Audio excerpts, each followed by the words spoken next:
Session. Mr. Attorney, would you have a report from closed session for us? Thank you, Mr. Mayor. There was no reportable action from closed session. Direction was given to staff. I'm going to give you double duty. Would you lead us in the Pledge of Allegiance, sir?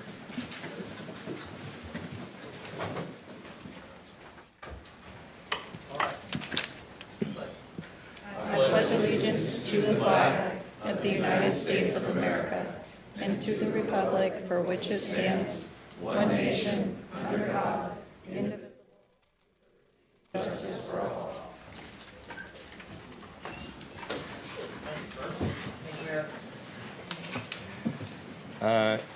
Adoption of agenda. Do we have some adjustments in consent first? Yes, Mr. Mayor, we have, one correction. The exhibit on item number 9 had a typo in it, so just there'll be one correction exhibit for item number 9. And then on, we're going to go ahead and pull number 2 off the consent. Actually, we'll do a little, when we adopt the consent, we'll pull number 2 aside. We'll vote on that, and then I know Councilmember Weber is going to recuse himself, I believe, from item number 2 on the consent. Yes. And we'll vote on that separately. With that, I move that we approve the consent calendar, acknowledging that typo and pulling item 2. yeah, that's Adopting the agenda. Adopt the agenda as adjusted. There you go. Okay, so move. Call the roll, please. Motion passes unanimously. Next item, we have presentations and proclamations. First item number 1 is developer presentation regarding the formation of a community facilities district. Welcome.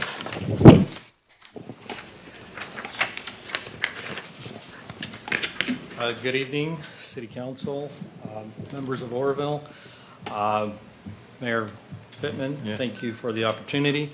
Today I wanted to, as promised, present a presentation, a slideshow of what we were working on in the city and in Thermalito to bring development into the community, to bring market rate housing. What I would like to do today is to show what we've been working on, what we're attempting to do, and why, in order to be successful, we need to pursue the CFD as a solution to get these projects done. So for those who don't know, my name is Vladimir Kislanka. I'm a principal at Premier Enterprise, Inc. We're a development group. As said before, Kevin Avila, Amber Lynn, who's here, and Leslie, they're all part of our group, part of our team. And we develop properties, residential and commercial, throughout the state. We found a lot of interest in your community, and we think it's a great place to invest, and we think there's a big future in the city.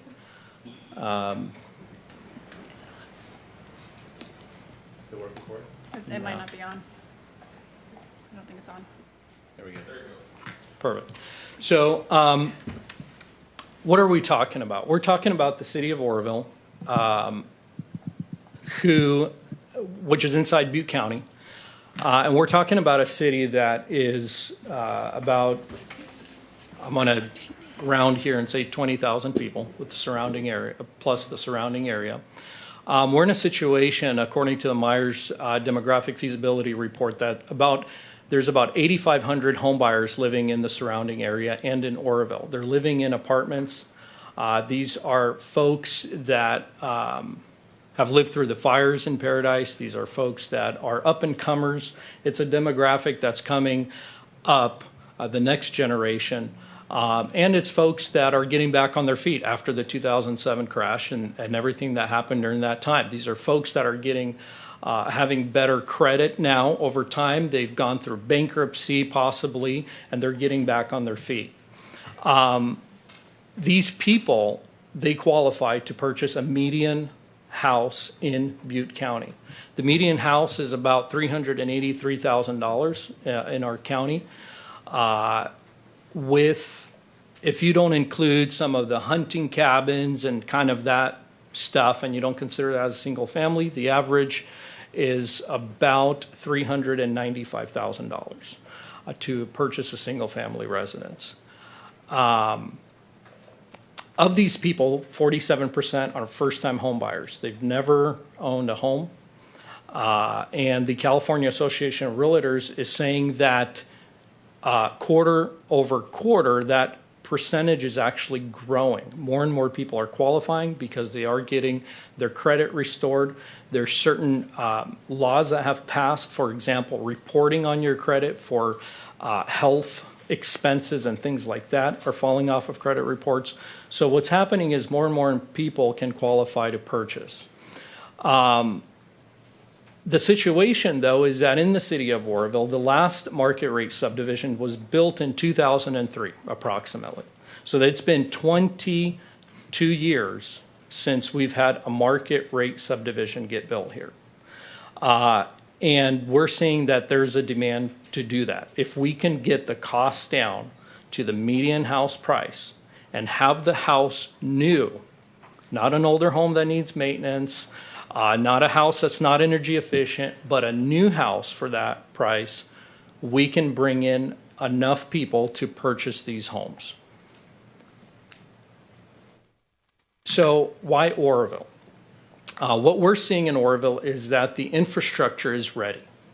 We're saying that the water, the sewer, the volume, the capacity of these systems is available in order to develop here. Highway 70, egress, ingress into the city. That was a big project that was done in the last years. It's a big positive for the city. It can handle the volume of people because of the highway. And then the activities, the recreation, the houseboats, the hunting, the camping, the river, the lake, all of that encompasses that is a great place to attract people. But on the flip side, there's a lot of restrictions. There's a lot of restrictions in the surrounding areas, surrounding cities. Chico, for example, their general plan doesn't allow for anything more. It's not growing. As you know, they've restricted some of the subdivisions that have been proposed. And then all of the limiting factors with environmental. Butte County Metafoam, vernal pools, the green line, the farming that we cannot encroach on. Those things are pushing us into areas that can be developed. So what we have done is we have looked at what is readily available in your city as top priority. What are the projects that are have been started? They never gone through to completion. How do we take those and give them top priority so they take precedence over everything else that's going on? Now, the tough part in doing that is that all of your infrastructure, your connections, and everything you're doing is into infrastructure that was built by old standards, by old codes, and you have to connect and make the new systems and the new requirements work with the old. So that's the tough part. However, on the flip side, it does not require complete new infrastructure, new fire department, new police department stuff. It's things that were approved already using the standards from before. So what I want to do is I want to go through the projects that we have identified, that are under management by us, that we own, that we're in contract on, and show you step by step on what our plans are. The second group of properties, they're inside the city limits. They're not approved. The plans aren't approved yet. The third group of properties are approved. However, they were approved by the county, but we would like to annex them through LAFCO into your city. And then the fourth group are projects that need, a whole general plan amendment, and they're the long-term projects. So what I would like to focus on is the first three groups of projects. So our first subdivision that we'd like to start is called Ruddy Creek. This is on the cross street of 18th Street and Feather Avenue. This is inside the city limits.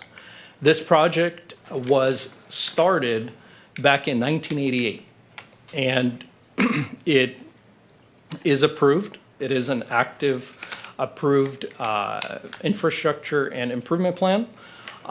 This project includes a 5-acre park attached to it. It's not showing on this image, but it's to the right side on Feather Avenue. 97 single-family residences, 1,600 square feet to 2,000 square feet models. We'd like to get our home prices right at that 380,000 range, right at or below what the median house price is. Currently, we're working on a SWIPS plan, erosion control, so we can start construction on the site. The benefits to the city is that we are extending the storm drain, which is owned by the city, and the improvements on Feather Avenue, the widening of Feather Avenue, will be completed by us.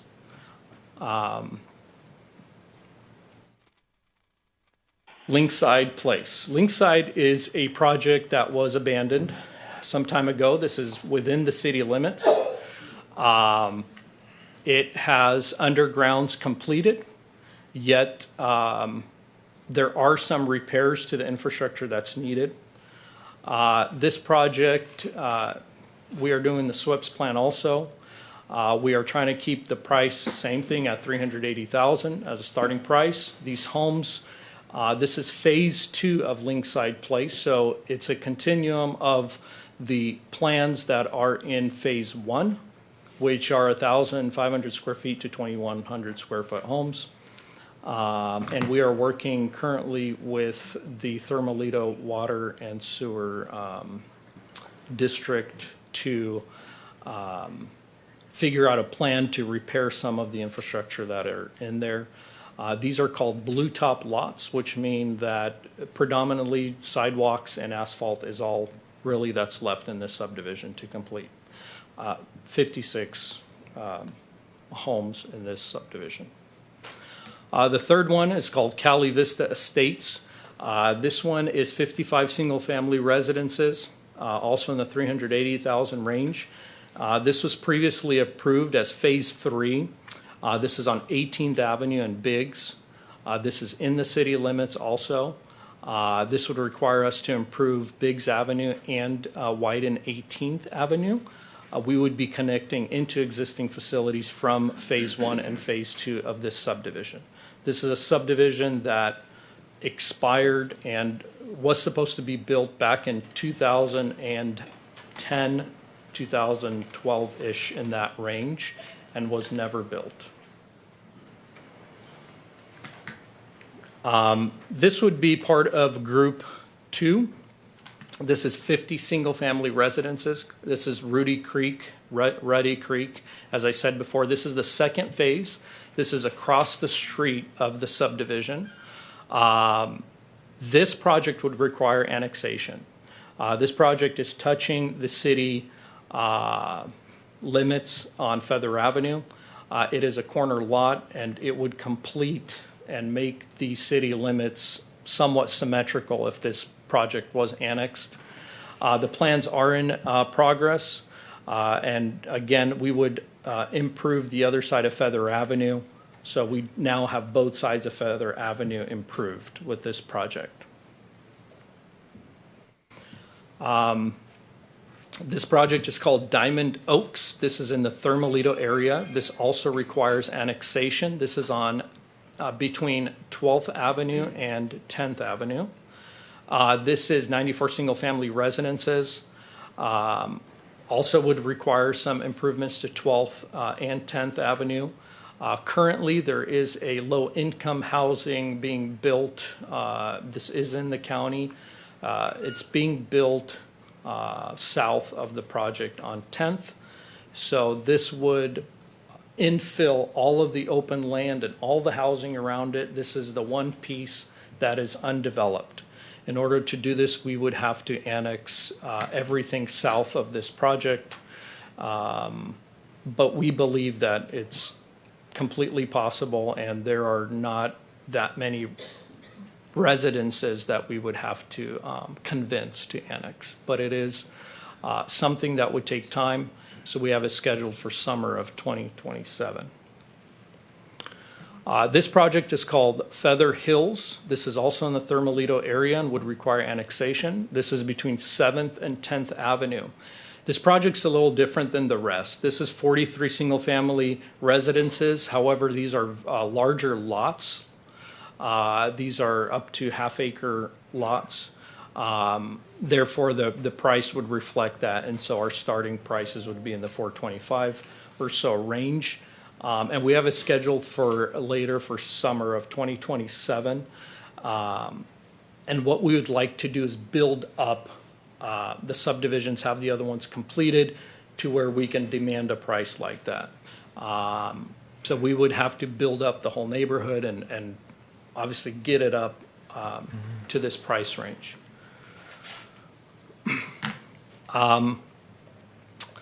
Oro Dam West is a project on Oro Dam West. These are commercial parcels. There's a 10-acre piece. The front 3 acres are commercial. The rear is residential, so it'd be a mixed-use project. And Phase 2, which is a 3-acre piece, some might know it as the, there used to be an old marketplace out there. Yeah, and it's a 3-acre commercial piece. We understand that this community needs retail. It needs commercial here. Every resident here drives all the way to the highway in order to get any services. These two are a little bit different than the rest, being commercial. We do not have plans yet designed for this. We have only done studies, traffic counts, to see what would best fit these parcels. But we think it's in the best interest of the community to see retail out in this area, to see more services in this area. There are other projects and other parcels that we have been pursuing and that we are talking with other developers and community members about. We're not ready to present those, but we think they would better fulfill the requirements that we feel the community needs out there if we purchase those, and we are still actively purchasing property out in this area. So our goal and what we want is we want people to be attracted to this part of the city. And in order to do that, we need to look at everything from housing, commercial, to the jobs, to how people are driving in and out of the neighborhood, the airport, anything associated with this area we're interested in because we want to build this area up.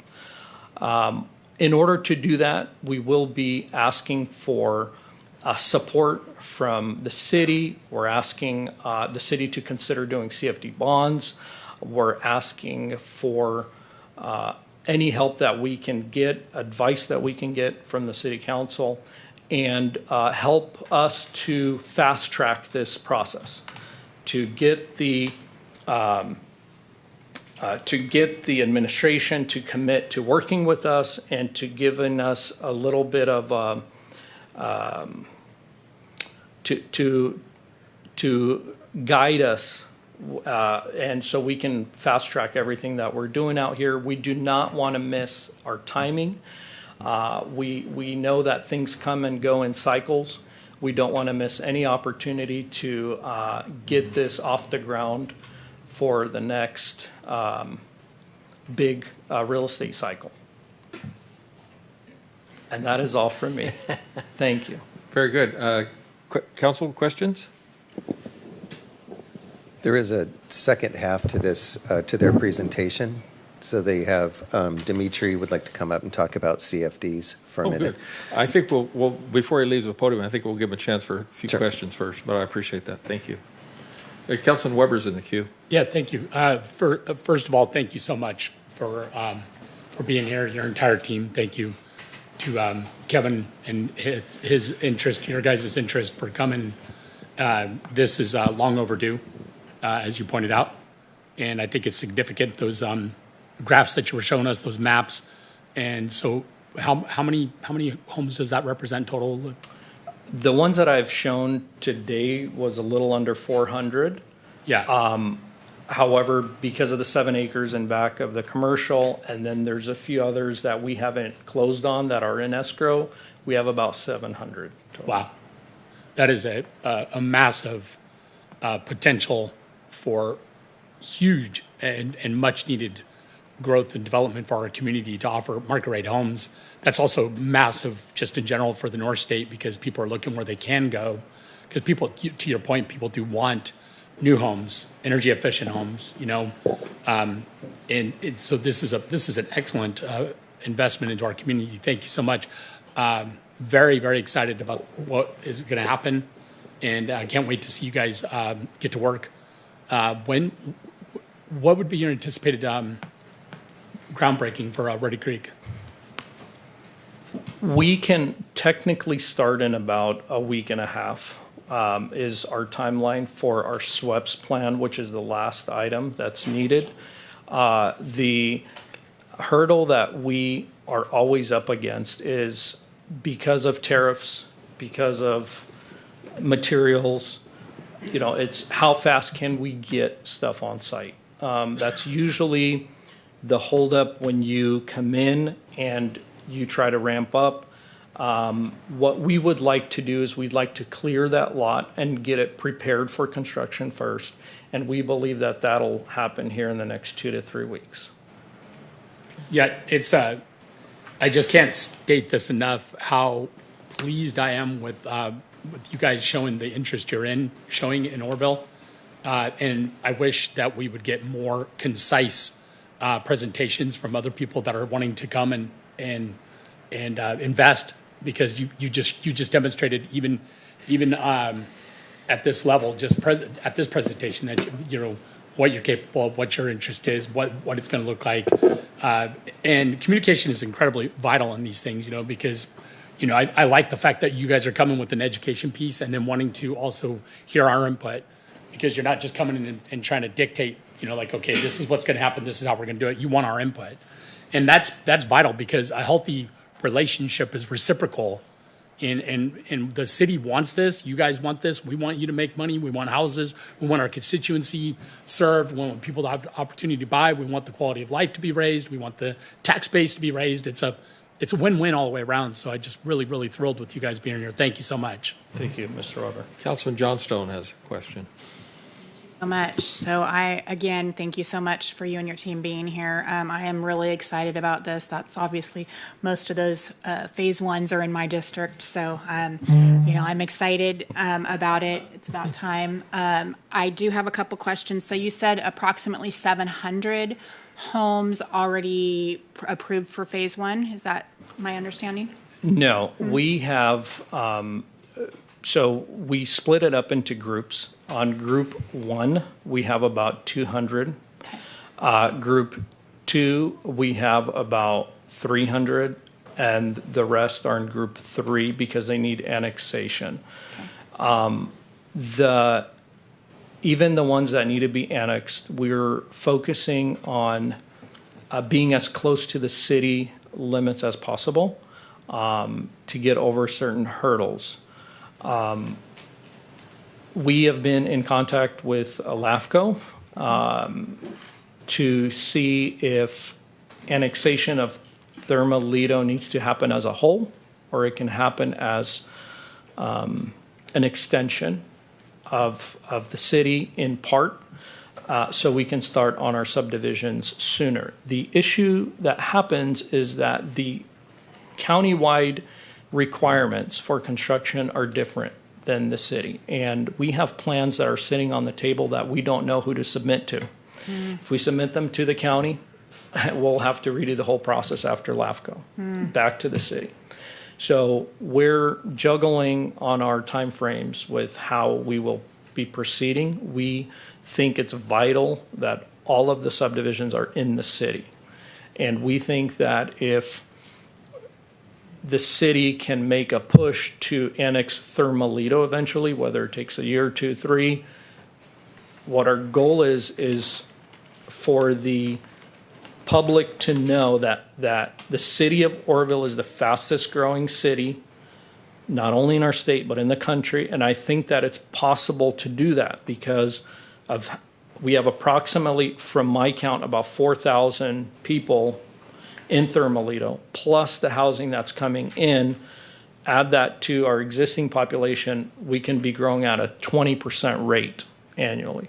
And refresh me too with previous conversations that we've had. There is already established home purchasers or people that are already with the hospital and other entities, right? That pretty much all of these could already be taken and they're not even built yet, correct? Absolutely. So we're seeing a job market both with the hospital, with the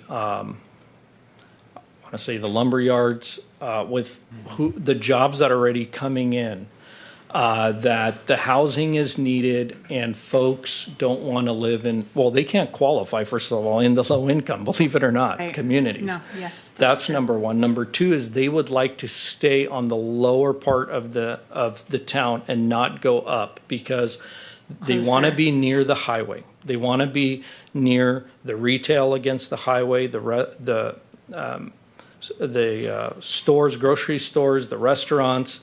And so this is the natural growth that we see needs to happen in that area for those people. And I love the fact that you guys did your studies on what the needs are as far as our community, because we do have a lot of lower income, first time home buyers that have a need, right? So Absolutely. I love that. Thank you. And then the process for annexation, I know that's probably us that. We're talking later on that. We're talking later on that. Okay. Thank you so much. I so appreciate you guys being here. Thank you. We're really excited. Thanks. Thank you. I'm up next. First off, welcome. You guys made a great presentation. I would maybe suggest that you might, not as much detail, but have a presentation of the scoreboard, which Yes. is our sewer entity, and they meet on Tuesday nights. And I would recommend you schedule that for that, just to help the rest of the entities understand.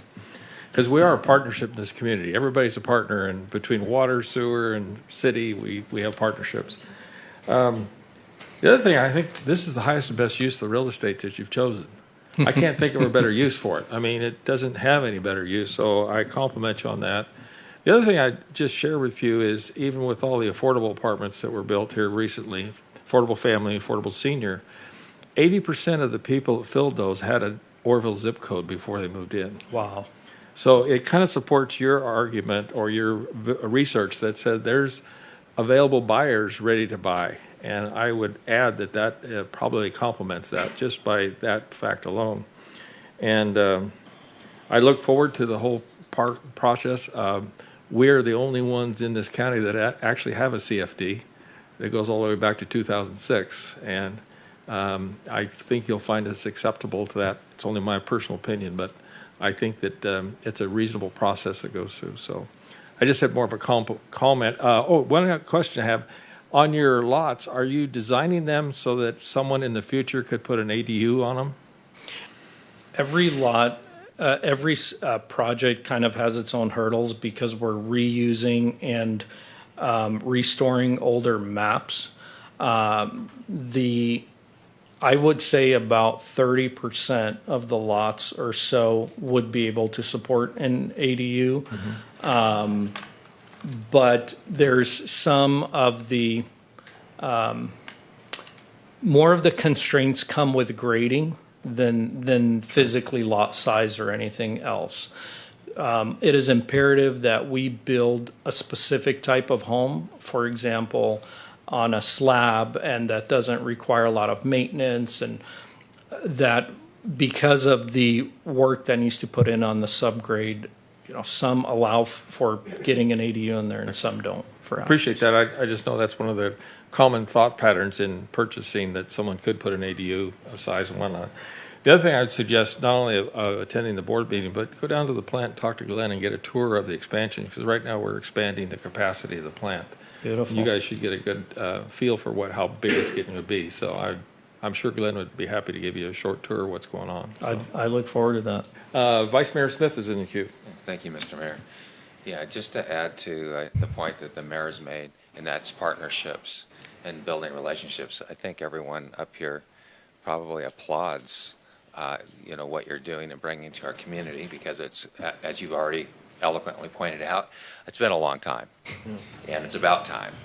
And we appreciate you looking to our community to, develop that. So partnerships, whether it's the county, getting the county together with Brian. Brian kind of knows of people or two over there on that side of the fence.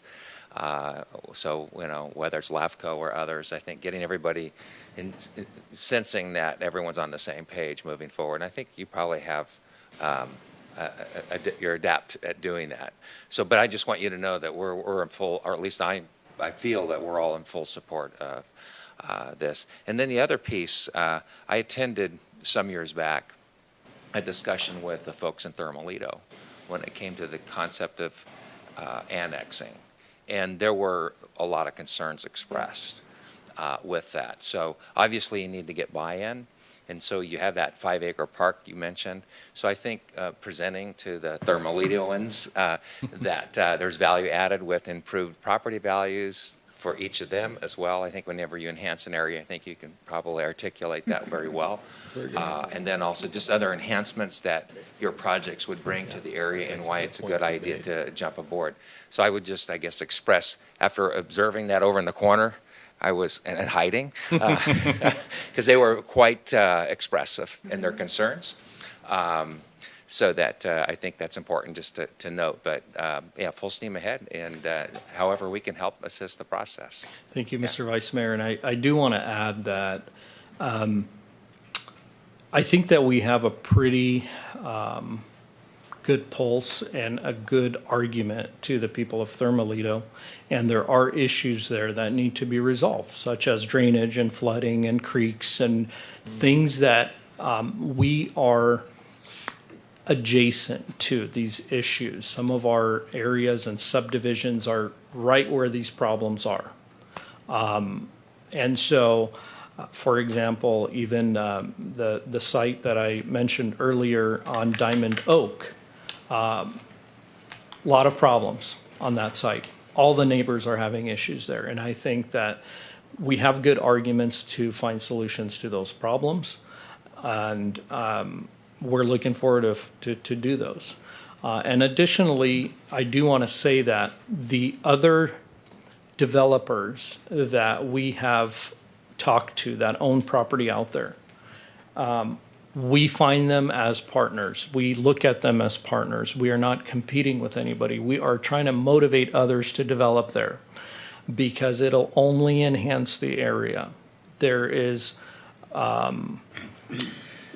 plenty of lots and customers and a big customer base available. It's just people want to live in great places.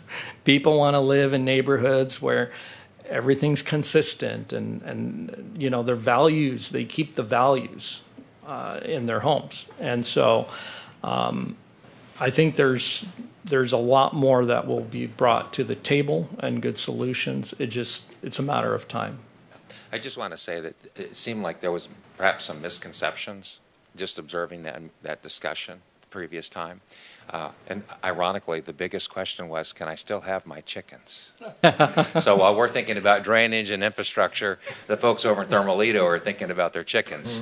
So Well, anyway, just saying, maybe buckle your there- seatbelt. Need an ordinance. Maybe we need an ordinance to let people have We chickens, already have one. and if that's a small price to pay, in my opinion. But Anyway, thank you. Councilman Weber's in the queue right now. Yes, thank you, Mr. Mayor. I also wanted to thank you guys for coming out and presenting at the Orville Community Development Coalition meeting. It was well received, and the information that you guys came and brought with was I got a lot of feedback from the folks about that. So thank you for that. And then I wanted to touch on a couple things. You kind of touched on several of these things. Question number one I have is you kind of touched on the fastest growing. You also elaborated that a lot more at the OCDC meeting about that. Can you kind of, for the sake of everybody in this room, can you kind of touch on what that would look like? How do we get Like with what you're proposing, how do we get to the point of being qualified as fastest growing? Yeah, everything comes down to public disclosure. Companies, businesses, your Walmarts and Targets and Amazons of the world, they look at public disclosure. They want to know what is actually happening. They don't want to look at what might happen or speculate. They want to know what is happening today. And what they do is they go and they study public disclosures. So, for example, the Department of Real Estate requires us to do certain type of disclosures. Hey, this is what we're building. This is what's coming on the market. Your LAFCOs will do their disclosure, and well, we're annexing this. This is going out to the city. And what these companies do is they hire consultants, such as Myers or many of them out there, to research where do we go next. Where is the action happening?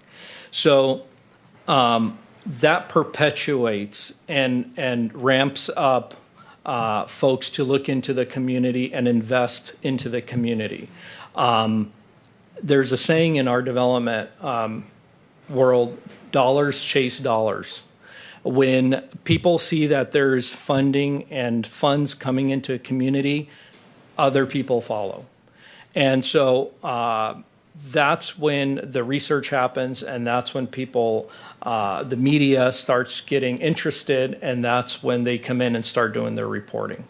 So when we talk about areas in the past 10 years that have absolutely flourished, even areas as close as Roseville, Lincoln, all of these areas, this was a ramp up of absolute nothing to companies coming in from as close as the Bay Area to from around the country to invest into that area, because that's where the funds were moving. And that's what we're trying to do here, is show that there's a large investment being made into this area. There's places to develop, there's lands, the city councils, the county supervisors, everybody's willing to help and be on the same team. That's all we're trying to prove. Trying to show that there's positive sentiment in the community to get this done. And it just perpetuates more and more positive news. Okay, thank you. And then could you tell us more about how, you also touched on this at the OCDC meeting, like what is your experience like when you guys start doing the development or when you guys come into town? How does that affect other developers? What do you see? Because you touched briefly on that as well. Can you kind of elaborate a little bit on that? It's very similar to painting your home, and then you look across the street and your neighbor starts painting their home. It builds momentum. And what happens with developers are very gun shy. They don't want to be the first one in. It's very risky. Underwriting is risky. Loans are risky. Everybody's doing their due diligence. Nobody wants to be the first person in a rural community to invest into it. And so what it does, it builds momentum and it gets other people involved. And they start using the other developer that's already building as a mirror to what they're doing. And they use the statistics, and they use the market analysis that the other developers use. They use it for their own projects. Yeah, and that's evidence is because a lot of the OCDC members that were there the night, a couple of new members or new guests, they were some were electricians and small one-off builders and some developers. And to a person, I heard from every single one of them after that how encouraged and excited they were.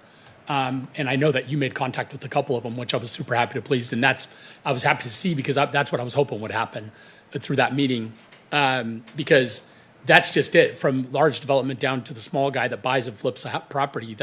This could be beneficial from, obviously with these properties that we already have in Thermalito annexation, plus properties within the city limits that are already over here and south side. Because that's my hope is this fires up a boom, like a building boom, right? Because with those houses, which I think this leads into my next question, you also touched on at the OCDC meeting. You touched on talking about how houses or rooftops can draw in retail that may not want to come in. Can you explain a little bit more of that? Correct. Please? So in in previous cycles, what would happen, because there was such a high demand for housing, the retail and the businesses would come prior to the rooftops, because everybody knew it'd get there eventually. There was such a large boom that you'd see a Rayleigh's show up in the middle of a field, and they weren't looking at anything. They knew it was going to get built eventually. We're in this place now where these large businesses, the corporations, they do analysis where they look at traffic counts, where they look at rooftops, where they need to have the customers prior to making that big of an investment. And so that's what we're trying to do. We're saying that the houses are here. You guys can come in behind us and start making that investment. And that's why even the Highway 70 expansion and everything else that was mentioned, because this is what brings commerce in. This is what brings it into the city. Secondly, you touched on, Mr. Weber, what it does to the existing community housing. It starts getting people to move around. Folks in other communities start buying up.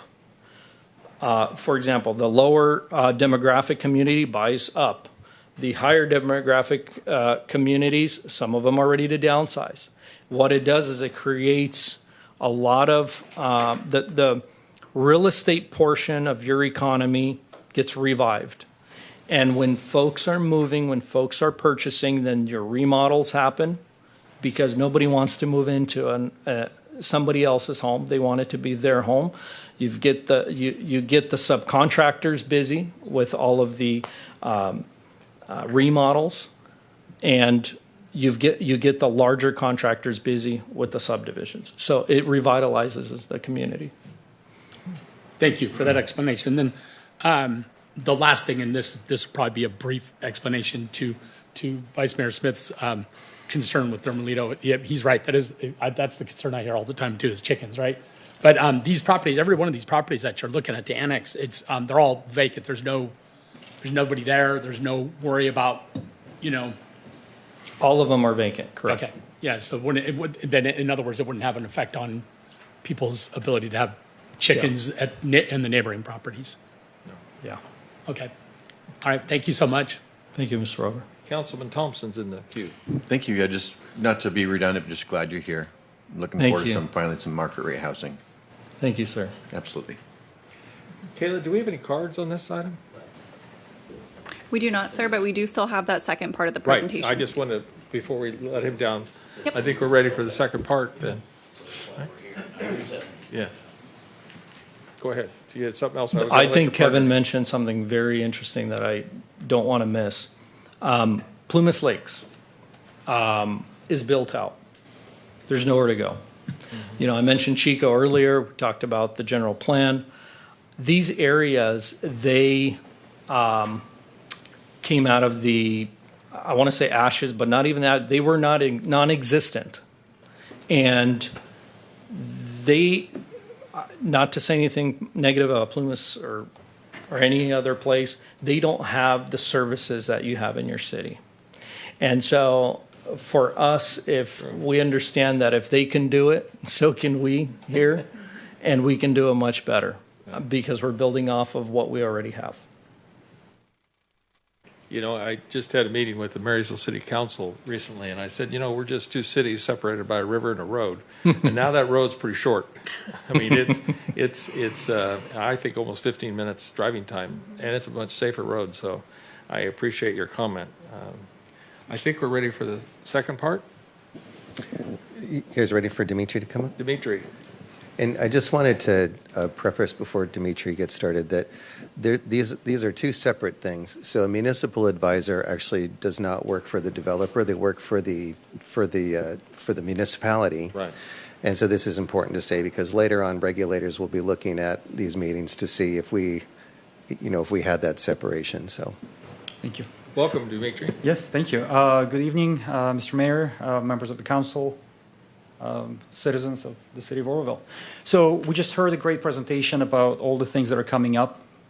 There's a lot of hope. And if you look at how the Sacramento region, the greater Sacramento area developed, going as far as Elk Grove and Rancho Cordova and Folsom, and then, getting closer, Anatolia and, even, this way, Roseville, Rockland, Lincoln, Plumas Lakes.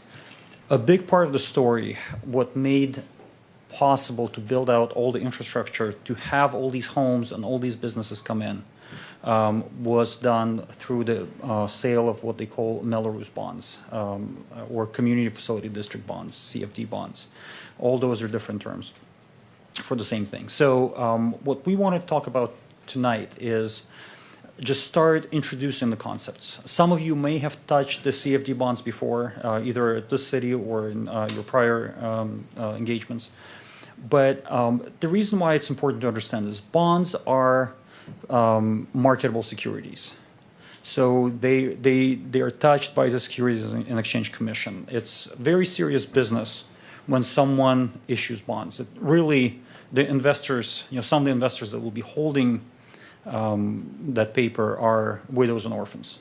So you really are marketing to the investors that may be very vulnerable. So there's a lot of understanding, there's a lot of background that goes into making sure that the bonds are structured and issued properly.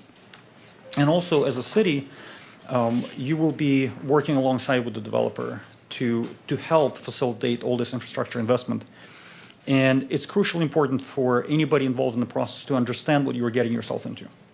Because in the financial markets, as you probably have heard, the things we don't understand end up costing us way more than we think, than we want to pay, and what's visible. So the goal of this conversation tonight is really to start setting the background, start setting the context for what are bonds, what are we talking about, what do all these terms mean. So making sure that you're comfortable, you're understanding the topic, you can ask all the questions. There's nothing for you to approve tonight. This is just more of an educational overview. But as we go through the slides, if you have any questions, feel free to ask. And then, does this work? So let's see. Point at that computer over there. There you go. Oh, there you go. So if you have a hard time falling asleep tonight, the Securities and Exchange Commission require us to provide certain disclosures, and there you are. Great reading. So what are CFD bonds? CFD stands for Community Facilities District. And it's a method of financing public infrastructure improvements and certain services by imposing a special tax on real property. So it becomes an additional line item on the property tax bill in a limited geographic area. So it's not citywide. It really is for the area that is benefiting from the improvements. And it does so without impacting your existing residents. Okay, the CFDs are authorized by what's known as the Melrose Community Facilities Act of 1982. So that's where all those terms come from. CFD, Melrose, it's all the same thing. It's the additional special tax that's imposed on properties that helps pay for infrastructure. And most of the time what happens is the taxes will be collected over the next several decades. Where to build the infrastructure, you need the money today.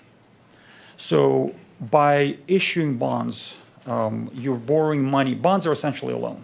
You're borrowing money from the investors, and you're pledging the future stream of property taxes, the special taxes, through the CFD mechanism to pay back the debt.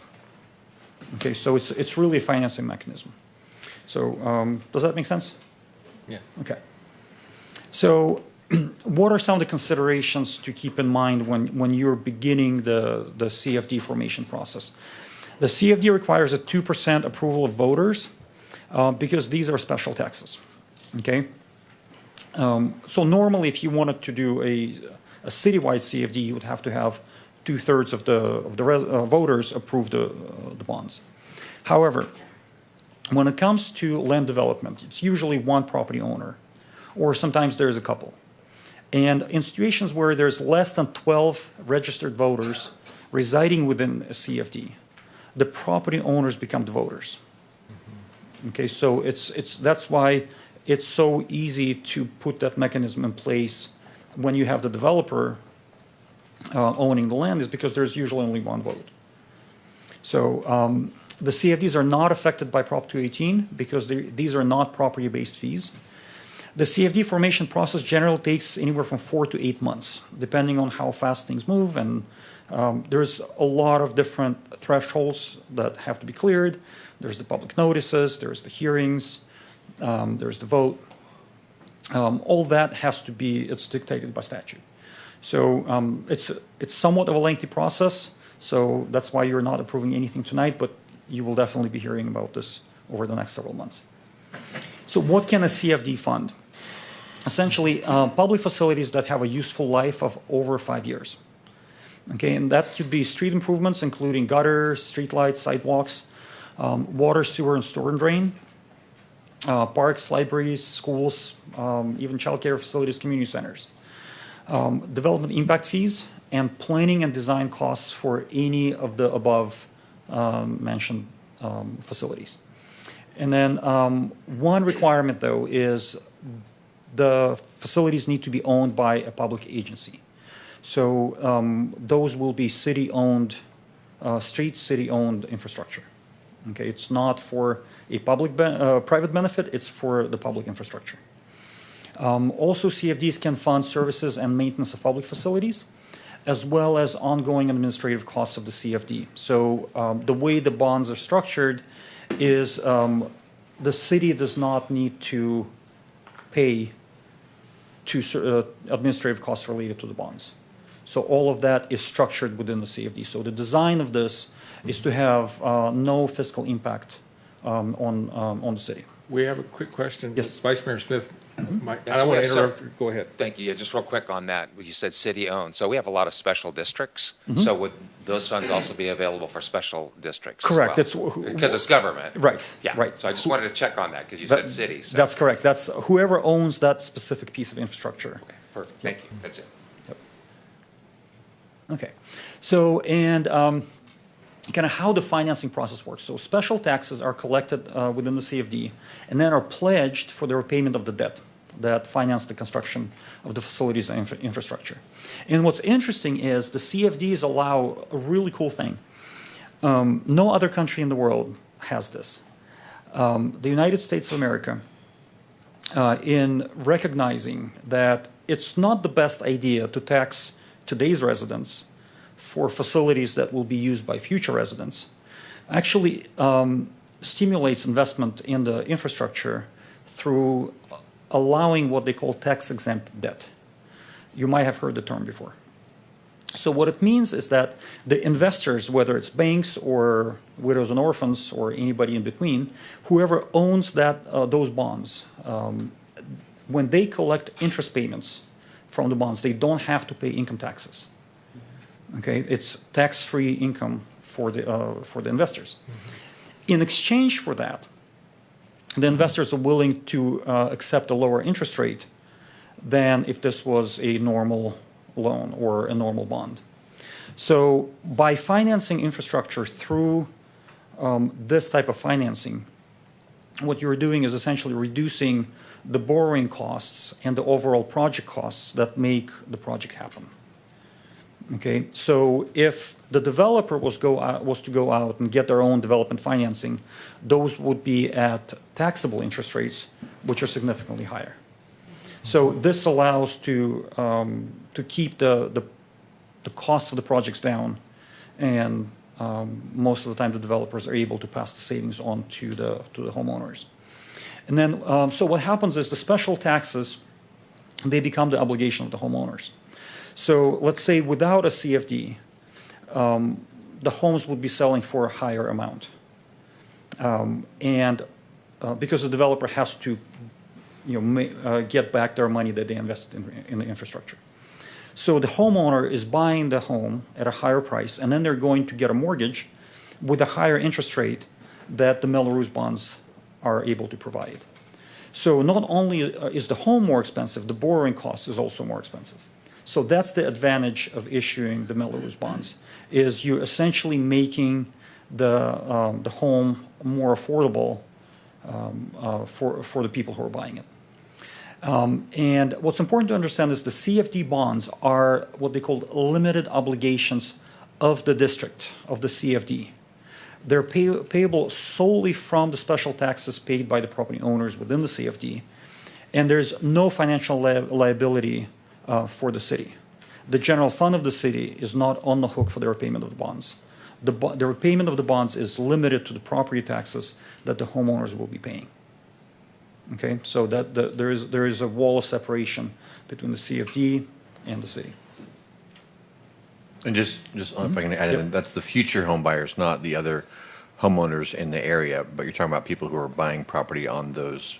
Within that district, within the subdivision. Within the Yes. subdivision. Yep. Just to be clear, because. Yes, I think to add to that, the CFDs would be assigned per development, correct. not area-wide. It has to have the development, and then the CFD would be formed for that. Yeah. Correct.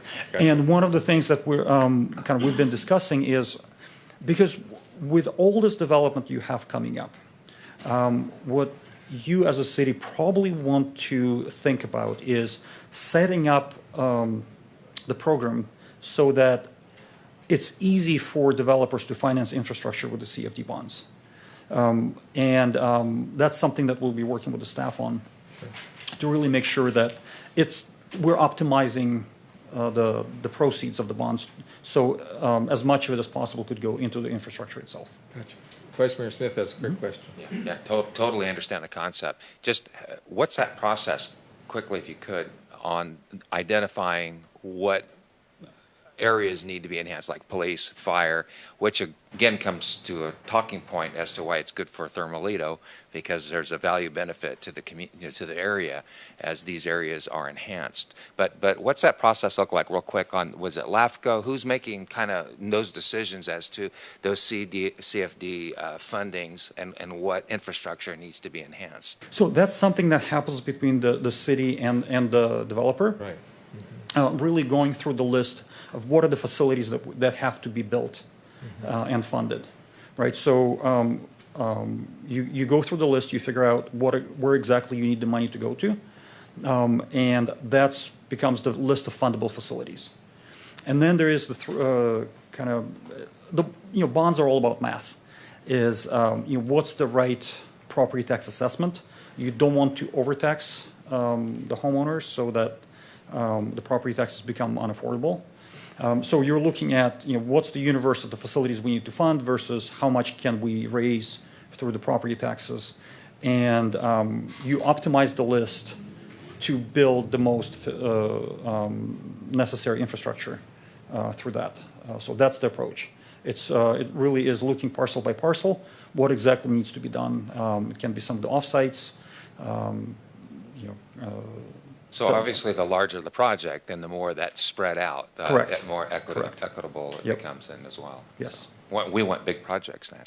There we go. Yep. One more question while we're here, if I may. Now, I'm a very optimistic person, and I believe that parties who are interested and involved, our best case scenario, I think I think it's going to be great.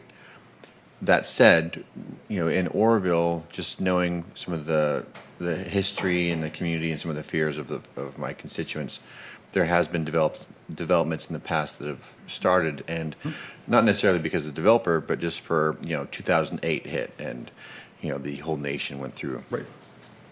Say this were to go through, and there's this incurred debt infrastructure there. If something were to happen on a large scale that would cause future developments or developments that are planned to then be stalled, what would happen to this debt? Not that that's something I'm worried about. I'm just curious. What would happen? That's an excellent question, because so the bonds will actually have the city's name associated with it. It will be City of Oroville Community Facilities District number 2026-something. Okay, so the City of Oroville name will be on the bonds, and the last thing you want is for those bonds to blow up, because even though your general fund is not responsible for the repayment, the bond workout process is messy. It will impact your staffing time and everything. So from that standpoint, you want to be very careful and conservative, and that is your responsibility to the citizens of the city. The other side of the coin is the bond investors. And one thing I learned from a while back, I used to work at a bank, and the bank president told me this thing. When you invest in stocks or invest in companies, your upside is unlimited. You buy Tesla on day one, you're going to Mars, right? As a bondholder, as a lender, your best case scenario is getting your money back with the interest that was promised. You cannot afford to take a risk that will take you out. Okay, so the bond investor is actually very careful in terms of how they invest the money in the Melrose bonds, fully understanding that these are risky projects.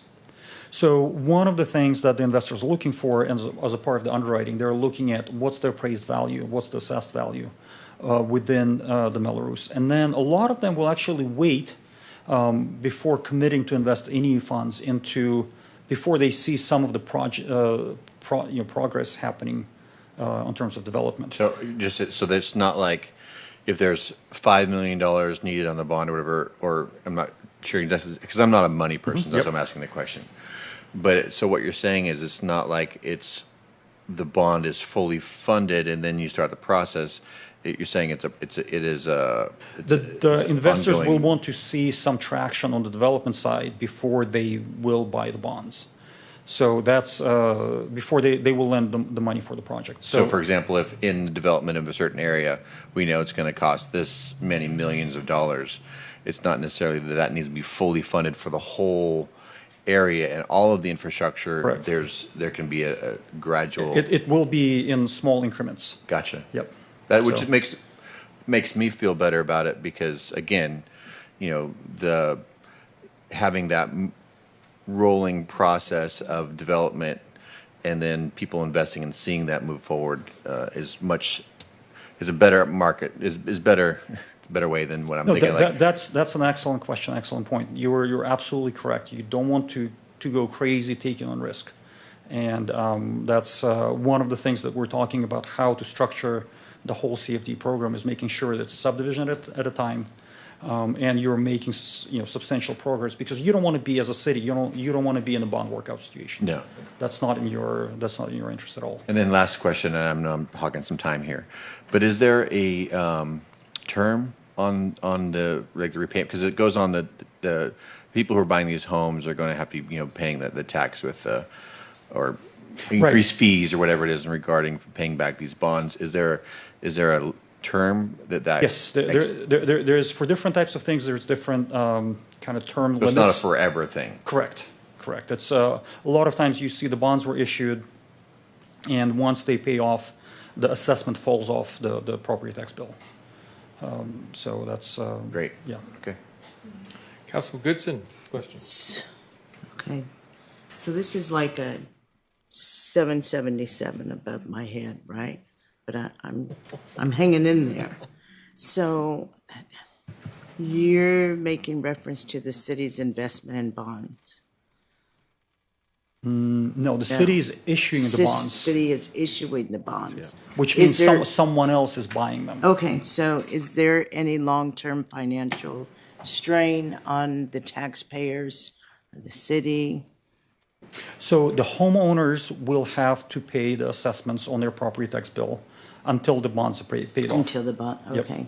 So that's a long-term commitment for the homeowners. And one of the things when you go into a new subdivision, one of the first things that the salesperson will tell you is like, these are the home prices, this is the HOA, and these are the Melrose.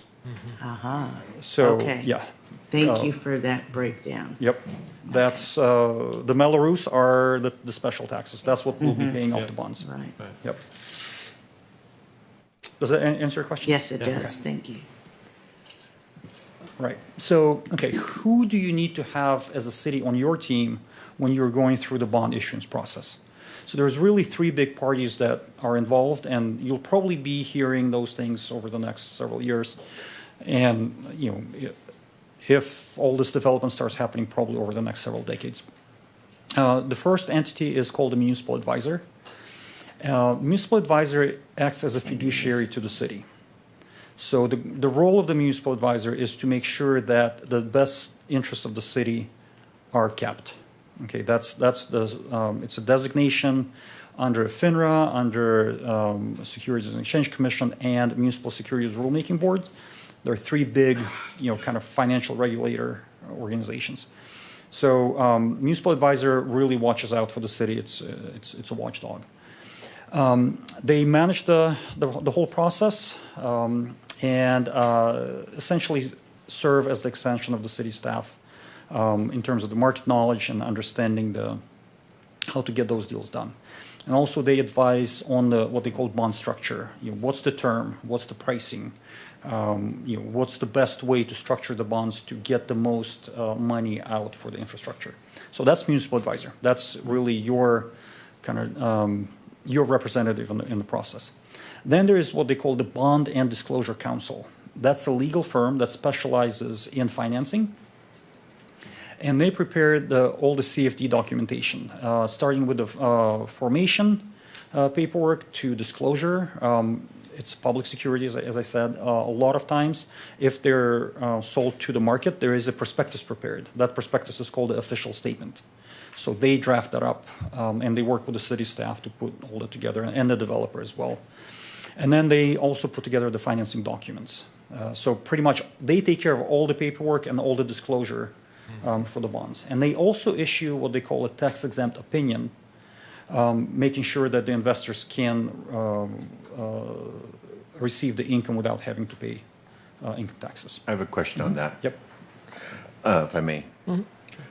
On the disclosure, which I'm glad you're bringing this up, how is it, if I'm looking at buying a house, I've never bought a house before. I have a house. I have a house. But if I was somebody looking to buy a house, and I saw one of these new houses, and especially if you guys really do hit it in that market, that number you hit, that'd be.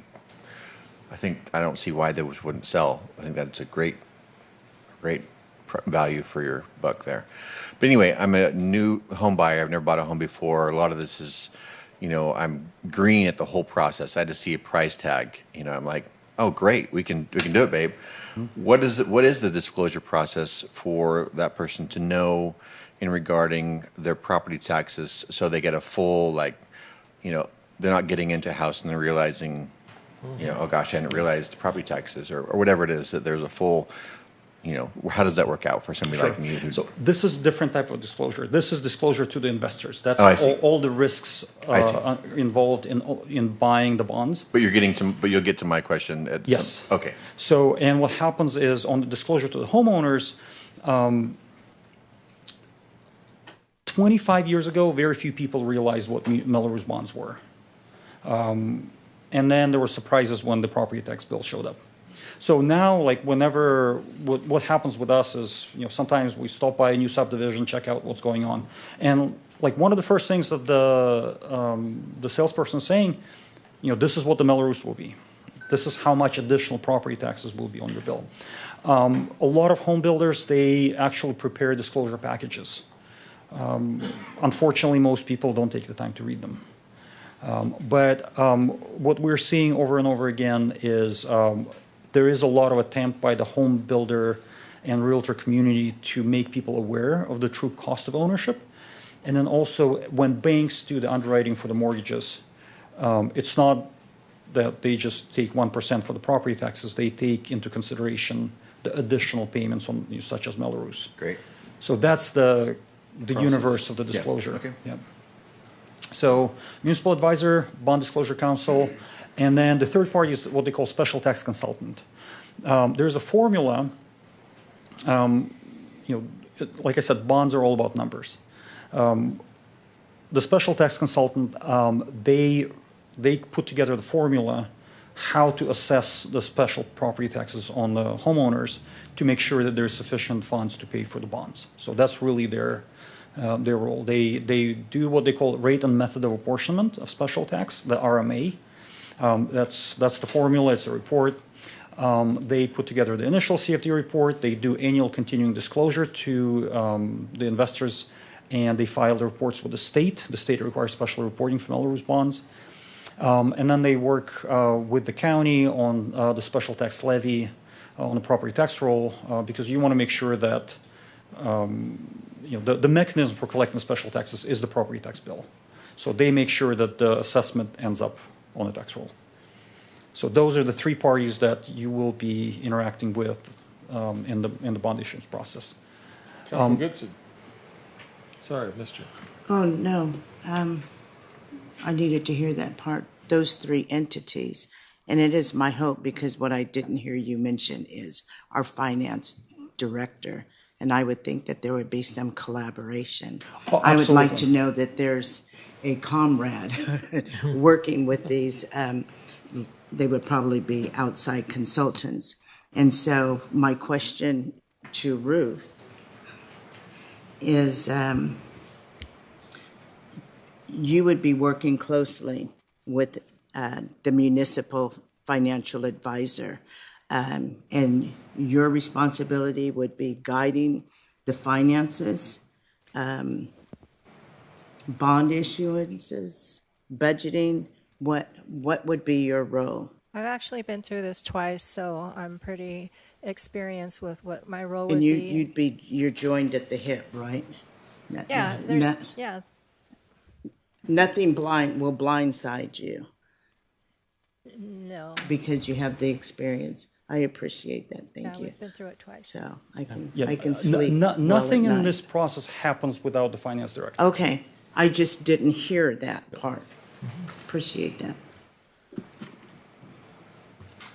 Okay, so in terms of the next steps, how this process would look like, I believe the staff wants you to give direction to them to start exploring the CFDs. And then the staff will have to assemble the financing team, the three parties that we just talked about, and really start identifying what's the best strategy for the city to issue the bonds. Because there's multiple ways of doing this. What's the most cost-efficient way, and what will get the most infrastructure funding for the city? Okay, so that's that process will start. Then the CFD formation process will go. That's when the CFD is formed, and when you form the CFD, it's the first step. And then once you hit certain financial thresholds and development thresholds, then you can sell the bonds. So it's a multi-step process, and the city staff will be involved, and definitely you will be kept up to date on the process. Are you back in the queue? Yeah, thank Okay. you. Yeah, just again, this intriguing on this process, Melrose, of course, for some it's like a bad taste in their mouth. Yeah. Anyway, in that process of identifying what needs to be paid for. In other words, you could have a city with a big appetite trying to overcome Prop 13 impacts from years ago, right? Which is kind of what this is a way to work around that. But then to have a balance of who's calling those shots? Hey, we have all these needs as a city, and let's pile it on the Melrose, which I think has probably been a problem in certain areas. So how is that negotiated? Is a developer in this kind of negotiative process? Hey, if you get out too far on a limb, we're not going to be able to do that. That's just not going to pencil. So Right. maybe just real quick, Yes. what's that look like? Yep. So the reason why a developer would want Melrose bonds is because it helps them fund the infrastructure that they have to build. So, and this is the classic example of we have to make choices, right? So first of all, the CFD bond proceeds have to fund the facilities that benefit the homeowners. So you can't just take something on the other side of the city and say, we'll make you pay for this. That's not even allowed. But then in figuring out what's beneficial for the homeowners is really looking at what will they be using. So the closer to the home, the better. And then you start working backwards from there is how much bonding capacity or how much proceeds can you get out of the bonds. So, and that helps you determine how far will your dollars go. So, and one of the things that kind of in the program that's prudently structured is you want to make sure that you get as much efficiency out of the bond proceeds so that every dollar possible goes towards the public improvements. You know, kind of makes your dollars go as far as possible. So but that's the process, is really how much funding is available, and then what are the facilities that need to be funded.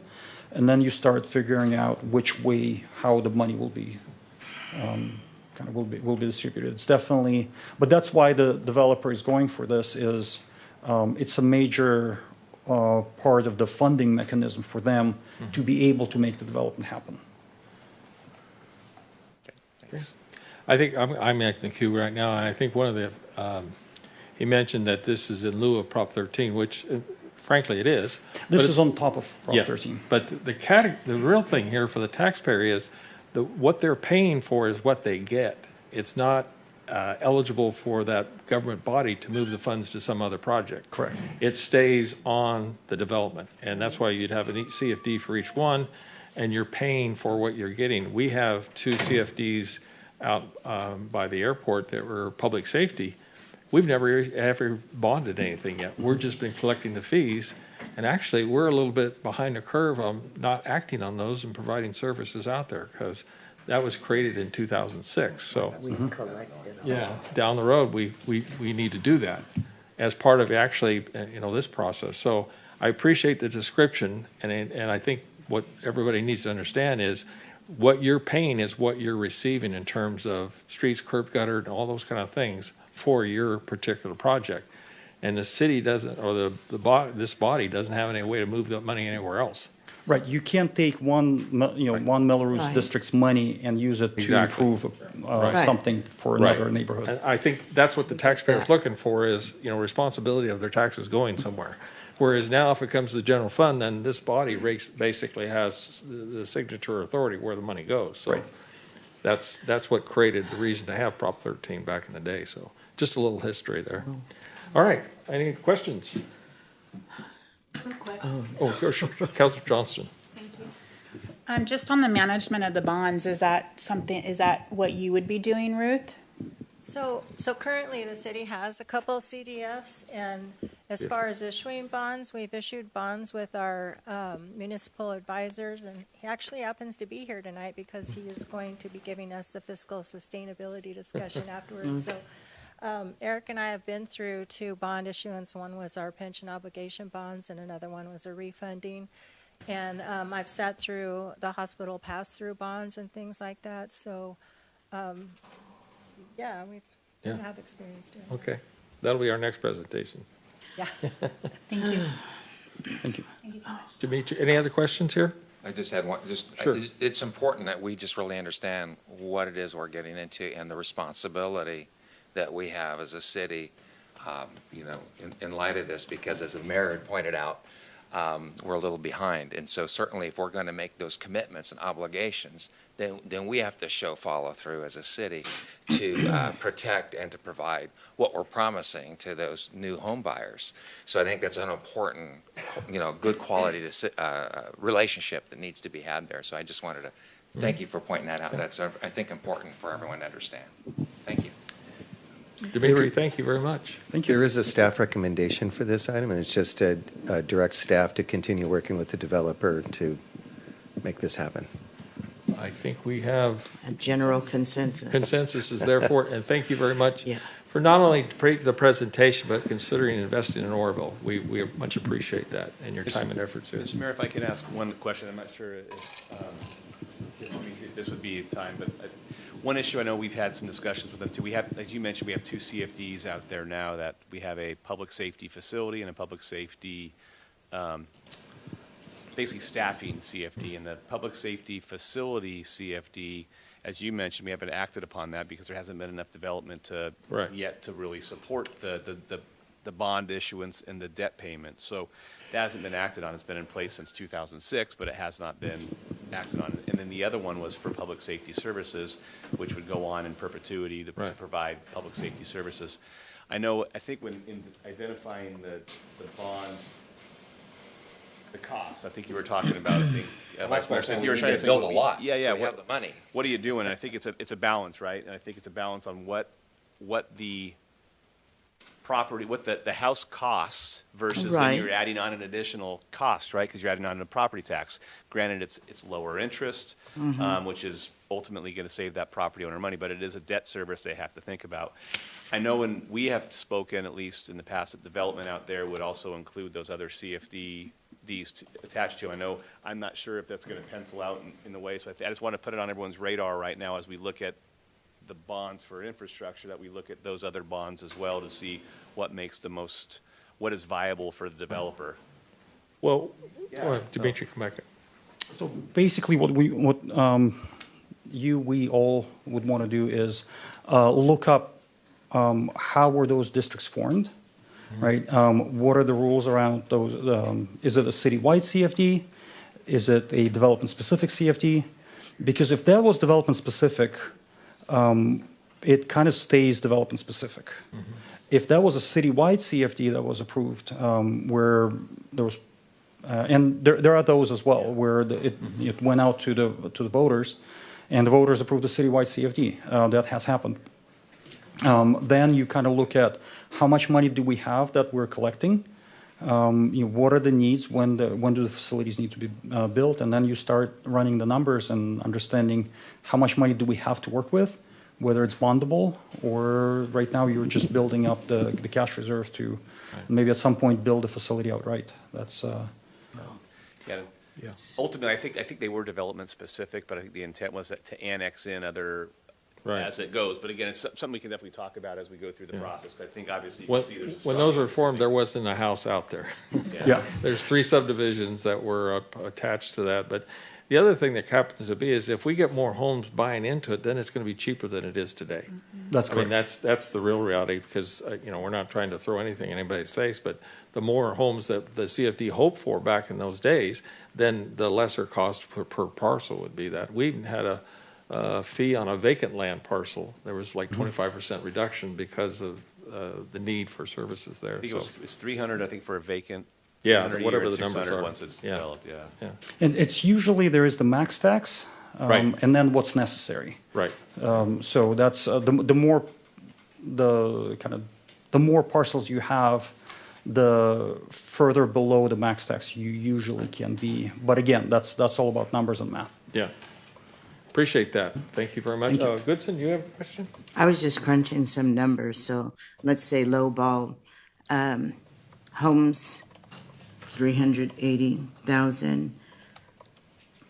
You would have to build 1,000 homes in that Melrose district, each paying an average of $3,000 per year, which would generate about $3 million annually for the to fund roads, schools, public services.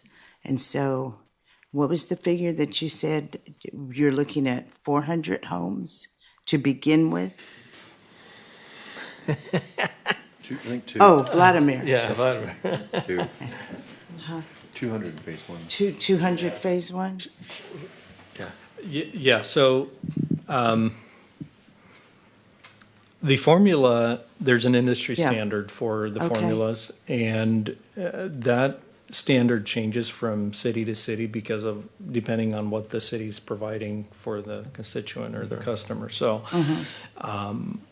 we have some very bad examples of doing this, and even though there's only been a couple nationwide that have defaulted in the history of this process, there are some very bad ones that have existed, as close as Lincoln, if I might say. There was a massive boom, and folks were basically putting on Melrose that were as big as you can qualify for. Folks were paying 1% taxes and then an additional 1% in assessment, which is not going to happen here, not in this price range. That means that we need to put as low of a Melrose as possible and provide as much services as we possibly can for that low cost. So when the customer looks at the property, it's what am I getting for this cost is the ultimate question. Secondly is that the cost of infrastructure from 2007 and 2010 and the requirements have changed dramatically. We all know what COVID did to the industry. We know what, just all the global events have done and everything else, especially in California where we have to deal with the environmental and everything else. So what I'm trying to say with that is that I want to leave the calculations up to the professionals to tell us this is what will, according to your valuation, this is what looks right for your area, where not only is your customer willing to pay it, but the investor is willing to purchase it. You know, it's a very sensitive calculation that happens, and I want to leave it up to them to make their, to give their advice on that. All right, thank you. Got one last question, Councilman Weber down here. Yeah, thank you. Just an observation, really. It's not, but in light of everything we were just talking about, I think that, well, I can speak with authority for myself. I want to see these homes be developed. I've already expressed that many, many times. At the same time, I want to see the burden of this be as low as possible, you know, and not let's not let it get us happy and start trying to tack on more, but let's keep it as low as we can, because let's face it, it has to make sense for you. It has to make sense for them, right? And it has to make sense for everybody. So I think that if we start, to your point about what you did, the example you just said in Lincoln, if you start taking it as high as you can, then that's going to kill every forward momentum, and that's going to kill any profit that you may have in there, because I would imagine that the profit margins where you're at are probably not. You need to be at a certain window too, right? And so I think that we need to be very mindful of that moving forward. Yeah, please, by all means. I think it was very important for us as a developer to show the city that we are not coming in here to do one subdivision and to rob the city and the people of our development. We are talking about if an average development is between 50 to 100 homes, and we are building 7 or 10 in our first phase, this portion of Thermalito, that the customer has to come away happy, because we know that 50 to 60% of our home buyers in the future are through word of mouth. That's just what it is. Sure. And so folks have to say, not only, oh, I was able to purchase the house, they need to say, I'm happy with the house, I can afford the house, and hey, relative, you should buy a house next to me. So we're talking about large volumes, and we can't afford to do something and run off to a different subdivision. We are just way too highly invested in the community to do that. It's just too much. Thank you, sir. And I want one last observation, and you may be able to speak to this too, because I can only imagine how much revenues this is going to generate, right? When we're talking 500 homes, and then 2.4 people occupy on average, and then what that brings to the community. So I understand that we have a need, right, for fire and police. Absolutely we do, and we need to provide those services. That's vital. But I also think that that we need to be mindful of how we structure this, because we don't want to, like we said, we don't want to overburden the end user, which is the person, the people buying the home. And I would imagine that the revenues that would be generated on the other end of this, right? So this is long game stuff, right? So I would imagine that between the property taxes and then, of course, the big one, which would be sales tax, that would offset a lot of what we're talking about too. So that's the balance we need to strike right there. We need to be very, very mindful of that. If I'm reading this correctly. So can you speak to that a little bit, please? So in order for us to qualify for financing and underwriting, for banks, for Wall Street, for New York to say, here's your funding, they need to see a profit margin from us. Unfortunately, we can't show that, because our numbers show, even with the CFD, that we're at approximately 5%. We're making about 5% return on our houses. in our industry, that's a bit shameful. But what we're looking at is that if we can do this in a quantity, if we can do a long-term investment, and if we can show on our first subdivision by investing us personally with our own funds, our own reserves as much as possible, and get as least amount of funds from the institutional lenders, then that will demonstrate to them that we can do it over and over and repeat it and quantify the formula. And I believe that over time, if we can show that the neighborhood is becoming a great place to live, then hopefully there can be growth and we can sell larger homes. And we can sell the 2,000, 2,100 square foot homes that have a bigger margin in them. But we cannot come in and start asking 425 or 450 or 500,000 for a home. That's not our goal. And we have to set ourselves up believing that most of the homes that we'll sell will be in the starting price range, because folks just want to get into something of their own. That's the goal. So we're going to be very conservative, and we have to be very conservative for a long-term commitment. I don't know if that answers your question. Yeah. It did, Yeah. and more. Okay, thank you. Thank you. Thank you, sir. Appreciate that. Great presentation. I'm going to move our public hearing up to right now because we typically have it around 6:15. So let's do our public hearing. It'll be very short. It's a public hearing to satisfy Assembly Bill 2561. Megan, welcome. Good morning, sorry. Good evening, Mayor Pittman. Good evening, Vice Mayor Smith and Council. I'm very excited to talk to you guys about our recruitment processes and vacancies for fiscal year of 24-25. So what is... Excuse me, let me open Yeah. public hearing. Got the attorney on me over here. It's open. Please go Awesome. ahead. Thank you. Again, like the whole intro? Yeah, no, you've No? already done Okay, it. Go perfect. for it. So I wanted to talk to you guys about the recruitment updates for AB 2561. AB 2561 was put into effect this year, January 1st of 2025, and it's supposed to happen every fiscal year before the budget's adopted for all public agencies to talk about vacancy status, recruitment and retention efforts, strategies, and policies or processes that are hindering or barriers to hiring. If agencies have a vacancy of 20% or more for full-time positions within a bargaining units, then they must provide additional details upon request. I'm happy to say that none of our positions had a vacancy rate of 20% or higher. Also, for legislative purposes, this bill enhances accountability by bringing staff challenges to the public before budget decisions are made. It also addresses systematic staffing issues by seeking to reduce vacancies and service disruptions through a focus on recruitment bottlenecks or retention. So this is our metrics for June 1st of 2024 through May 1st of 25. The reason June is not included in this one is because we still have some open recruitments that have not completed statistics for June.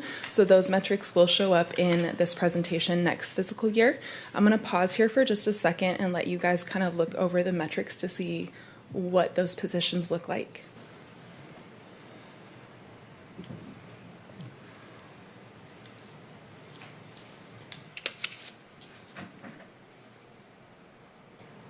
Awesome. So this is kind of a summary by department. We hired a really awesome accounting manager who has been rocking it. We're super excited to have him join the team. He's also taken some pressure off of Ruth to allow her to focus on more high strategic projects that she has going on. We also hired a new museum curator this year, and she is also rocking it. We are very excited to see what she does for our museums going forward. For our building official, we have decided to temporarily close that role and reassess business need. We did only have 9 applicants, and that position was open for about 8 months. It was really hard to find candidates that met not only the certification requirements, but also the years of experience. So once we have reassessed that need, we will look at reopening that position in the future. We also did the same with our recycling coordinator. So even though we had a high number of applicants, they were also lacking the certifications and the knowledge in the industry in order to properly talk to businesses about recycling and get them up and running with that program. Our public works teams have grown quite a bit. We're super excited about that. All of the workers that we have on that team are kicking butt, and we are very excited to see how they continue to do that and collaborate going forward. Kelly is going to talk a little bit about our PD metrics for us. Hi, Kelly. Evening. Hello, everyone. I'm just going to give you a brief overview of what the police department's been going on with in terms of hiring and staffing trends that we've noticed. Earlier last year, we opened up the interim/permanent chief of police position. You could probably guess who has assumed that role. We had 5 applicants, 4 interviewed, and then 1 officially hired. For our non-sworn positions, municipal law enforcement, we had a lot of interest generated for those positions. We interviewed about 50 in this time frame, and we hired 0 in that time. To me, it kind of reflects the applicant's qualifications with the job duties aren't necessarily matching up. And with this position, we've been very particular about who we're hiring because we want to hire somebody who's able to uphold our standards and reputations that we've built around the position. For our administrative assistant position, we had lots of interest for that as well, with 82 applicants, 10 interviewed, and then our 1 hired was Rebecca Harvey, and she's been an amazing addition. Dispatch is the most difficult position to hire for and recruit for right now. We're in direct competition with local agencies who are offering $80,000 signing bonuses. So with 202 applicants, we have hired 0 in this time frame and interviewed about 15.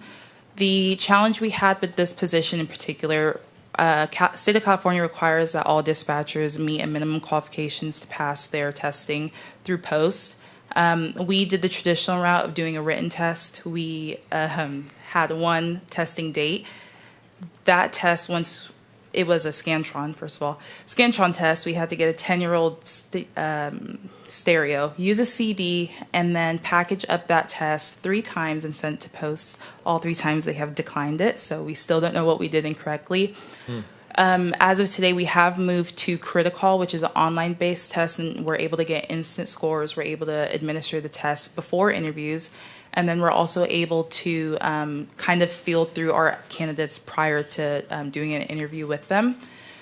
Police lieutenant, we had 3 whole applicants for that one. With some structural changes, we currently have 2 people in that position, and it still remains open at this point. Police officer, 42 applicants, which is a great increase from prior years. We have hired 4 of those individuals. 2 are, I believe 1 is internal. 2 are actually internal. They just completed the police academy earlier this year. 1 was an external hire, and then we have 1 more in backgrounds. And then for the first time in a while, we opened up our police recruit position. We had 38 applicants for that, and we successfully recruited 2, 1 internal and then 1 external. And they are expected to start the academy on June 30th. So some of the recruitment challenges that we've been facing are limited and competitive candidate pools. So like Kelly stated, competing with agencies that are not only paying more but offering high sign-on bonuses and things like that is a challenge for us to compete with. Finding specialized roles for building officials, recycling coordinators with those certifications, or them getting beat out by the private sector for pay. We also have quite a lengthy hiring process, which we've been working to make more efficient. So with background checks, panel interviews, those can kind of cause delays and lead to candidate drop-off or missed opportunities. Since we are a smaller agency too, we are lacking a little bit of recruitment staff, branding tools, and modern outreach methods. Sometimes our jobs go unnoticed by those qualified candidates.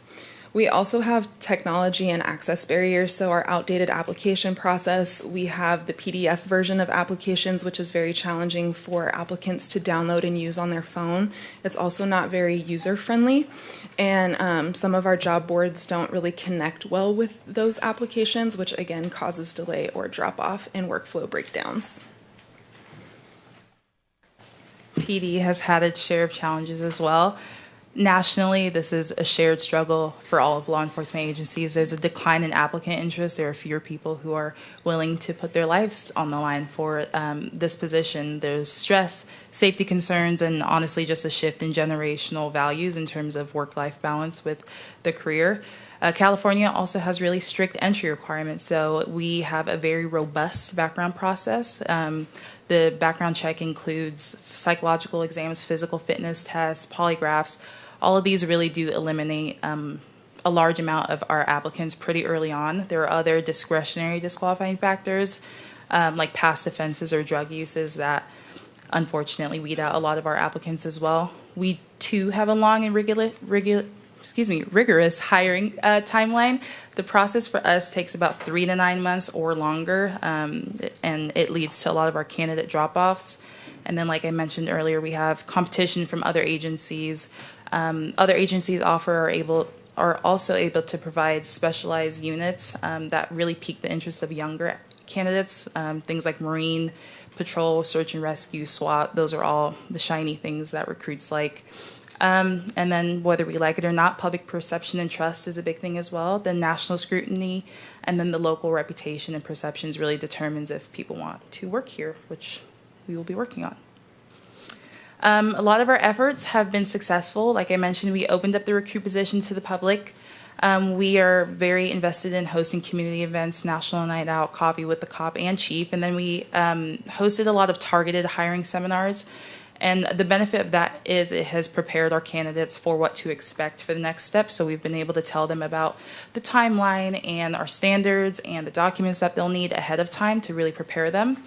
We have been going to academy class presentations. I've been all the way down to Sacramento and all the way up to College of the Siskiyou to recruit these cadets while they are at the academy.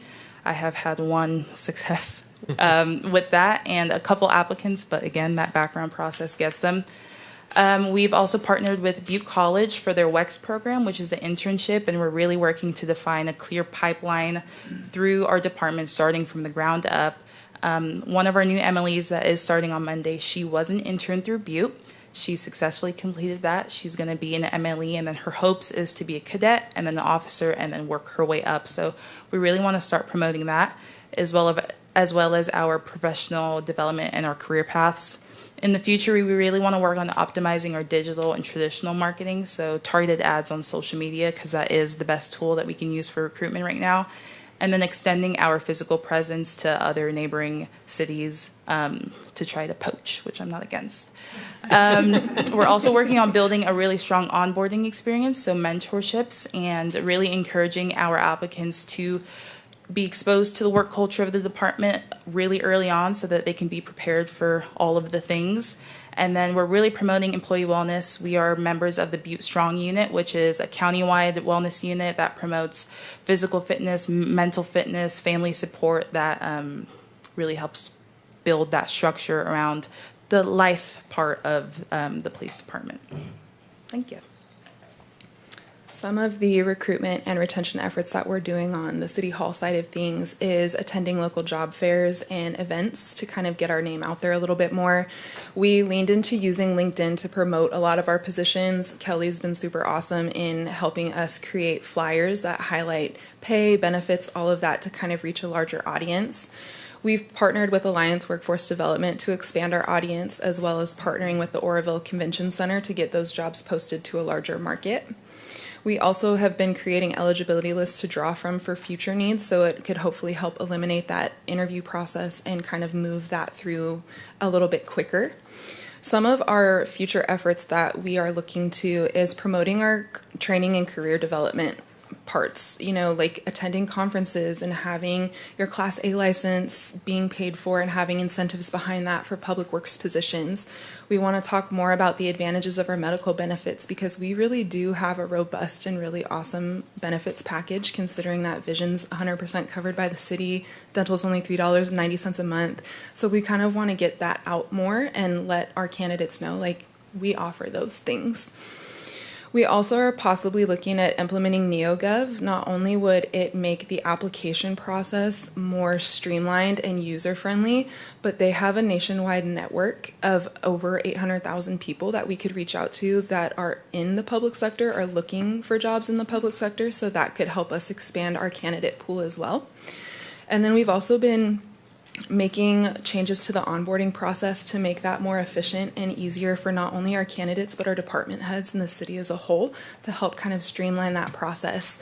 I know when I first started, it took me about 4 weeks to go through the background, the pre-employment drug screen, all that.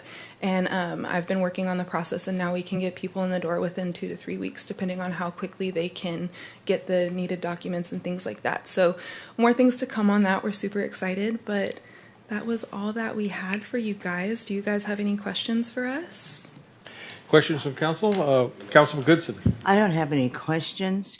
I just want to compliment how well both of you are. You're professional and you work in tandem.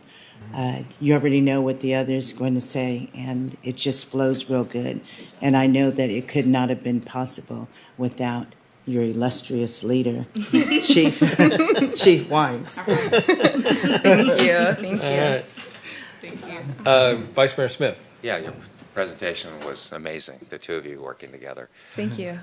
Just a quick thought. A little bit of an observation with the amount of applicants and some of the comments about how they fall off quickly because of, issues in their personal life. And so, when I think about our own local kiddos, going through the high school process, really reaching out to them and, preparing them to understand, the decisions that you make when you're younger can certainly come back and have a big impact. So as a recruitment tool, reaching into the schools, and then also just a quality of life, getting the kids to really recognize, that they need to make good decisions when they're young, and how, again, how that impacts you. But so it's a kind of a double-ended kind of thing there, where you're, building towards the future with future recruitment, and also just helping the kids, make better decisions. Mm-hmm.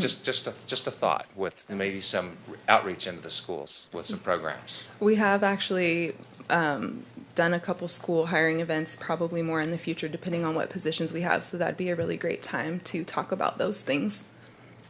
Great, thanks. Councilman Weber. Oh, no, Goodson, are you back?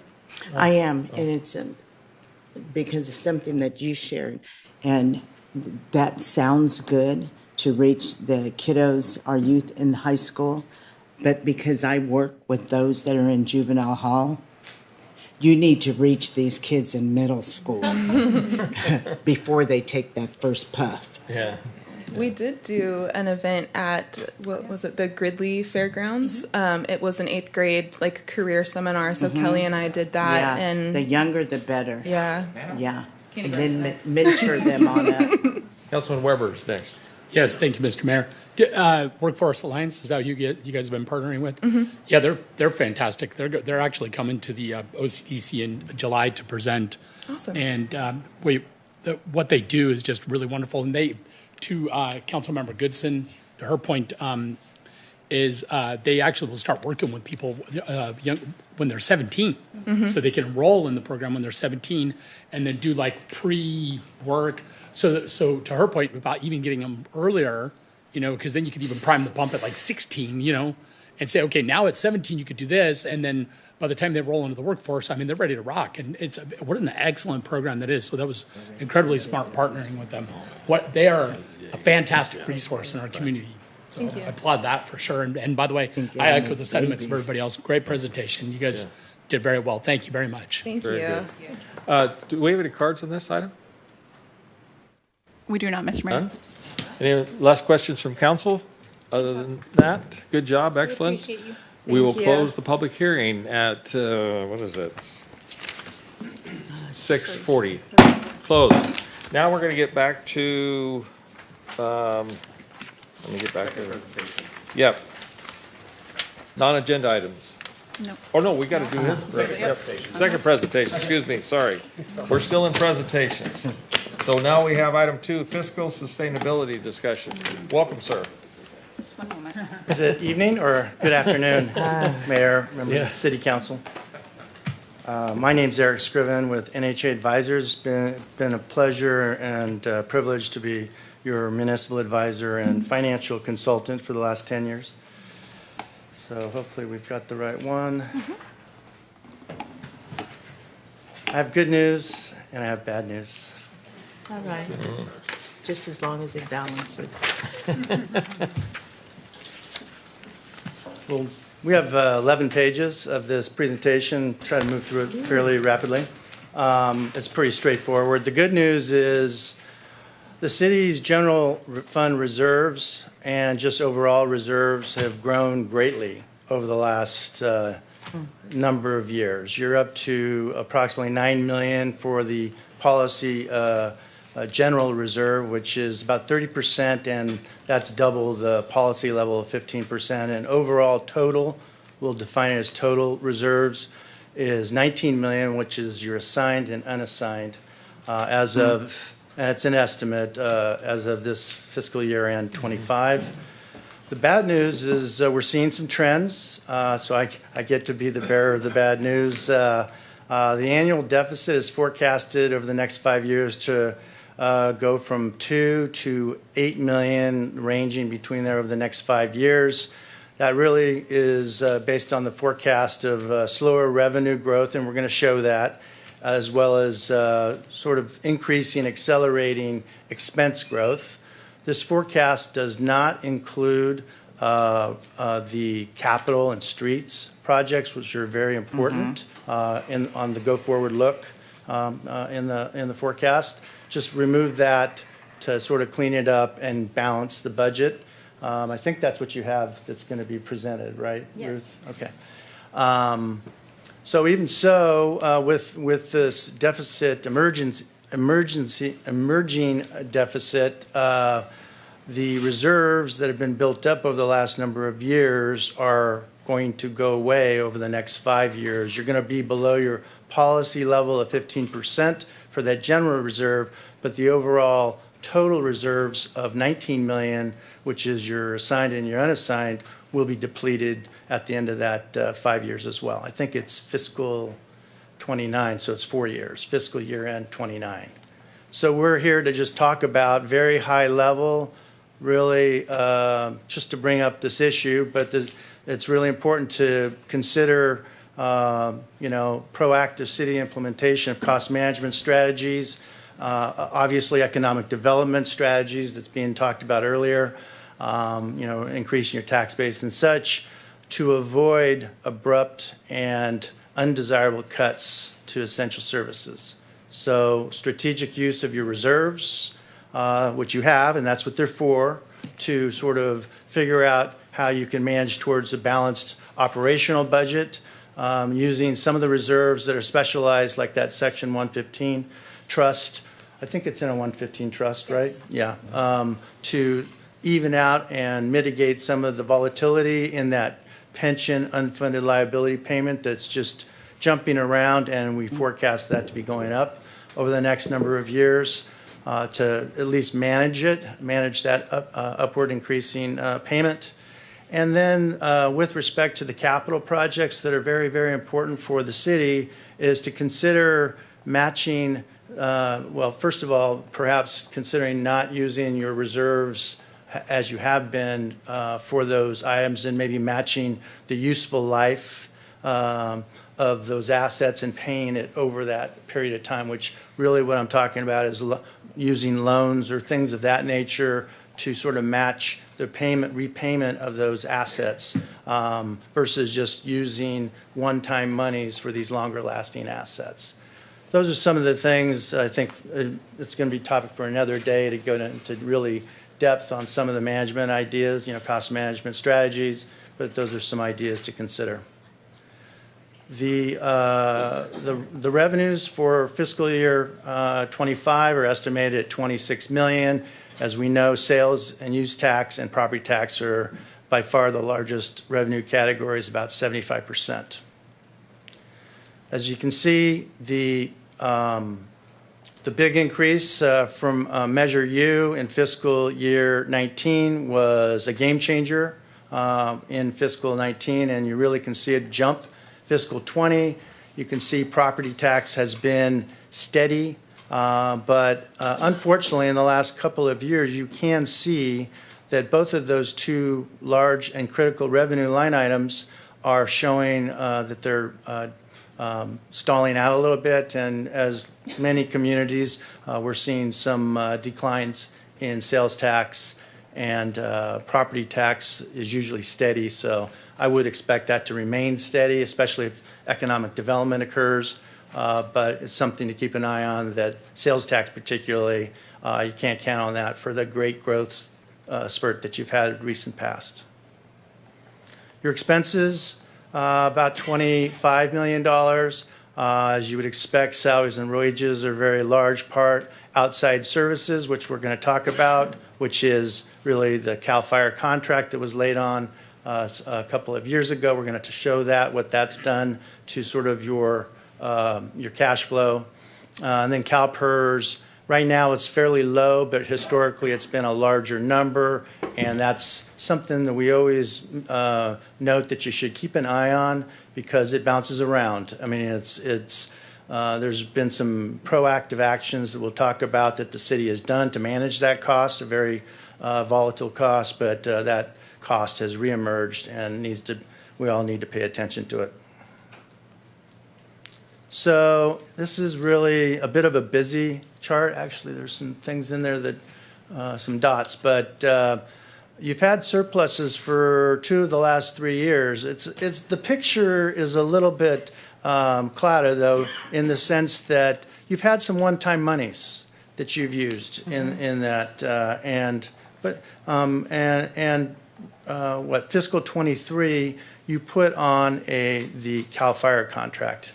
So that both of those things have sort of created different trajectories for your revenues, where you can see the green line is really stagnant and slightly declining, and the red line really has just jumped up and continuing to increase. So that's the takeaway here, that you've had some surpluses. You've done very well with those surpluses by banking them, and you've got very good reserves.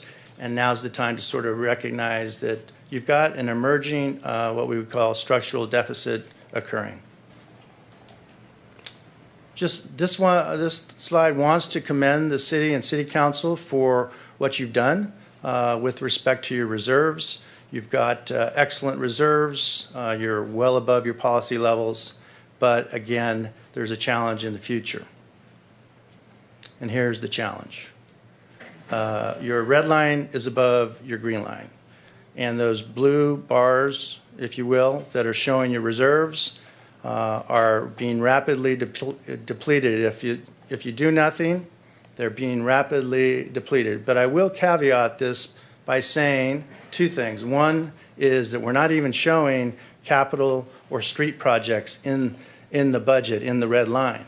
But the other part is we've got some pretty conservative assumptions with respect to salaries and wages, and there could be some materially lower costs. In other words, the red line could come down a little bit. I'm not sure how much, Ruth, but that's something we want to be honest about what we're putting here. But the picture we want to show is that action should be taken. But you can see that we're negative below the 0 line for reserves. We've gone below the policy level, which is the orange line in fiscal 29, and we're in fact negative in fiscal 29. So this is just one of the headwinds, is CalPERS. The city's done a lot with respect to trying to manage this cost. You did a pension bond, and you restructured the debt, which is the dark blue lines, which leveled it out so that you had a more predictable repayment. And for a moment in time, fiscal 24, last fiscal year, there was no other unfunded liability. It was just the pension debt that you restructured and made flat.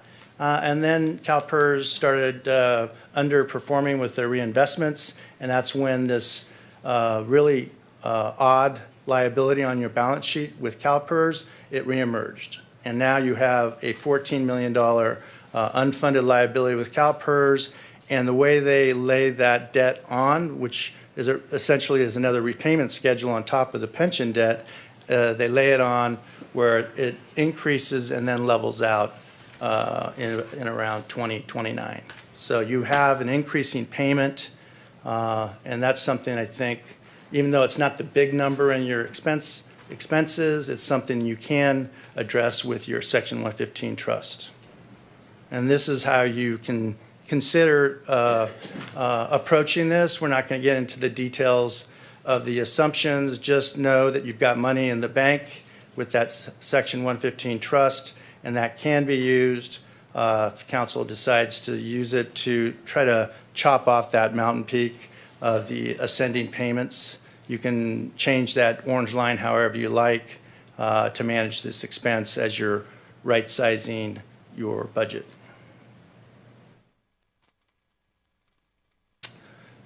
The elephant in the room really is the capital expenses. We took them out just to have a clean operational budget and show that you're still challenged with this emerging structural deficit. And just looking at streets as an example, because you have to address your capital needs, which you have been doing over the last number of years. There's a pavement management program plan that shows $155 million need over the next 4 years. That's a humongous number. So it's a challenge. Not sure precisely how you address it. That's a topic for another day. But again, I think the point that is important to make is using your reserves for these capital projects. Once those reserves are gone, your options become more limited. As Dimitri mentioned earlier, investors are picky about who they invest to, and they always like to invest with people that don't need the money, right? Mm-hmm. So it's good to have reserves for these rainy days to manage yourself as you go forward. So, with respect to capital, if you have some emergency capital, streets do deteriorate rapidly once they get past a point of no return. Those may be priority projects. You may want to match up with some sort of funding source. You can get grant funds and things like that if you show that you've got some matching funds. So those strategic uses of reserves for capital and streets are the way perhaps council should think about capital and streets in the future. So the city of Oroville is not unique. Things are slowing down. There's a lot of headwinds out there with respect to revenues and expenses. We've just come through a very high inflationary period, and there's been a lot of catch up with respect to contracts and such. So based on current assumptions, though, those $19 million in reserves will be depleted over the next 4 or 5 years, and that would be accelerated if you used those monies for capital projects as well.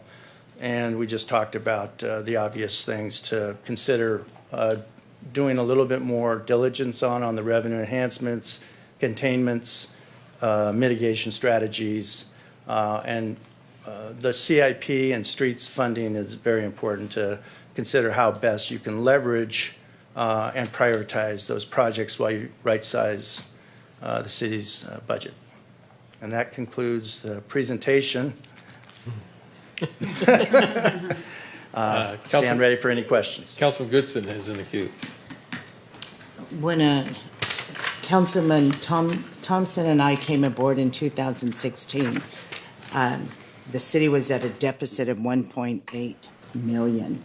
And so along with that, I remember, because I would lay awake at night, and I remember we had for our property taxes, we're going for a debt repayment loan, right? That was going to sunset in 2030. Do you remember that? I do not. I'm sorry. She wouldn't hear that. Oh, you? She wasn't here. Is that the RDA?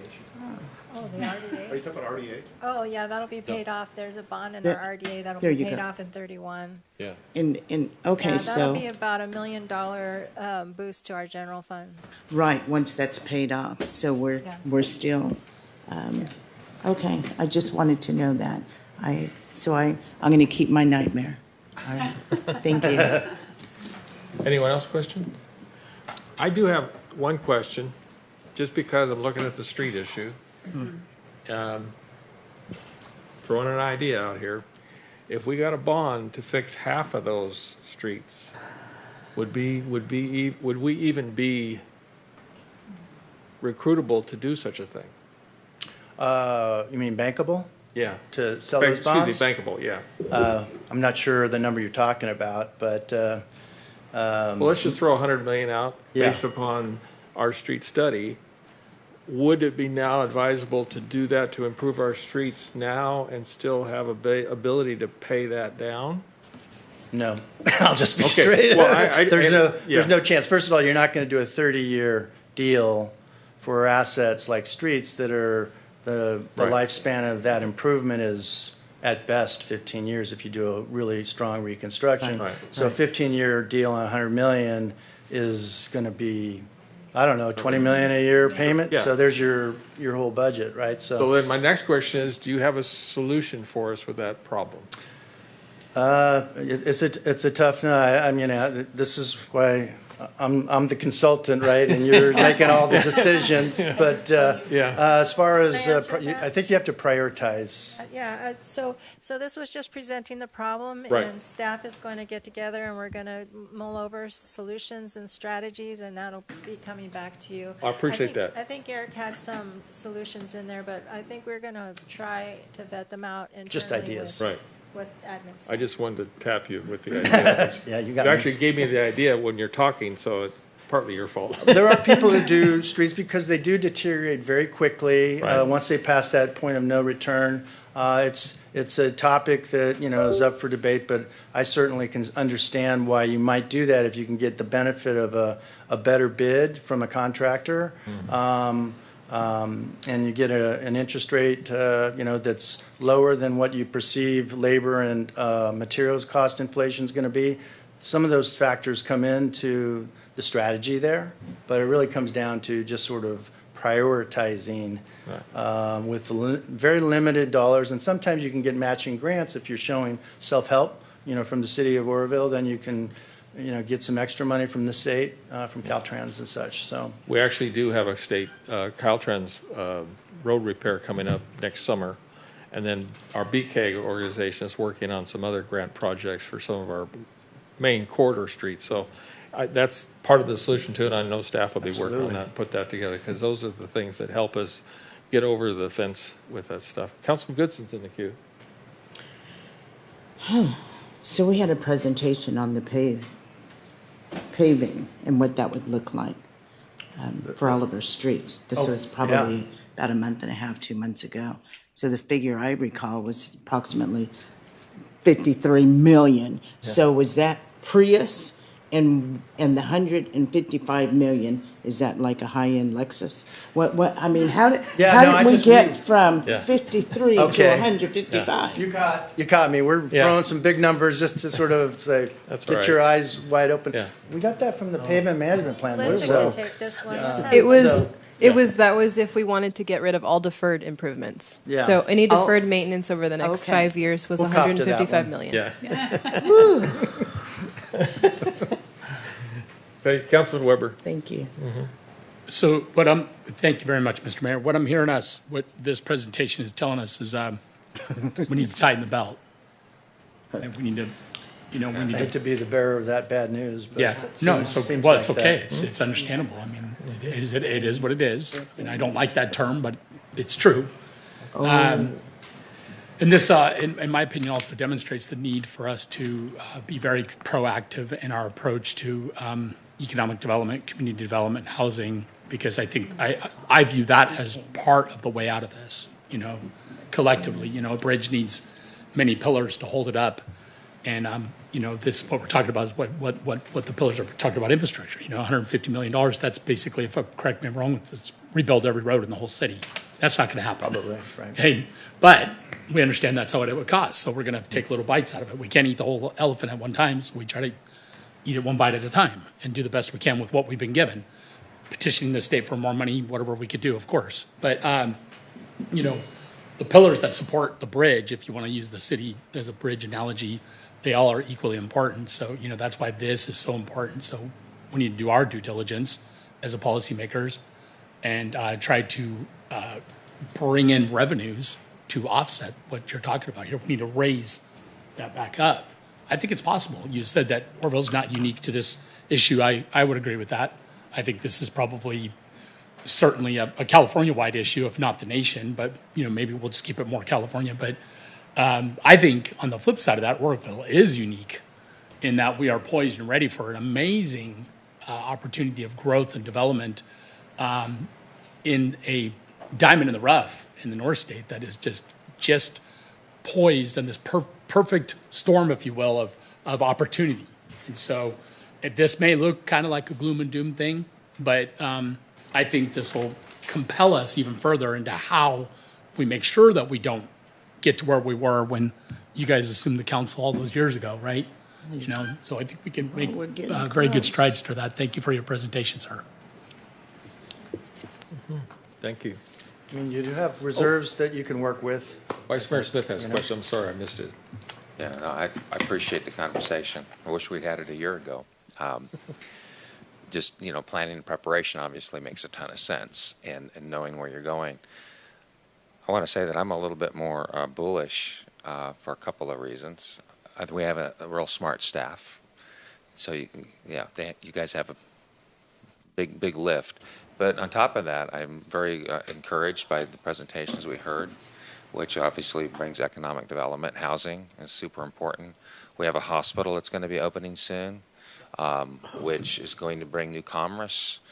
So I'm just pointing out things that sometimes we forget, that there's a lot of good stuff on the runway that will help, probably won't totally close the gap, but when I think about Ruth's presentation, 10% downturn in sales tax revenues, 10+%. Just some of those things alone will help fill some of those gaps.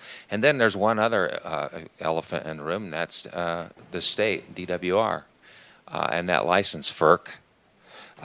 If you'd sign it, that's $1 billion commitment. I don't know if a lot of people realize there is $1 billion committed to our Orville area when it comes to environmental enhancement projects, tourism projects. That's really a game changer. And of course, it's been 18 plus years and holding. And everyone apparently has signed and sealed and delivered their documentation to FERC. And so when that is executed, there's a ton of projects coming that will bring an economic boom to our community. So FERC, if you're listening, they're probably not. But in other words, there's a lot of stuff. There's a lot of good stuff, and we just need to see it come to fruition. So I'm optimistic, although I think we need to act as if, the house is burning down, and be smart. But anyway, I just wanted to point those things out to the folks as you're hearing this kind of scary projection that there's also some good news out there. So thank you. Councilman Thompson, question. Yeah, thank you. I appreciate the presentation, and I'm confident with our staff and the future of Orville. It just seems like from your report that Orville's needing to add another department in gold mining. Maybe we can start mining under City Hall, see if we can find some nuggets. Okay. Thank you. Yeah, I think one of the interesting things about Orville that made a mistake 30 years ago was to build commercial areas for jobs. And that was a mistake this leadership took. Jobs don't pay the bills because where the bills are paid by the rooftops or where people live, that's where they spend their money. And we did not do that. Now I'm seeing that we have investors coming to town that may be reverse that whole policy that was a bad idea 35 years ago, because rooftops pay the bills because that's where you spend your money, where you live. You don't spend your money where you work. And we have a huge population here that doesn't live here. They commute from Chico, Gridley, other places. And it's over 50%, especially in the school system alone. So by having this discussion we had here might be our future solution. So thank you, sir. Appreciate that. Mr. Mayor, Yes, we sir. do have one public comment on this please. item. Brian Wong? Brian, come on up.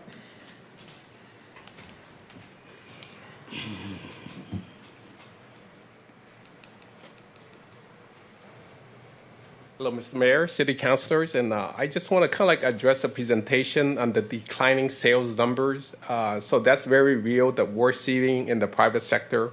What's pulling a lot of economic resources out of the area right now is inflation is definitely one of the cases. High cost of energy from PG&E especially, as well as insurance. On 3 of our downtown buildings, last year we were paying like about $15,000 total for 3 buildings. Now this year we're paying about $65,000. So the $50,000 is not going into local projects where we're buying materials or hiring people to do the work. So that's reality today. So how do we address these tough issues? You know, with insurance, I believe it's transitory. Once the state gets its hands, with this issue under control, it'll pass. Inflation, it seems to be slowing down. So hopefully they'll, the federal government and everybody will get a handle on that. And then PG&E, we're going to have to work on that. But we are coming back to how we address this declining sales issue is. The presentation tonight with construction, with development, that's how we can definitely do it. Because once you get construction going, you're buying materials here locally. That increases the sales tax. And if we're talking about tens of millions coming in for these initial projects, well, that's the increase in revenues, to the area for all businesses. That translates to sales dollars.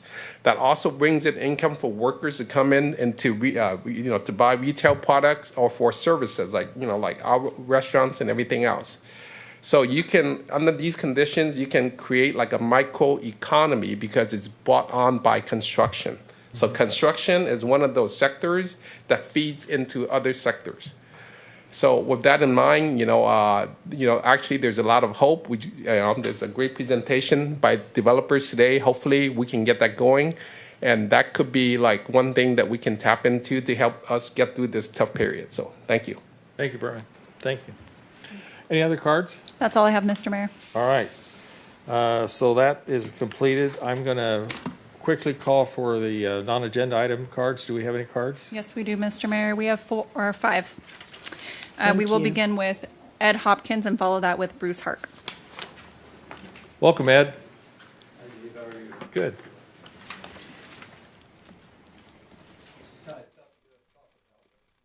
We've been asking for money. Sure. And we got our group together, whether it's our leading person is kind of imploding on us. There's some stuff going on. And right now, I'm not for you guys giving any money till we get this worked out. I think she's being influenced by outside influence. There's several things I could tell you, but I don't have time. Okay. We show up and meet. I mean, they're spending money. They're making decisions without talking to the board.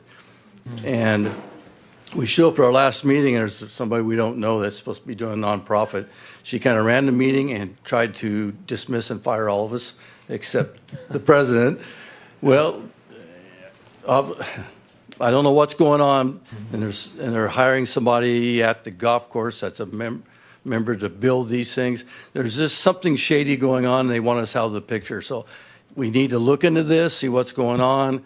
I wouldn't deal with Orville Bocce at this time till we can figure this out. Okay. Our leadership, I think, is being manipulated, our president. There's age-related issues with her, and I think she's being led down a path. We were taken by surprise, finding out there's things going on without even going to the board and getting permission or voting on it. So we need to figure this out before you guys decide to give money to us. So and you know my credibility. I just don't come and make things up. We've got some serious issues. Sure. And I don't know how we're going to fix them, but I wouldn't be giving money away really soon until we can do that. And maybe there's another solution, hopefully, that we can. I'll come back again, maybe with a solution. But sadly, that's going on, and it took us by surprise, some of the stuff that's happening right now. Appreciate that, Ed. Thank you. Thank you. Up next, we have Bruce Hark, followed by Lonnie Lynn.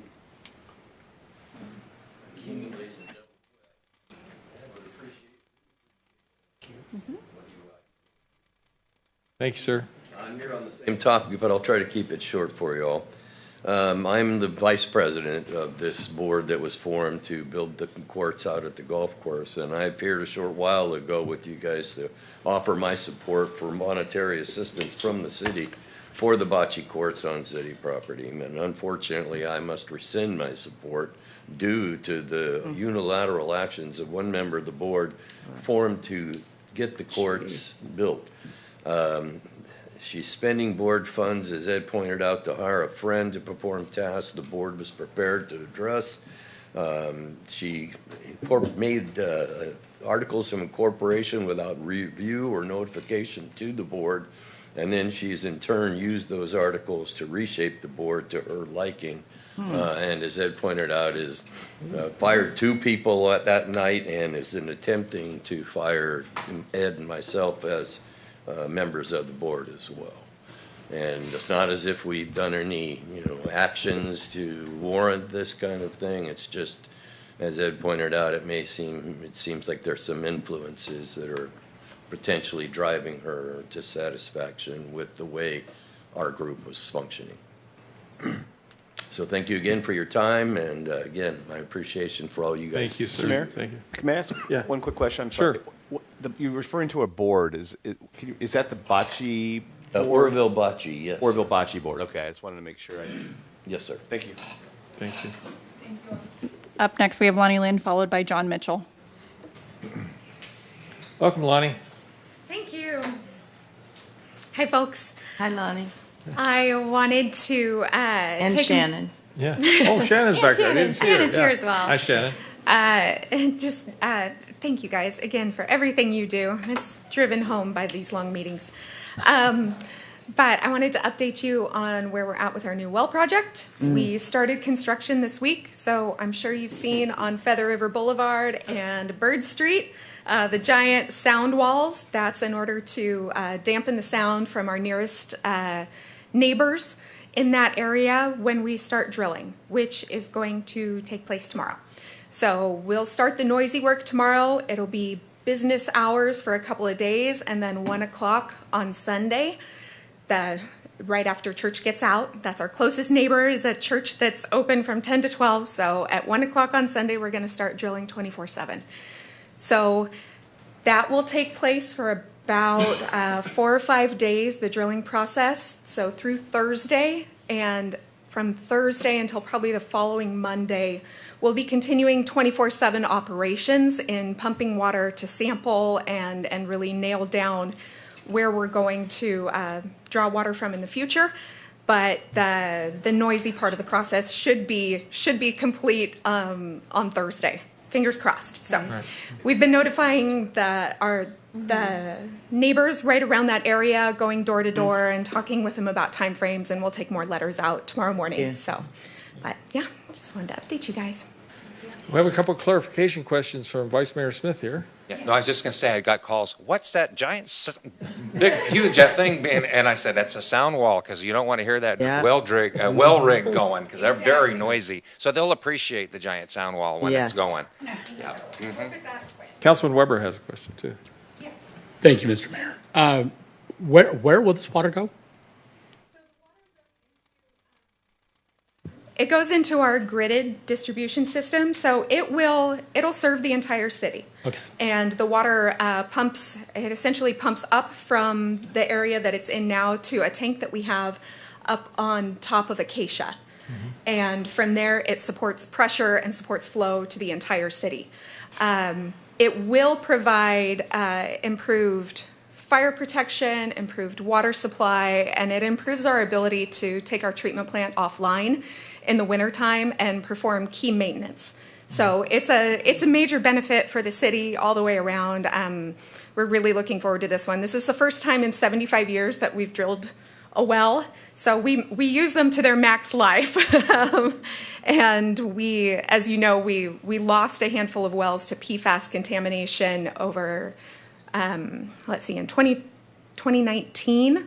So this is one of the replacement projects for that well. Good. We are actively working on a grant to offset the funding to offset the impact to customers for that as a result of that contamination and the replacement project. When does Washington Avenue start? Pardon? Washington Avenue, the water line. Washington and Mitchell has Yes. started as well. Oh, okay. So All we're right. replacing Maine, one of our largest main replacement projects here, especially in the last 20 years, is taking place between Mitchell and it's going down Washington from Mitchell and then connecting up to Orange Street. Okay. So down Washington and then over on Orange. Yeah. And Nice. it'll improve flow. It'll improve. It'll connect about 4 or 5 dead ends there on that part of the town that they'll just get increased fire protection, increased flow, increased water reliability, and it'll be a really good project. Thank All you. right. Thanks for the update. I had a follow-up question. Yeah. Do you guys have any idea how many gallons per minute that well will produce? We're hoping for 1,500. Others which is about 2 million gallons a day. Others in the area have really great water production. So yeah, we're hoping for about that. We're anticipating also that we're going to need to place treatment on this well, just like we have on the one up by the skate park. Carbon filter, yeah. The carbon filtration, removing the contaminants from the groundwater. We're guessing, all the hydrogeologists we've talked to have said that it's probably in the aquifer, period. But we're prepared for that, and we'll make sure that our pump size and flow size is upsized accordingly in order to move through that carbon and reach customers on the other side. Thank you, Lonnie. Appreciate the You're welcome. information. Yeah. Thank you. Next card. I had one for John Mitchell, but I was told he's no longer here. No longer. Yes. So we will proceed. That up next, and the last card I have, Mr. Mayor, is for Bill Spear. Bill, welcome. Thank you, Mr. Mayor, Vice Mayor, City Council. Have a solution for our budget problems. Also, I'm going to pray. It says if anyone is in trouble, they should pray. But I'd like to share the verse of the day first, which says, "Blessed be the God of our Father, of our Lord Jesus Christ, the Father of mercies and God of all comfort, who comforts us in all our tribulation, that we may be able to comfort those who are in any trouble with the comfort in which we ourselves are comforted by." Pretty awesome verse. Father God, we thank you that we are not without resources. Your word says, if we ask, we shall receive. If we seek, we will find. If we knock, the door will be open. And we've been here before, and you've came through. And so we pray for our city. We pray for increased revenue, increased commerce, increased development. We are so grateful that we are not without hope. And we just pray that you would give us that supernatural wisdom from heaven, that you would use our city as an example of your grace and your mercy, of your favor, as we continue to pray, continue to know where our help comes from you. Thank you for our city council. I pray that you would continue to give them supernatural wisdom, supernatural favor and protection for them, for their families, as they lay down their lives and are faithful and standing in the gap for our city. We pray for their health and their families and their children and their finances. For our police, we thank you for the presentation tonight. And Lord, we thank you for the increase. We pray for their protection. For the fire department, we thank you for CAL FIRE and what a wonderful resources. All the developments that are coming and for commerce, we pray for that increase. We pray for businesses to see Orville, the jewel that it is, and come, and for all the developments that are planned to be supernatural favor on them, to be filled up with families and homes and churchgoers. We love you. We praise you. We thank you that you are always there. Bless and anoint in Jesus' name. Amen. Thank you, sir. Is that the last card? Yes, it was, Mr. Mayor. Okay. Just the next item is the reports and discussions. We're going to move that to the rear of the meeting. I think let's do the consent calendar, and then we'll have to take a break because I've been sitting here for a while. Oh, We want he to has to be. do the consent minus, with the exception of number 2. Minus 2, hold 2, okay. Hold 2. I'll entertain a motion for the consent calendar with hold 2. Move that we approve the consent calendar exempt item 2. Call the roll, please. No, just yet. Oh, yeah. Yeah, he's Gone. okay. He's out of here. Do I got scrammed? Not yet. I need to, do I need to make an announcement? Yeah. Why? Not yet. Yes. We need to finish the vote. Hi.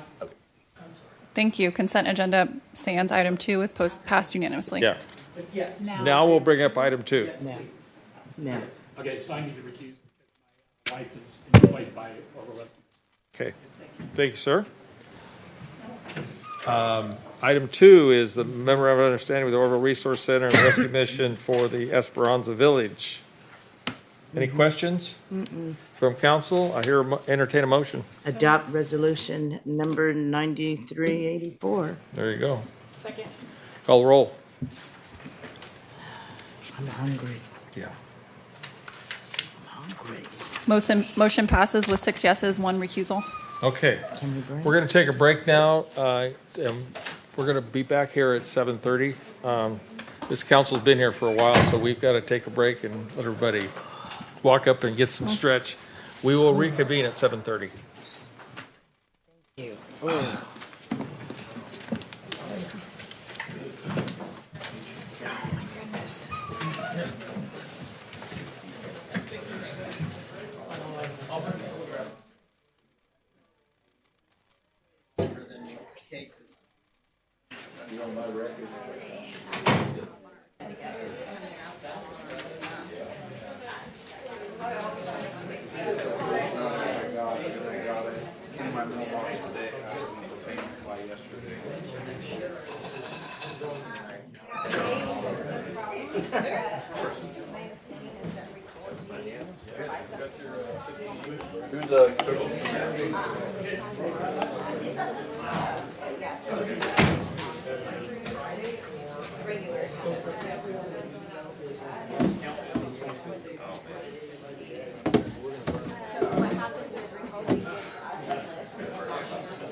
So how'd that go? Was it pretty robust plan with all that, more things? Did it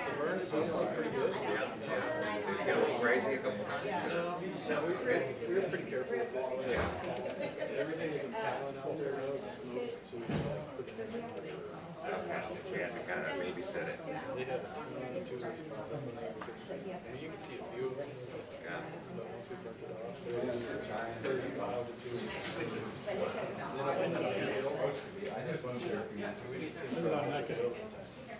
Oh, nice. That nice black smoke. We ended up putting those out. Yeah, there's a few things that. Yeah, it's hidden in there, yeah. I kind of wondered about that, because you've seen a lot of that, piles and stuff, that debris. They seem pretty pushy, but actually. Yeah, I think it's good for the golf course for sure. Yeah, okay. What's that? I bet, yeah. All of a sudden, these little white things start popping up all over. Wow. Who knows? Maybe they, hard to say.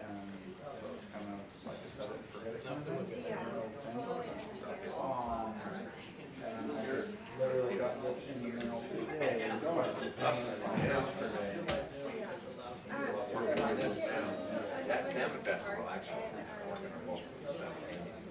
We need to raise some money. So, back in maybe I'll go solicit. Okay.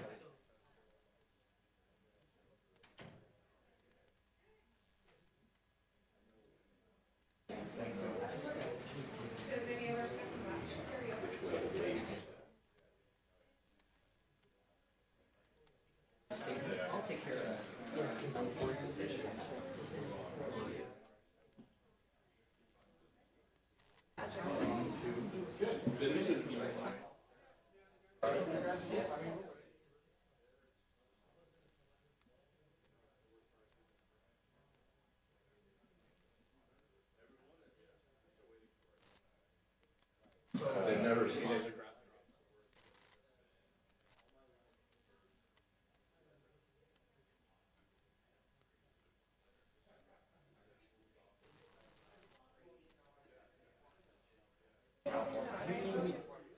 We enjoy the Four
Yeah, I think that was in the packet too, wasn't it? Yeah, there's a, yeah, it's in there. This is for.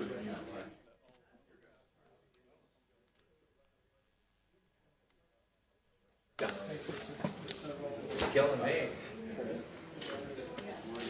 Hey, Eric, I just put these on the dais right now, so that way when you do your announcement, since we're almost there. Yeah. Okay.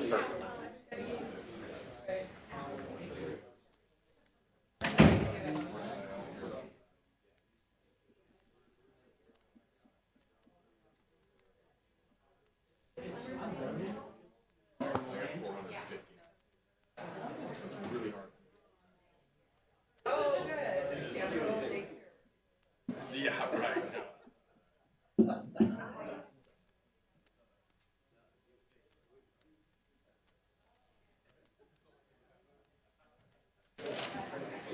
Which half hour? Good to see you, Josh. Take it easy.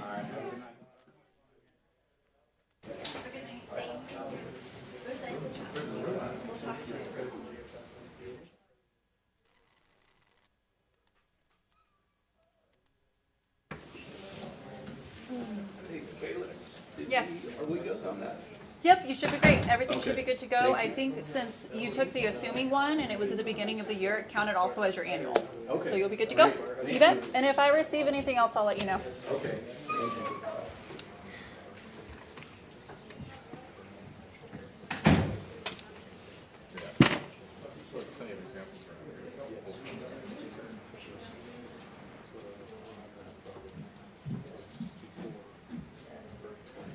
Yeah. Yeah, be ready for that around June of October. Bring it in October because November's usually the first week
That's Amy's joke, so yeah.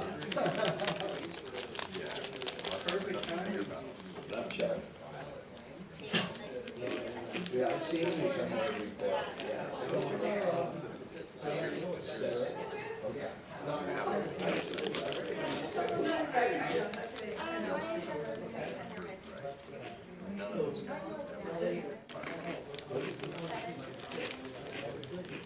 I'm sure that's what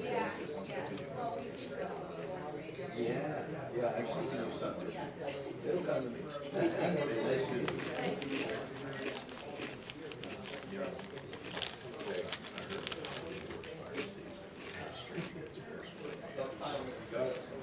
I'm going out on sick leave. Yeah, you got it.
That's how we ended up with 350 information requests that we had to. Yes. Well, that's what I'm saying.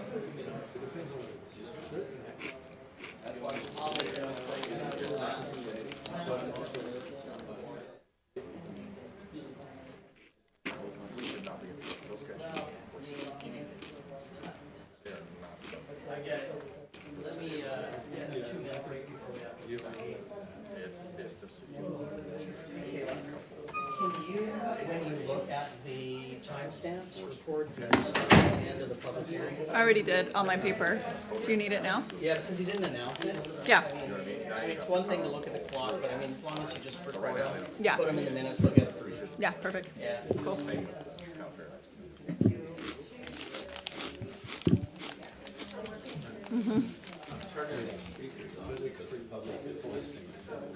Oh, everything should be master muted. Is it not? Oh, no. Okay.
Okay, we'll get back to order. Thank you all for the break. This body has been here since 4 and we needed it. 3:30. Yeah. 3:30. So next item will be the regular business, correct? Regulatory, yes, that's correct. And item in that regular business would be the update of the user and regulatory fee structure.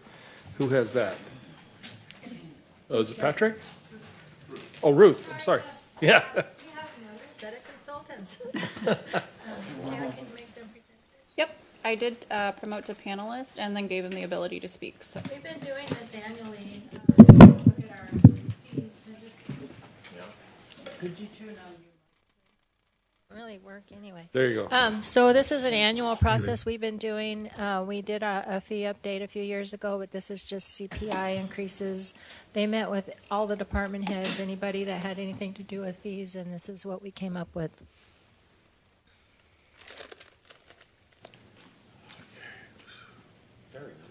Welcome. Hello. Hello, everybody. Good evening, Mayor, Council.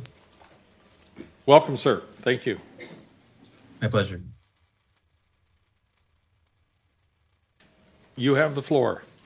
Oh, I'm so sorry. Ruth, I wasn't sure if I was doing a brief presentation or if we were just going to, go over the staff report. Would you like me to? I did prepare one, but I would have to share my screen.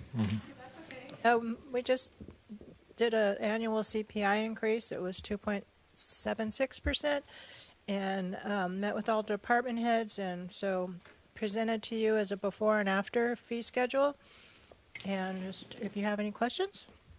Yeah, and the idea here is ultimately, I think the fee study is done about, every 5 to 7 years, an official fee study, and then in the off years, what you're going to want to do is you do a CPI adjustment, so that way, when you actually do a fee study to look at actuals, you don't end up with the need to do a 20% increase on fees. So the CPI adjustment keeps you up, and then you kind of recalibrate about every 5 to 7 years.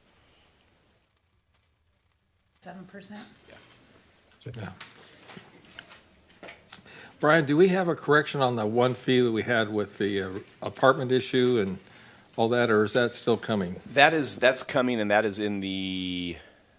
actually in our ordinance. I'm looking at Pat, but you don't see one there. We need to change our ordinance, because in an ordinance it Right. references that fee reduction for multifamily housing. Right, it had an incentive that shouldn't have been there. Yep. Yeah, okay. All right. Council have any questions on this particular item? Do we have any cards on this item? We do not, Mr. Mayor. No public cards? I would then entertain a motion. I move that we adopt resolution number 9387. I'll second. Call the roll, please. Motion passes unanimously. Thank you. Next item is number 9, the new contract for the California Department of Forestry and Fire Protection for the future fire protection services and cost analysis. Brian? All right, back on the staff directed.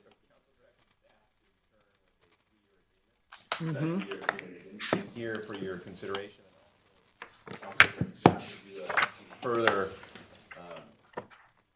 extrapolate basically the cost estimates that were, I apologize, my mic was muted, that were presented back in November. Back in November, we did an assessment to essentially say, okay, what were the last 3 years of OFD's costs in comparison? Then, how have the costs changed with the change to CAL FIRE to provide fire prevention services? And ultimately, the methodology that I used was to try to forecast and predict what if we were still OFD, what would the costs look like? What I did is, I basically looked at our competitors and used Chico Fire Department as a model to try to say, okay, if we were OFD, this is who we'd be directly competing with. So we adjusted salaries based upon that and then kind of compared the models. A couple key variables I want to stress. Initially, both models consisted of 18 firefighter personnel with enough staff for 2 apparatuses. At the time, a couple nuances. OFD had a 56-hour work week, and CAL FIRE had a 72-hour work week initially. As we all know, it shifted back to 66 hours a week back in November of this year. And with that shift, the cost went up a little bit, but also 3 additional personnel were brought on board. So with that, in this comparison, what I also did is I adjusted, I'm trying to do apples to apples here. If we have 21 personnel now, what I did is I said, okay, I'm going to make an assumption we'd have 21 personnel for OFD. So that's why when I look at the model here, you'll see what I'm talking about. OFD has had historically staffed 2 staff per engine. With the CAL FIRE contract, we have had 3 staff per engine. Fire marshal duties and weed abatement activities are not included in the contract. So in the modeling here, what I did is I added in additional $100,000 to $160,000 in costs for us right now that we've taken on either with code enforcement or with us contracting out those fire marshal duties. Other things, recruitment, collective bargaining, personnel matters have shifted to the state with the CAL FIRE model, and costs such as operational costs, PERS, unfunded liabilities, operational expenses, we still obviously maintain those for our previous fire personnel, and obviously we pay for our operational costs even for the CAL FIRE employees because they are providing fire protection services, but it's still our apparatuses, it's still our facilities, so we have operational costs. So let's jump to this. So what I did here is, and I apologize, I'm going to look over, I'm going to look at this because I can see it a little bit better because the numbers are small. But this is let's go to this one. Let's go 2 down, 2 more. There you go. So this model shows the first 3 years are the costs, total costs when we were at OFD. And again, the only thing that's changed since November is I added on 3 more years. So when you go to 22-23, the blue is the actual fire costs, and the red is the projected or anticipated OFD costs. And again, with that, the key thing is I increase salaries to be competitive with that mirrored Chico Fires Department at the time. So you'll see 22-23, 23-24. If you look at just the blue versus the red, the CAL FIRE contract costs a little bit more than what OFD would have been projected. And then if you look at 24-25, that's this current year, you might go, what happened there? Why did the blue marker go down? If you recall, this year there's approximately $700,000 in savings that we're going to be receiving this year, so our contract costs went down. And that doesn't include, I believe there's an additional another $190,000 in revenue that the city will be receiving for equipment that was been serviced and rented out. So, so you'll see that's where there's a little anomaly where the blue goes down. Had it been normal, let's say it was slightly above red, you'll see that there's a transition there. But ultimately, the next 3 years you see a spike, right? And that spike is primarily due to the addition of 3 additional staff. So with the red model, what I did is for that one, I also included, if we were with OFD, but we went from 18 to 21, I added on 3 more OFD personnel, and that's how the model looks like. And I also made some assumptions there, 5% increases in the outer years. So, obviously there's a lot of variables I have to take in consideration here.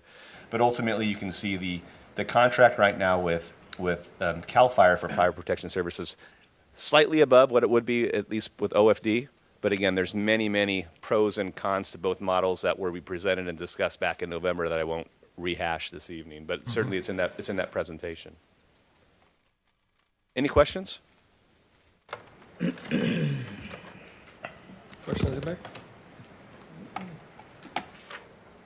Then I have something I want to present just for informational to this body, but I need to go over there because it's actually a presentation. So I'm going to hand the gavel over to the vice mayor.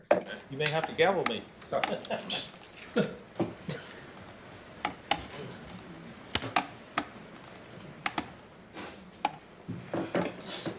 This is his presentation right there? Yeah, it's attached to yes, that. Yes, thank you.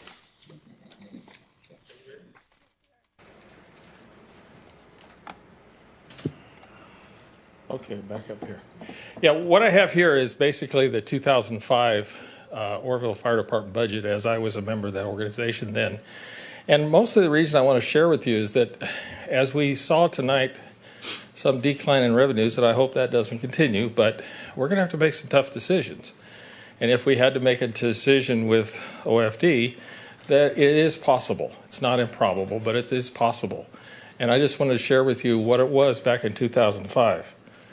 And I'm going to go through this fairly quickly because you have a hard copy of that. And if you want to refer to anything, then you can always go back to that. Let me fix my thing here. The fire department is desired by the city charter to have the fire chief, and then the department is operating underneath that through the policy of the city. One thing that we have now is, yes, our gentleman that's serving as our fire chief is a fine gentleman, but we don't have the choice of selecting that person. That's selected by Sacramento. And I'm just saying that's an issue that we always had in the past and we don't have now. As with the personnel that work here, we don't really have a choice of those personnel. But back in that time, 2005, you'll see how things were assigned. We had one fire chief, 2 battalion chiefs, and then the building official was also in the fire department at the time. So the building department was run out of the fire department, and I have to say it worked very well because there was very close collaboration. The building official served as the fire marshal, and so we had a 40-hour-a-week fire marshal full-time that also was a building official. I'm not suggesting we go back to that, but it was very effective and efficient back in those days for the entire city. The Fire Prevention Bureau consisted of Joe Galen, a fire inspector, building official, building inspector, and then the administrative assistant was Drake Carey at the time, and then David Noel. So it was a 3-member building department. And it worked really well in terms of connection to public safety. And this is the things that we got typically done back in those days, sprinkler systems, fire, all those different things that we are now doing that are required under the state law that we have to do on an annual inspection basis. So it did happen. And then we also had the commercial occupancies were trained to every individual that worked for our organization.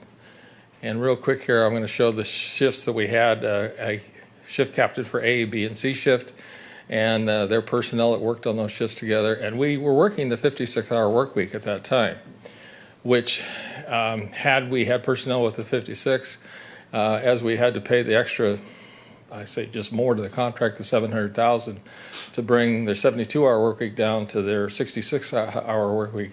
That's a cost we would not have had. And I just mentioned it as a fact. I'm not trying to steer you one way or the other, but part of my reason for this is to say we may have an option that we have to look at. It's clearly because our budget gave us a picture tonight that I hadn't predicted. I do a little bit, but not as great detail. So thank you, Ruth, for that presentation. And this is just briefly all the activities, but we also did the weed abatement program in-house to the fire department. We didn't shove it off to any other. We did it all. We also had a very conscientious fire hydrant maintenance program that we actually maintained and took care of and actually installed them back in those days. And then we had safety members on the different incident management teams, and we had good coordination with all the personnel and the other agencies of the county. And I'm not saying we don't have it today, but this is what happened back in 2005. We had all the associations. We were very heavily involved in the state fire marshal's training system. Our captain positions were detailed in great detail, and the fire engineer and the firefighter. We were all over the place with different things. Interestingly, I just thought about it, that picture with the AM/PM, firefighter Gaddy's the guy on the ladder. He's working for you guys now. We had an individual get trapped on top of that sign, and we had to rescue him. But we had full service delivery. We had the ladder truck. We had the other activities in the fire department. And just goes back to some of the times back in 2005. We also refurbished our own engines and took care of things and added cabs and chassis and a variety of things. And we had, as we do today, all the equipment in the fire department is owned by the city. And all the pens and pencils and everything we have up there in the building is all owned by the city. We also, we met the needs of the National Fire Protection 1710 by providing, the 8-minute service response in 90% of our jurisdiction. We provided that. And how did we do that?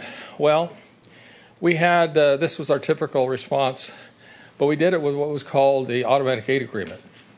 And the automatic aid agreement provided the resources we have today by mutual trade-offs. So In terms of jurisdictional, some areas we went to easy enough, and we traded off other areas, typically for the Nelson Avenue station. So this is what you were being provided back in that time. 9 personnel on a structure fire was the typical response pattern. But it was done by this automatic aid agreement, and the white line, if you want to take a moment, to represents the city or the river. So we're on this side of the river, and then we made an automatic aid agreement with the Thermalito Station 63, and then we made an agreement with the Kelly Ridge Station 64, and then another agreement with Palermo 72, and El Medeo at the time. They existed. So we all had this kind of level of service that we're provided today, which I don't suggest to change at all. But I will bring back the interesting need was the airport fire station. 2005, we saw a big need to have this station. What year are we in now? 2025, and we still don't have that airport fire station. Wow. So if I get to impress upon anything here tonight, there's a big need for that facility. That's true. This was an example of one of the fires downtown. This is the old Rodin's Rest Home over here on Beach Street. And this is just one example of how things worked for that particular fire. And the need for fire is overpressing all the way down the line. The training program was daily and multi-company. And probationary employees, like we mentioned before, had 18 months of time before they actually were certified to actually operate and deal with our equipment. And the 18 months included a very unique description of the city, the communications, and every aspect, especially like our sawmills and the fire pumps that are set up and the fire protection systems in our particular facilities. They always met with on a 2-month basis with the emergency response team at the cannery, because they have their own people to work on their facilities, and we trained with them quite often. And then we provided certification through all the different entities, Butte College, Chico Fire, Orville, Paradise, Cal Chiefs Association.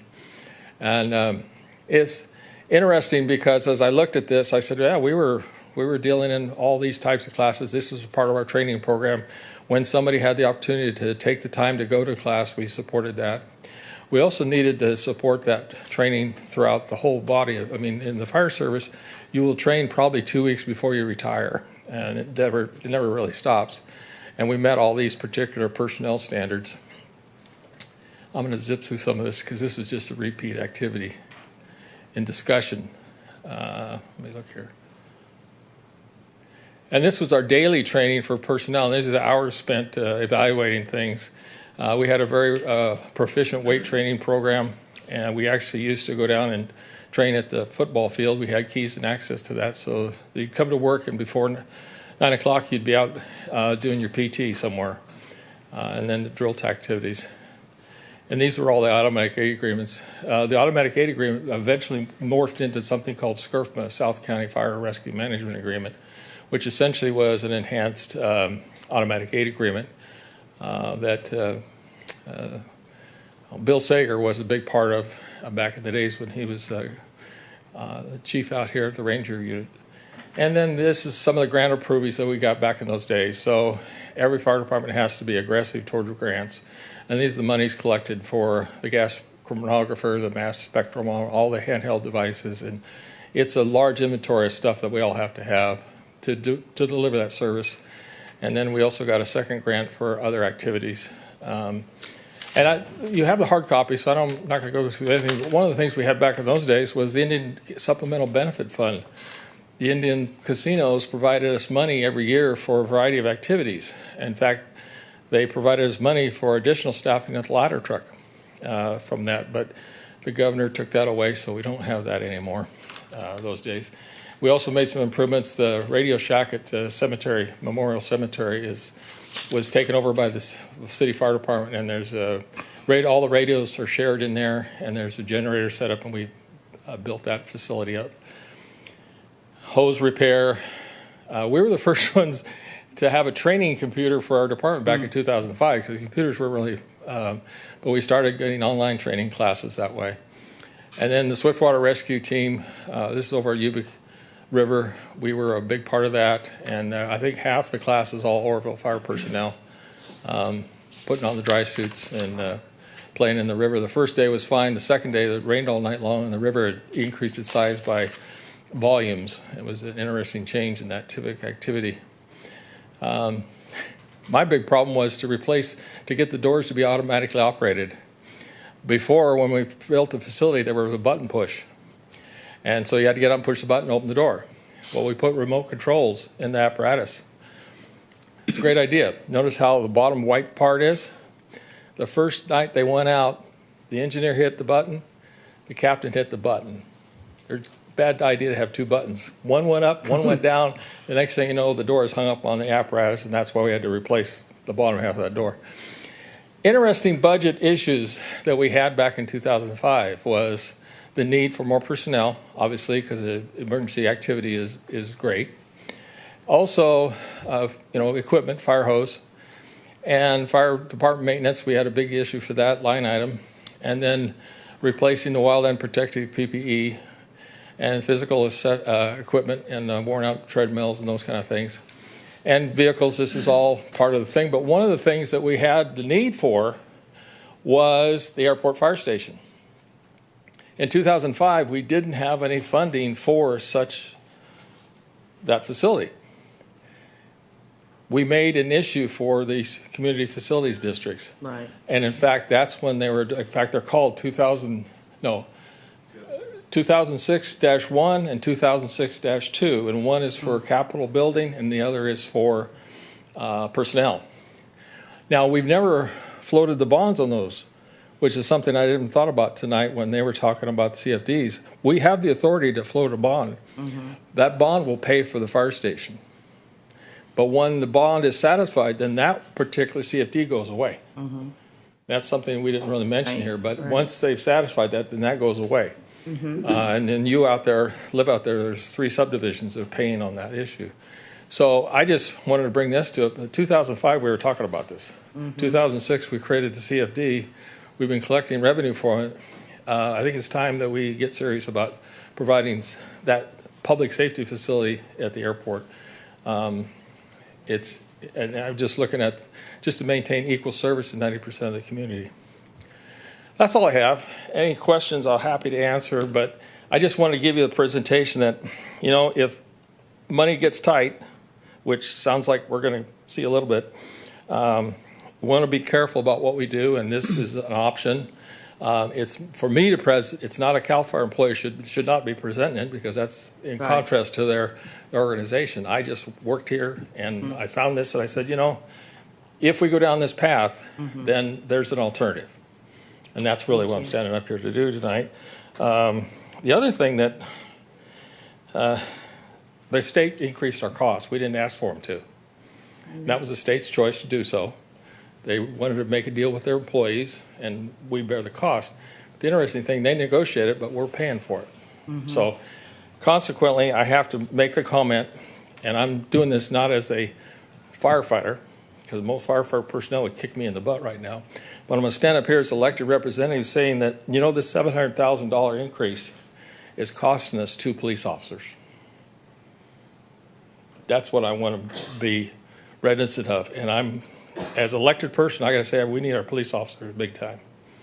So that's my presentation I wanted to add to you. So, and you know what I'm talking about. I'm really bucking the system here when I say that. So, anyway, I just wanted to add that to this conversation so that we have something to look forward to in the future. And it can be done. It's not easy, but we could do it if we need to with this budget thing that's coming to hit us. Any questions? Thank you all. Appreciate the time. Appreciate the presentation. Thank you. Pros and cons. Okay.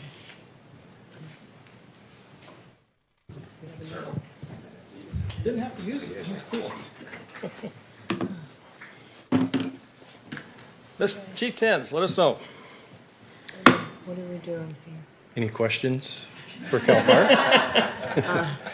I think I've stood up here a lot and kind of advocated for CAL FIRE and Oroville Fire Department as well. Obviously, I think the cooperative aspect is the big perspective for you guys, and absolutely Oroville Fire Department needs to grow. But CAL FIRE is Oroville Fire now, and we're here to grow with the city and help you through that.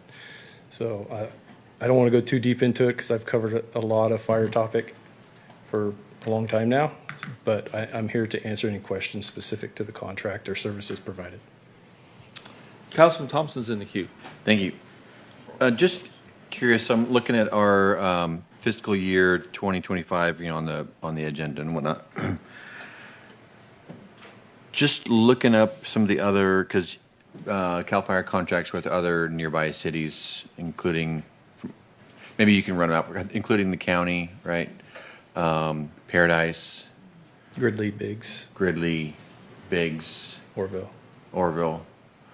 So what's Paradise's contract right now?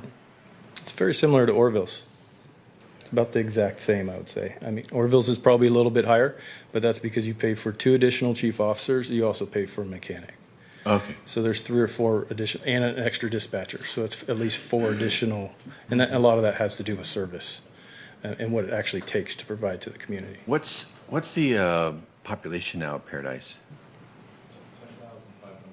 Yeah, 10,000. They're about half of Orville now. Okay.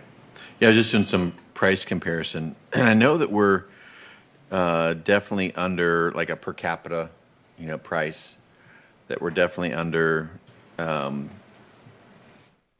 other municipalities that are, especially the ones that have their own, fire department.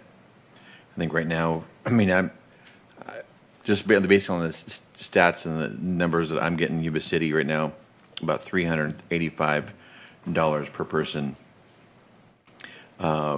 Redding's at $300, and from my estimates, we're about $280. So we are, we're in there. We're down, I guess.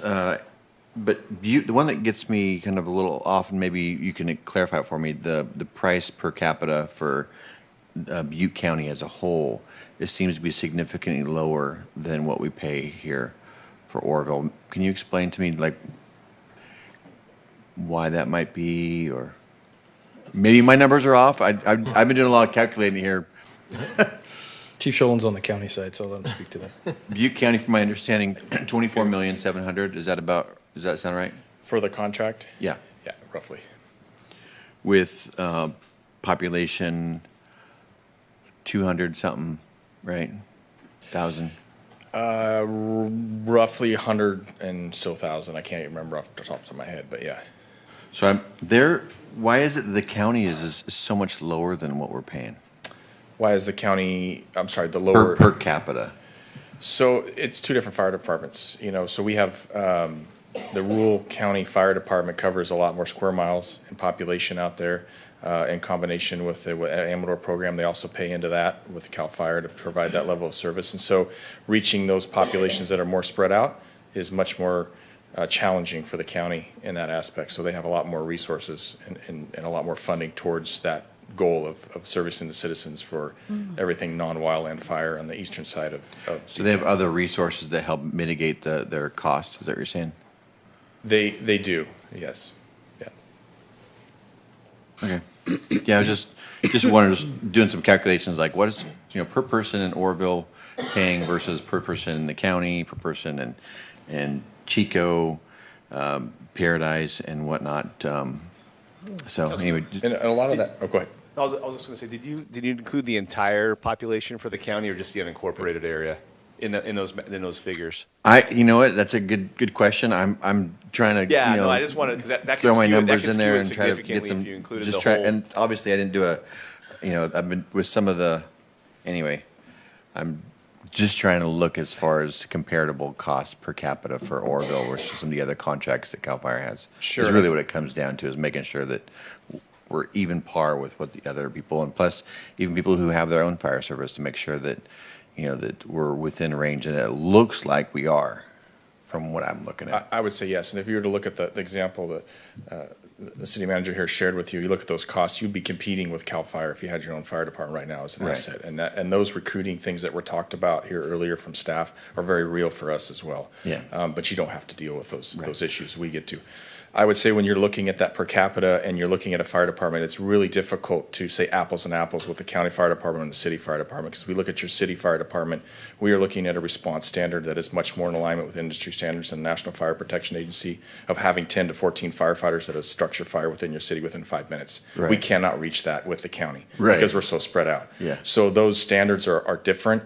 And we look at those as we look at staffing your department and the expectations of the citizens here in the county to provide that. For me, and I appreciate it. For me, one of the reasons why I'm a big fan of CAL FIRE isn't necessarily the cost. I love just in talking to the firemen out there, the training and the availability for experience and all that is just, it to me is not apples to apples within our own fire department. Just when you work with a larger entity like CAL FIRE, the resources that are there and then the training for those resources that our guys get exposure to and availability to be a part of. To me, how do you quantify that benefit to your local citizens that, and again, if we do bring it down to just per person and whatnot, there's a lot more. And again, I want to bring that question per capita, but again, going back to the fact that the training that we have, the availability that we have for our citizens for safety, with including not just trucks, but everything that CAL FIRE has right here in our own city limits. And investing in the employee and health and wellness in the employees, that entire cost is very difficult to measure when you do these analyses, because you're right, you have those pool of individuals countywide that we draw from for staffing your fire department and balance those needs for the employees that we serve here. So those are very difficult to put on paper and measure. Yeah, but even if it was measured, which I measured a little bit, it still seems comparable. Yes. Vice Mayor Smith, Just to add to that. Go ahead. You go. There you go. So just to add to that conversation, when you look at a county, like Station 51, 28 calls. So when you talk about the breakout of cost per call as opposed to the city of Orville station, right? Station 91, 5,915 calls, and you have a group of firefighters manning the station. That cost is static, but the amount of service that you provide in a city environment versus a rural environment, it's not even close. And then you also Station 63 serviced 2,553 calls for service, many of which were in the city of Oroville. Of course, that's always been my bugaboo, right? Because we hadn't traditionally counted that, but there was a disparity of service, what CAL FIRE would provide to Oroville versus what we provided reciprocation-wise. So I think when you calculate in the volume of just sheer numbers in which you're providing service, then we're getting I think a good deal. Yeah. And I got one follow-up question. Just maybe you can, again, I'm not in the fire industry, but I'm sure you've thought this through, because I know that a large number of the cars are not necessarily fire-related. They're, Yeah, 80% are roughly medical response calls here in the county, or countywide. But with that response, a fire truck will often, pull up to the scene, which is wear and tear mileage on the fire truck. Has there ever been discussions of a response vehicle that doesn't put the mileage on the fire truck? The firemen still show up, but it isn't, driving back and forth in the fire truck. Yeah, absolutely. And just to precursor that, we've already been in discussions. One of the things that being part of the cooperative fire protection here that I represent with the county is also the ambulance services that provide service here in the city of Orville. So we offer through, just speaking specifically to the medical aid problem and wearing out equipment, is we do emergency medical dispatching that you contract with us out of our dispatch center. So we're able to prioritize those calls with the local ambulance company. And so we can send on those what we refer to as low acuity calls that don't require code 3 or a piece of our equipment from OFD to respond. They can respond to on their own. Heart attacks and those sort of things we still respond to, so it's cutting down on those number of calls. We've also worked with Sierra, Sacramento Valley EMS, which provides the oversight for the county, if you will, for ambulance services, and worked with the provider at Butte EMS, Emergency Medical, that does the ambulance services, in providing a basic life support ambulance that we are hoping to bring here in July 1st. That will also offset some of those needs for our fire apparatus to respond to. So to answer your question, yes, the next step would be to look at how do we evaluate response of such as our aerial ladder, not responding to all of these medicals, and can we offset that with? So it's a multi-pronged approach that we are addressing here with your city. My guess is, and again, this is an assumption, but my guess is part of the reason why a fire apparatus would respond is because if there's a fire call while they're responding to a, help, I've fallen down, I can't get up type thing, that they wouldn't have to go back to the station and then Correct. get in the fire truck in order to. That's correct. We always take the tools with us in totality so that we're always ready to go. I understand. Kind of. Thank you, sir. Oh, any other questions? Do we have any cards on this item? We do not, Mr. Mayor. Okay. Oh, sorry, Councilman Reynolds. I wasn't going to say anything, but we worked on this to ad nauseum a few years ago, and we were allowed to pick our own chief, and that was one of the stipulations in the agreement, and that's how we picked chieftains. And there's just a lot of things that that we outgrew, and we didn't lose our identity. We're still Oroville Fire Department. We simply have a labor agreement with CAL FIRE, and that's to cover the growing population and structures that have come into town, because when I came in 2018, we had the same amount of firefighters as the city had when we had a population of 5,000. So it was time to grow. And I think you guys do an exceptional job. I think Oroville Fire Department does an exceptional job, but we have to have coverage. And another thing is the MOU agreements where they were saying that CAL FIRE has to show up. They do, but they don't have to do it for free. They could bill us every time, and they never did. So it was a relationship of working together, and I for one am really happy. You have saved neighborhoods close to me a few different times. I got to watch you guys work up close, and thank you. Thank you. Thank you for those words. Any other comments or questions? Entertain a motion. Second? Let's identify the motion. So move to approve the contract. Okay. Second that. Call the roll. Motion passes with 6 yeses, 1 no. Thank you. Next item is number 10, adopted budget 25-26. Ruth.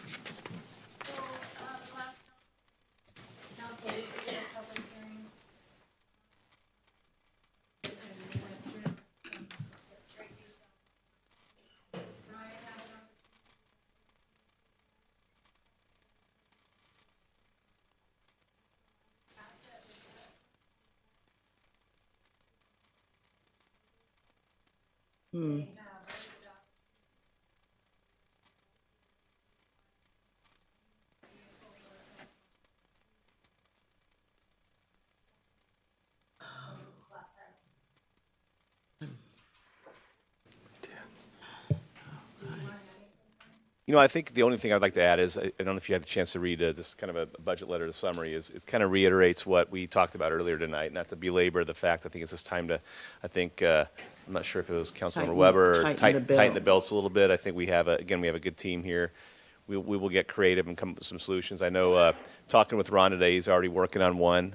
For example, a grant that could potentially bring in $500,000 over 3 years, which ultimately could be 1.5 FTEs. So I think we have to get creative and try to find ways to increase our revenues, decrease our costs. Obviously, our partnerships with our federal and state lobbyists are critical for our infrastructure needs. I mean, it's clear that when you have that much, the roads are the idea of getting maybe some debt service for some of those is ideal, but it's when you have a problem of that magnitude, we're going to have to use every variable that we can.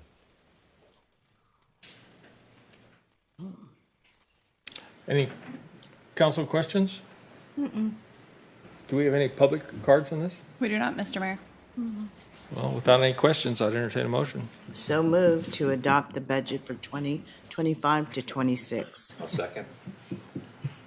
Call a roll. Motion passes, 6 yeses, 1 no. One item I want to stress in there really quick is I feel to the contingency. Last year, we implemented the program working with Ruth and finance and just coming up with assigning what some of our fund balance figures are. We had $1 million contingency in this current fiscal year's budget. We spent about $500,000, so we're budgeting $500,000. And again, the contingency is ultimately for those times when you say, okay, do we have any resources out there for unanticipated items that were not budgeted? That's where we can draw from, and that way throughout the year you can easily track. Okay, what did we not budget for that we had to use these resources for? So we did budget $500,000 for that. Okay. Next item, 11, Community Navigator update. Good evening, Mayor Pittman and Council. I'm here to provide you a requested update by the Council on the Community Navigator program. In November 2024, the Community Navigator program was transferred from the Orville Police Department to Code Enforcement. The Community Navigator currently shares an office with Code Enforcement and has a fully marked vehicle that he gets to drive around in. And Bert Taylor, our Community Navigator, is in the audience. He has a spot in the office where he communicates with our code enforcement technicians, discussing issues with the unhoused and people that are at risk of being unhoused. I'll basically take you through a day of what the Community Navigator does. In the mornings, Bert is researching and updating himself on laws, regulations, service providers, substance abuse programs, and changes in services. He quickly moves out into the field. He manages his time by first making outreach at the rescue mission, Hope Center, Jordan's Crossing, the areas where the unhoused individuals tend to move towards as the day gets started. And then subsequently he moves out into the field and gets into the high traffic or high population areas where the unhoused are hanging out at. Bert is really good and knowledgeable in that area and has spent enough time in the business where he understands the thinking and processes of those that are unhoused. Some of the service connections and referral activities. The Community Navigator doesn't always just work with housing navigation. He works with Butte County Behavioral Health, Department of Employment and Social Services, Butte Cares, Numa Health, Tribal Health, and additional services. So he's trying to connect not just with any one particular group, but with service group that kind of relates to the unhoused and their needs. Daily outreach techniques. Bert utilizes best practice counseling techniques such as motivational interviewing, trying to understand the person's state of mind that he's talking to, trying to move that person into a idea of, or thinking of changing and wanting to accept services, and then getting enrolled in services, maintaining those services, moving towards sobriety and housing, and working on their own recovery, and setting up a necessary support system to keep them housed, keep them off the street, so they make better choices. Bert is very knowledgeable in building trauma-informed approaches with the individuals that he comes in contact with. He understands that lifestyle, he understands the need, and works hard towards getting there and being successful. And on average, I sat down with Bert and we talked in my office. He makes contact with about 25 individuals a day. And if you think about our point in time surveys and where we've been, in 2019, there was over 400 unhoused individuals in the city of Orville. And that's the year that the city of Orville and Bill Agrone, when he was chief, came to me and said, we have a problem and it needs to be addressed, and we started to manage the issue.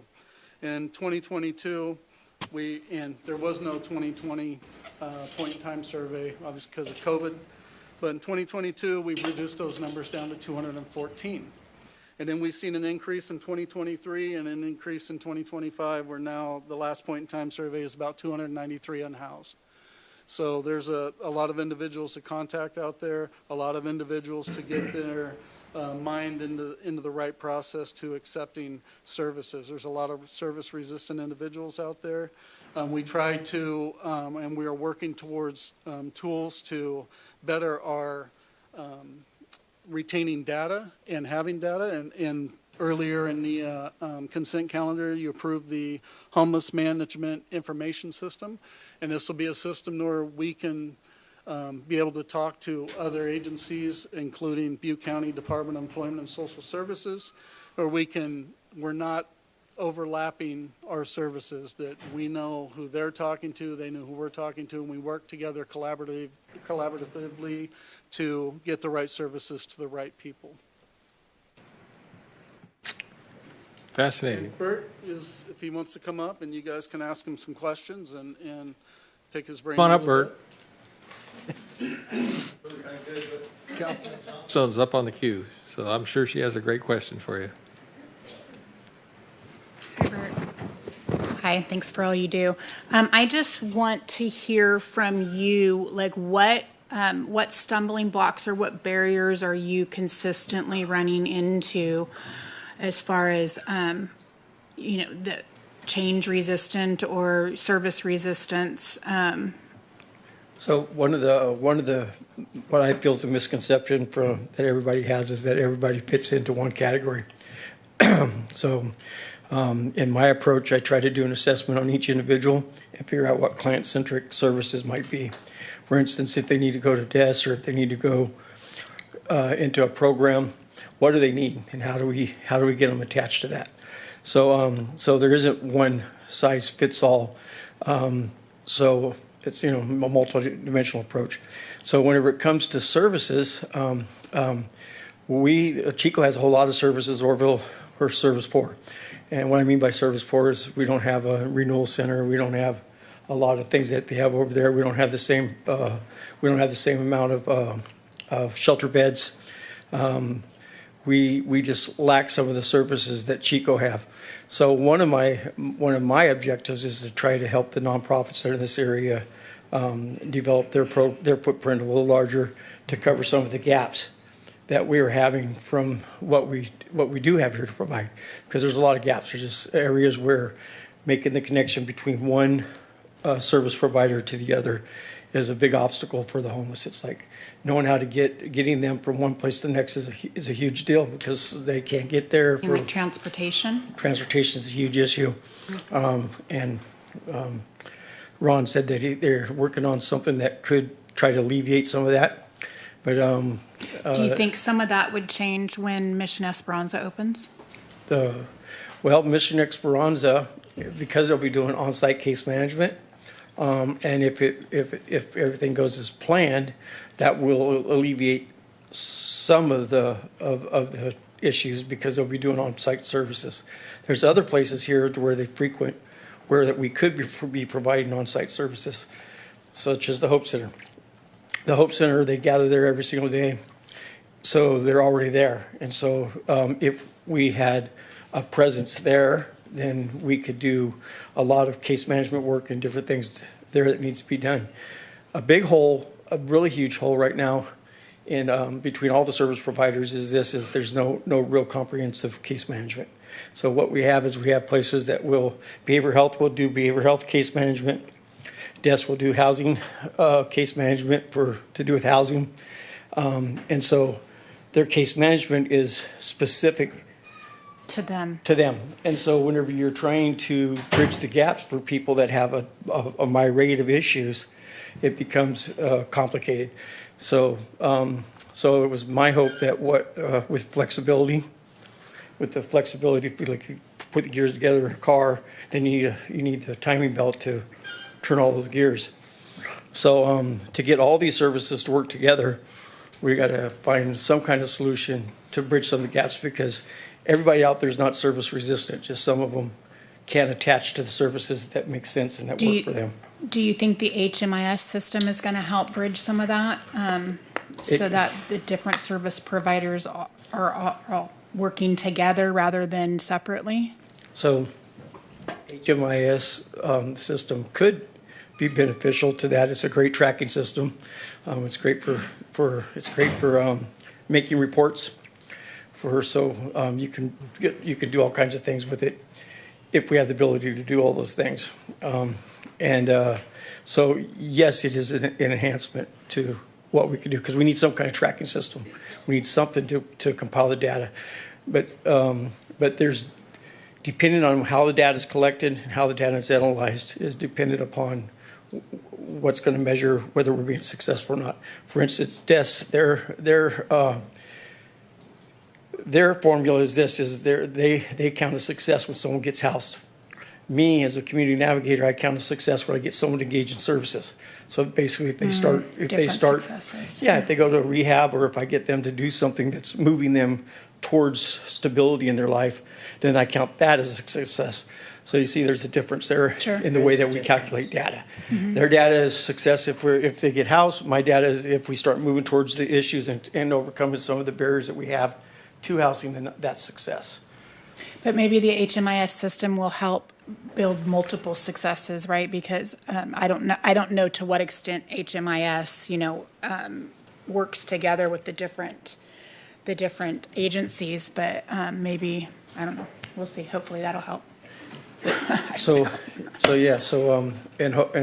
hopefully we'll. At least so everybody's not overlapping and trying to do similar things. Well, ideally, and then another factor which I was hopeful for in the HMIS system was to be able to do referrals to wherever it made sense. You know what I mean? So like if not just referrals to one agency, but to where does that person need multiple? Yeah, that's what I'm hoping for too. Have that ability not just have to go through one channel, but to go through all the various channels that make sense to everybody. This there's lots of worked, providers. but this didn't work, so let's try this. And Yeah, and what is your need? Are you at the place where you have housing needs, or are you at the place where you have where you need a rehab, or at the place where you need even medical issues? So getting your medical issues taken care of. So sometimes things. I got a case in question right now with a person that needed to get a diagnosis so they can get the services that they're entitled to. Well, it was a long process to get that diagnosis and the transportation and everything to make that happen. But now those things are in place, and so potentially now that person can move forward and progress through the continuum of care to potentially to housing. So currently you feel like your biggest roadblock is transportation for these people to get. It's a huge roadblock, but the other thing is. But Ron's working on that, you said? I'll discuss it in the next item. Thank you. Yeah. Okay. So transportation is a huge issue. Jordan Crossing has been working with me on, and Pastor John, he's not here now. He's helped me before. I've called on other people because since I don't have the ability to do it, I call on those people that may be available at the time and that are willing to transport somebody to something that's critical to their success and get to the next place in their recovery or next place in their housing or medical needs. And they're really kind of all linked because you can't separate them because it's a biopsychosocial economic issue. It requires a complete assessment of the individual if we're really going to have an impact. If we can't just assess one area, like Sean's always talking about the pillars. If all we're doing is we're just working on one area of a person's life and we're not working on the other areas of that person's life, then the chances of that person succeeding is very, very minimal. Needs to be a holistic approach. Needs to be a holistic approach. Thank you. Yep, you're welcome. Councilman Goodson has a question. Yes.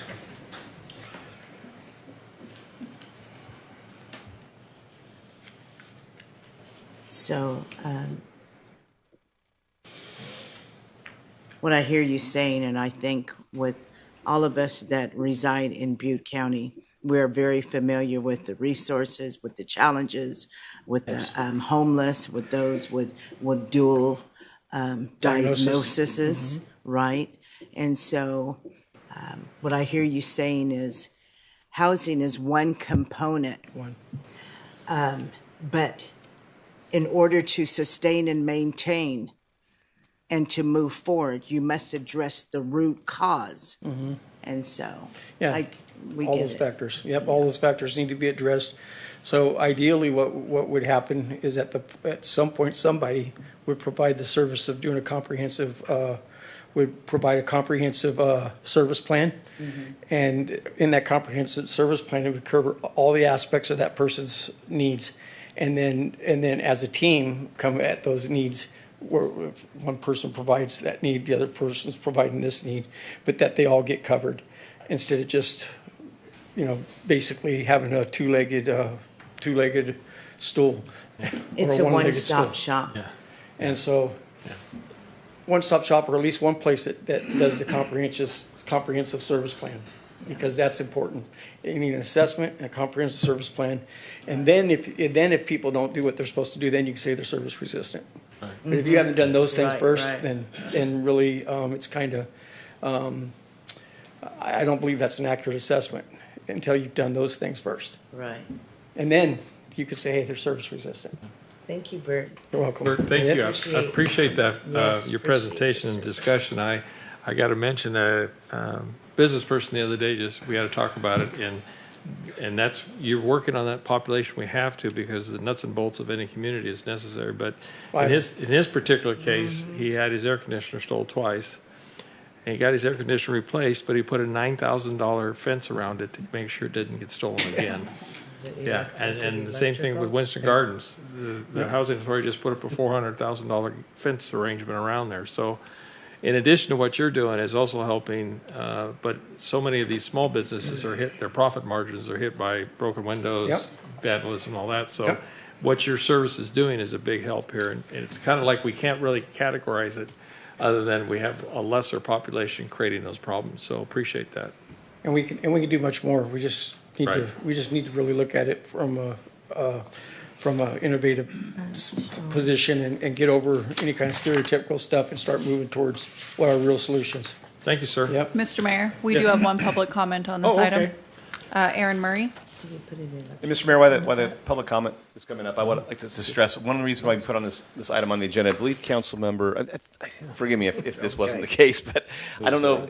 I believe council member, there was an update that was requested on us. But what I wanted to do also is give Ron an opportunity to express, some of the great things that the city is doing to try to address the issues that we're facing, but also then to reiterate, to confirm, because I know when this program was first developed, it was, okay, we want to make sure that because I think before this program even developed, it all fell on, I think, code enforcement and law enforcement to go out there and be a presence and try to move people along when they're in places where they shouldn't be, or try to really be a conduit and find them to services. So those are the two things I think that we're really trying to focus on, is obviously be a conduit to services and our partnership with the county, which again will come up here in a minute, whether it's housing or substance abuse or mental health, we have to do somehow get those folks who need help to the places that can provide them with that assistance. Welcome. Thank you.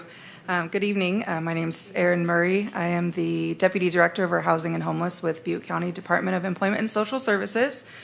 Long title, well, Anywho, I just wanted to come up and provide a little bit more context about the Homeless Management Information System, or HMIS. Bert's very familiar with it. He referenced a lot of the data tracking and reporting that it is responsible for. All of the state and federal funding surrounding homelessness, it requires a significant amount of data. And so that is part of what HMIS does. And the other part is also the case management tracking piece. We have over 25 agencies countywide that have access to HMIS. They're enrolling people into programs within the same system. They can view each other's case notes on people. So if one person starts off at the rescue mission and they make tremendous headway with finding housing for them, and then something happens and they end up at the Torres shelter. The Torres shelter can pick up right where the rescue mission left off, without having to start all the way over again with all of that data collection that is pretty burdensome, that comes down from the state and the feds. The other thing too is it makes the different agencies that have different areas of expertise, it helps them coordinate better. Again, to kind of go off of what Bert was saying, behavioral health provides mental health and substance use support. Des provides the housing piece, but then there are people within that focus on chronic homeless population or veterans populations, and we can't all be good at everything, but we do need to all work together and collaborate to ensure that every person has access to the resources that are most appropriate. So that's it. I just wanted to provide some more context. So thank Councilman you. Weber has a clarification question. Yeah, it was actually kind of on a follow-up of what, it's not for you, I'm sorry. It was more a comment on what. Yeah, thank you for your comments, though. Yes, I did want to talk about it because I wanted to get an update from Ron, and I wanted to kind of feel what was happening, like, some of the calls of service you guys have done, and I know I have frequent conversations with Bert as well about the level of services that are or the connections that are being made, and that. So when Chief Legrone and I first developed the concept for this, it was exactly what you're talking about. It was like, all of you guys are making these calls, right? And then so how do you have that bridge, right?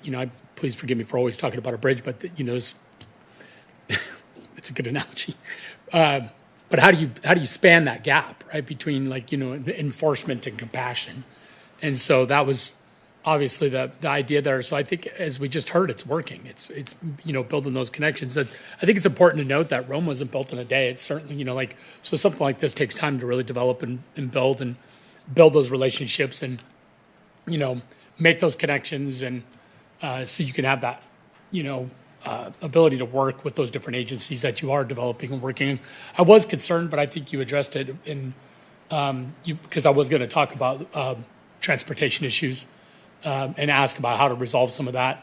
But I think you mentioned that there's some creative way to try to figure out, because not necessarily the transportation of individuals in need of services. I think there's a way to do that. But really, I was more interested in trying to figure out how to transport volunteers. And but it sounds to me like you guys are working on something. So I also wanted to talk about that. But obviously the need is great.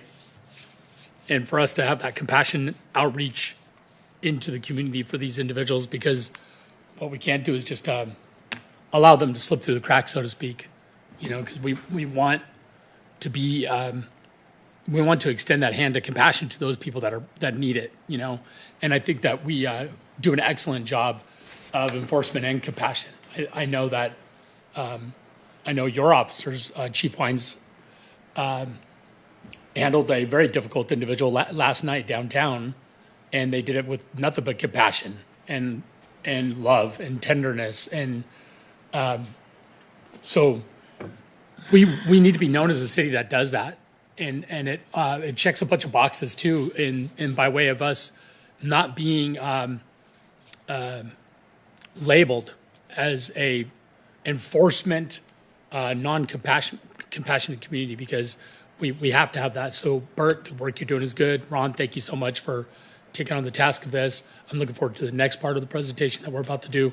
And of course, that extends over to you, Chief Wines, as well, because it's holistic. Like Councilmember Johnston just said, it's a whole approach to this issue, because it's obviously an issue, in your work as well. It's obviously an issue that we need to address. So that was the intent of that when we designed it, and I think it's working in that lane of intent that when we worked on it. And so I'm looking forward to see it grow and develop and even better results. So thank you very much.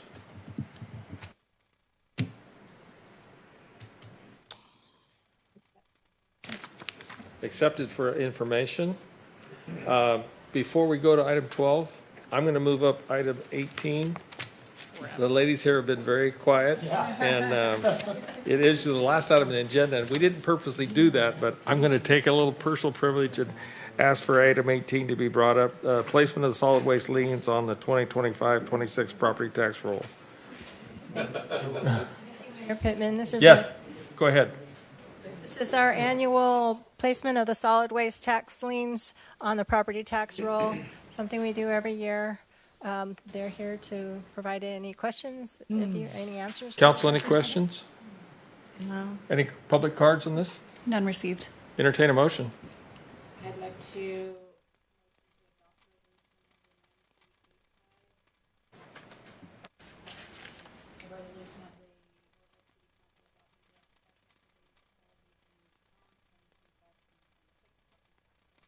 Right. And authorizing the department to execute.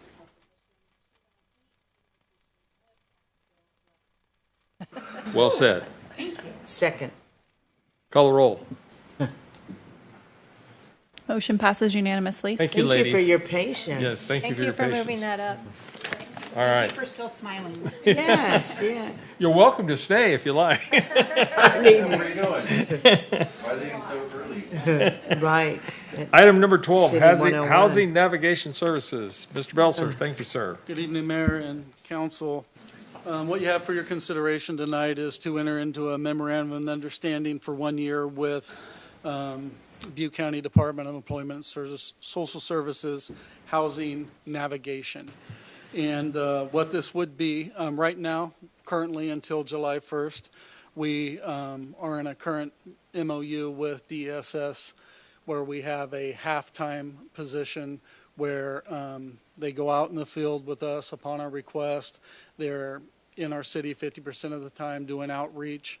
What this would do is a person would be at my office in code enforcement full-time next to Bert in the community navigator position. And, well, it's a minimum of 32 hours. There's some time carved out for, meetings with Butte County or training that's going to go on with Butte County. This individual, again, provides housing navigation service. We provide the space. Butte County provides the computers, whatever information they need, whatever training they need. And, they're present with us. They will have, we'll have unfettered access to this person. The police department will be able to contact them when it's needed. The MLEs will be able to contact housing navigation when it's needed, code enforcement, Bert. And this individual, when you talk about DSS, and I invited Wendy Cumberland here from Housing and Homeless Supervisor, and you met Aaron earlier, so they could elaborate on this a little more if needed. But ultimately, in the end of the day, when you talk about housing navigation, they're also connected with Butte County Behavioral Health, with sober living environments, and they have the ability to transport individuals. So if we come across an individual that needs to go to mental health, whether it be AMPLA or out at the behavioral health office, they'll be able to assist in that matter. If the police department goes out on the call and this is an individual that needs to be connected services to behavioral health, the housing navigator can come out and provide transportation. Okay, so that kind of bridges that gap that we have right now with the transportation issues and alleviates the city's liability of transporting people. And we know for good reason why, we have to be cautious about who we put in our vehicles, who we drive around, and the comments that can be made and allegations that can be made and so forth. So we have to be cautious as a city what we do and who we allow and who we transport and our exposure to liability. This will help alleviate that issue.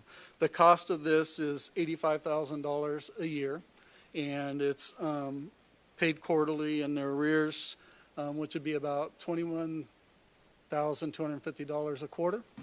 And the funding for this will come out of the opioid settlement. And the important part about this and some of the stipulation of the opioid settlement is opioid prevention, treatment, recovery. This fits that area quite nicely, and it's a good use of the money. Right. Any questions for? Councilman Thompson's in the queue. Thank you. So this is not coming out of our general funds? No, it's come out of the opioid settlement. Is that an ongoing? I believe, there's speculation of how much, but I know that it was $50 billion nationally. I don't know exactly, maybe Ruth could fill us in on how much we get. I know that it changes, right? And we do have some of the opioid money going to the sobering center, and which is, again, fits the criteria for how the opioid money can be spent, just like this. Yeah, there's 3 programs right now that are being funded with opioid dollars, and one of them is the Sobering Center, one of them is the Community Navigator, and then the Housing Navigator. And the variable, and I'm not sure if Ruth has it at her fingertips, but the numbers fluctuate each year. Last year, I think we received over $300,000 because how the settlements work is each agency, some pay more up front, some spread it out over 15 years. But long story short, we definitely have enough funds to do this for a year. We have enough for probably a couple $100,000 a year for the next 3 or 4 years, and then it starts to taper down. So we'll probably have to look at something in the future, but we do have resources that go out 10 or 15 years. Yeah, so page 28 of your budget, we're expected to have a $222,000 fund balance. We're expecting $135,000 in revenue, and we've budgeted $175,000 in expenditures. Gotcha. Are there, what other, within the opioid settlement, what other options do we have to use those funds They have to be used towards abating the opioid crisis and So, opioid prevention. Can it be used for more code enforcement agents or law enforcement? Because the opioid affects, can't be used for any of that stuff? Yeah, I'll send you, there's a strict requirement on the services that can be used. And also, in addition to that, this year, they decided to audit this very closely. I know Ruth had to answer and Ron had to answer a number of questions on how we are using these dollars. But I'll send that the summary out to all council members just so you can see what the requirements are. Gotcha. I guess I'm having a hard time. I'm just being honest. I'm having a hard time to swallow this one. Because I guess for the if you could maybe give me more, and maybe I wasn't getting the clarity as far as what exactly this person, I know that they're going to be, if a person's looking for a place to go, they'll be helping direct them.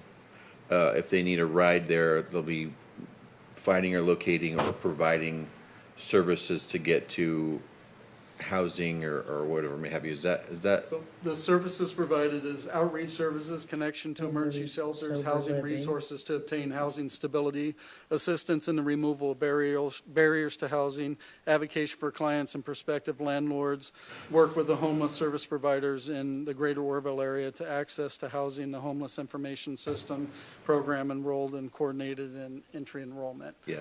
So we have those services now. We use that. We have it at a part-time, 50% position. I can just tell you in 22, 23, they made over 80 contacts. They provide quarterly reports. I put the success reports and the success stories into my monthly reports that you get.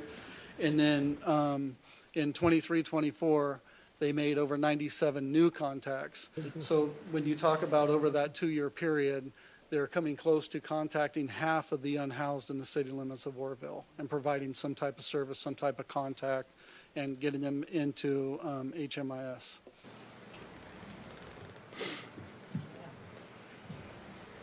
I guess, yeah, because the...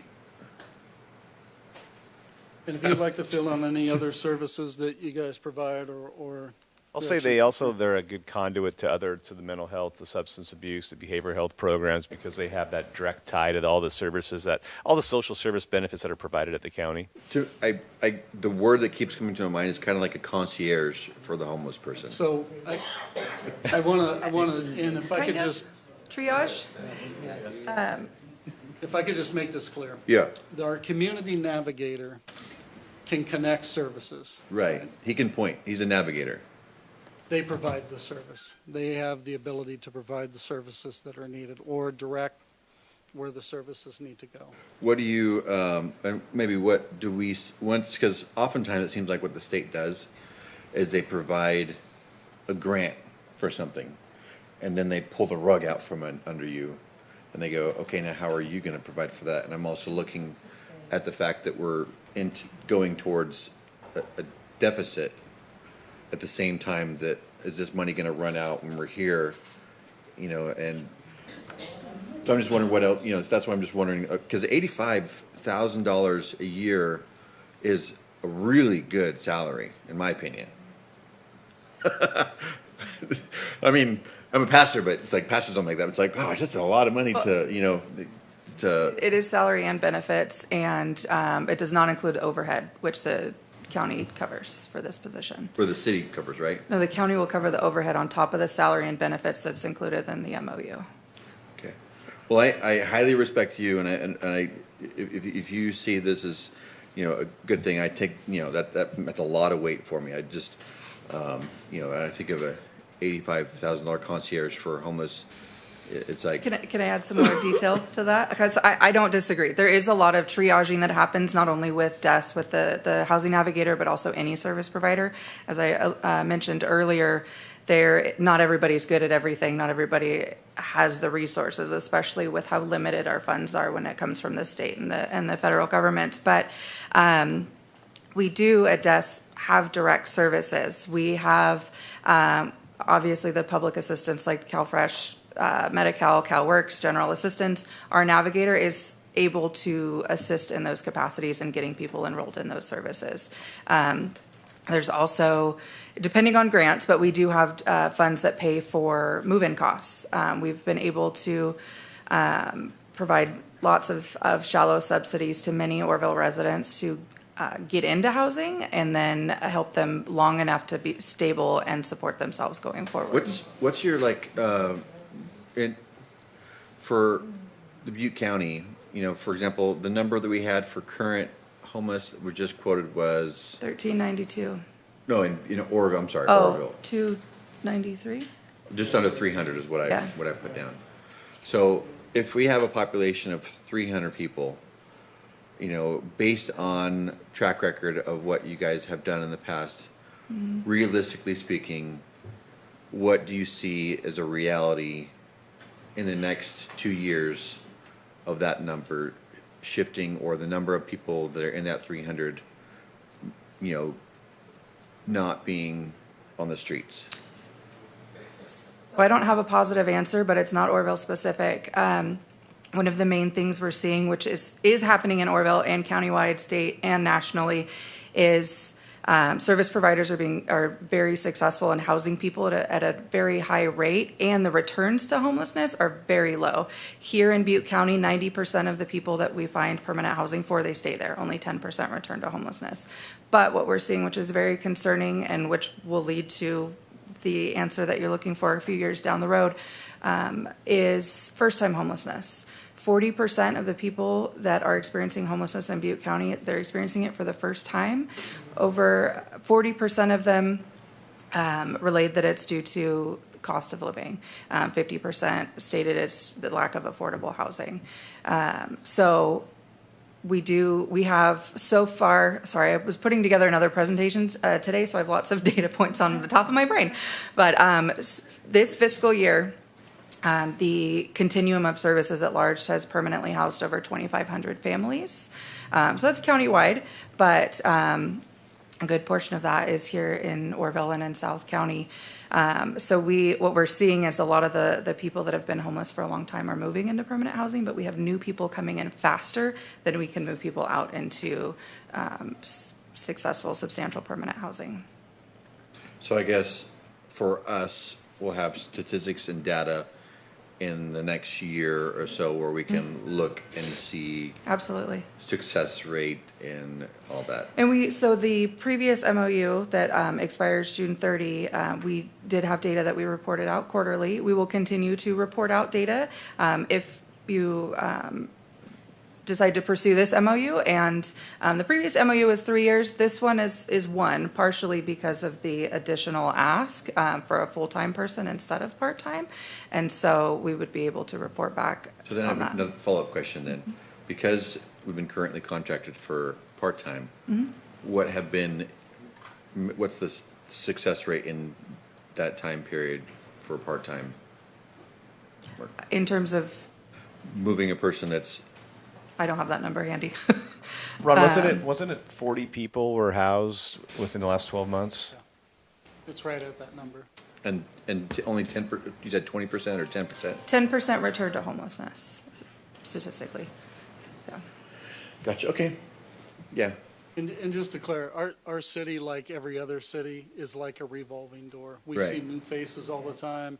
You'll feel good about yourself and say, hey, we're doing really good work out here, and the next thing you know, it's like 50 people Yeah. jump off of a train and they're in the downtown. So it's, you know, it's just constantly evolving. It's not a problem that'll ever get solved. It's a problem that we try to manage. You know. Thank you. Thank you. Councilman Weber is in the queue. I'll try to keep this brief. Hey, when you mentioned training, will Bert be able to get some of that training too?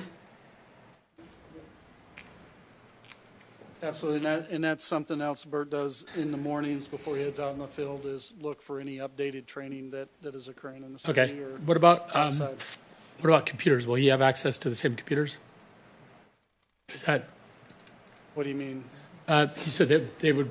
County's going to be providing computers. For Would Bert their get one as well? employee- For their employee, but Bert has a computer. Okay. And Bert has, And so this would undo the previous MOU, right? And then start a new one. So what was the cost of the last MOU? 50. 50? So it's an additional. We've already been paying 50.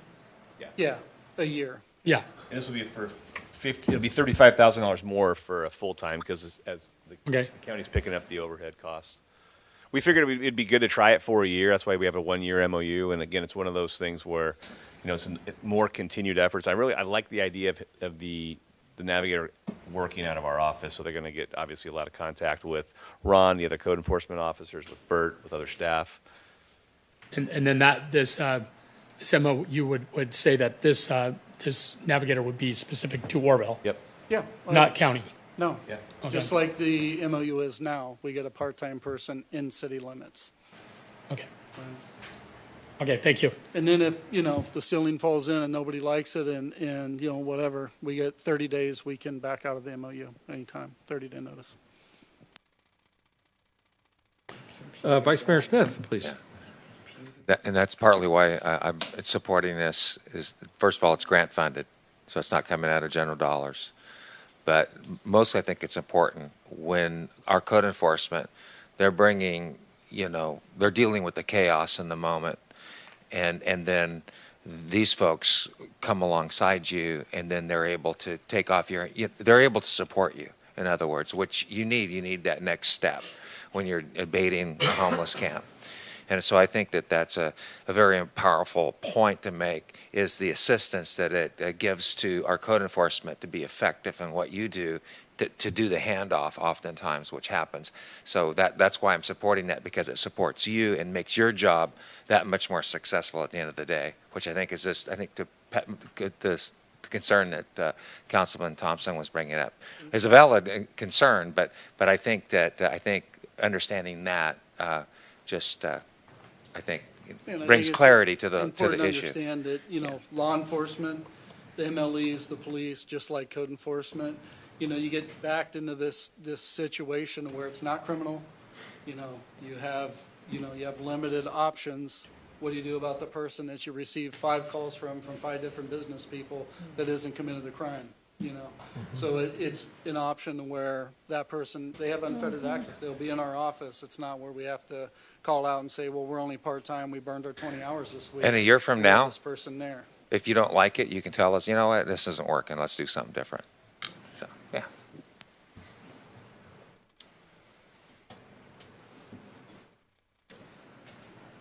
Any other questions? Oh, sorry, Goodson, right there. Excuse me. I might as well jump in. I just want to share that this is a great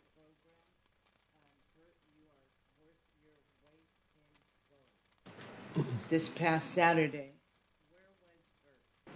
He was in the same training that I was, from 8 in the morning until 3 in the afternoon, educating ourselves more to how to deal and work with this population with sensitivity, with trauma-informed, evidence-based criteria.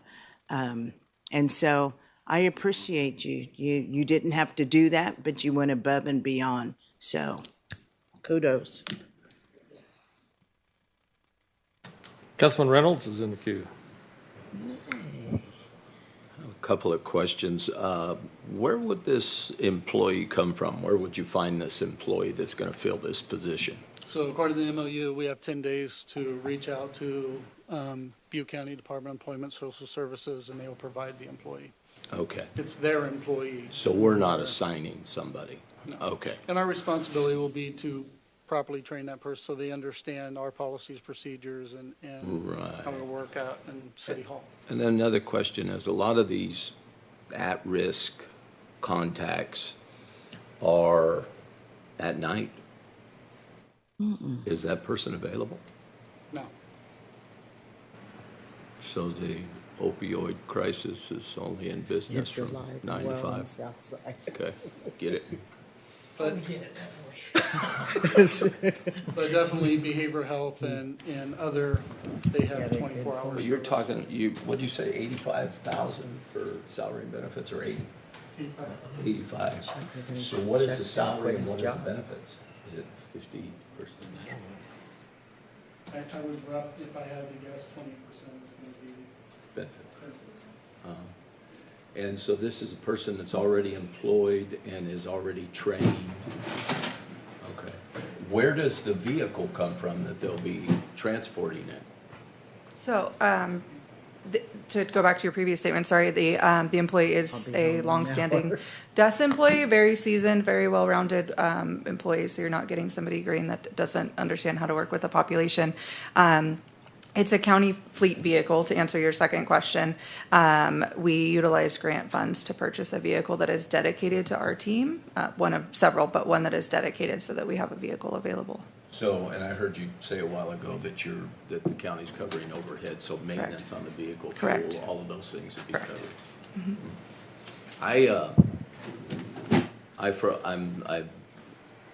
I have a compassionate heart for a lot of things, but I think the city's really getting deep into social services, and that's always been the county's position. That's true. And so I'm not a fan. I think these grant dollars can get people going down a path. We've spoken at length about how our money is getting tight, and this thing is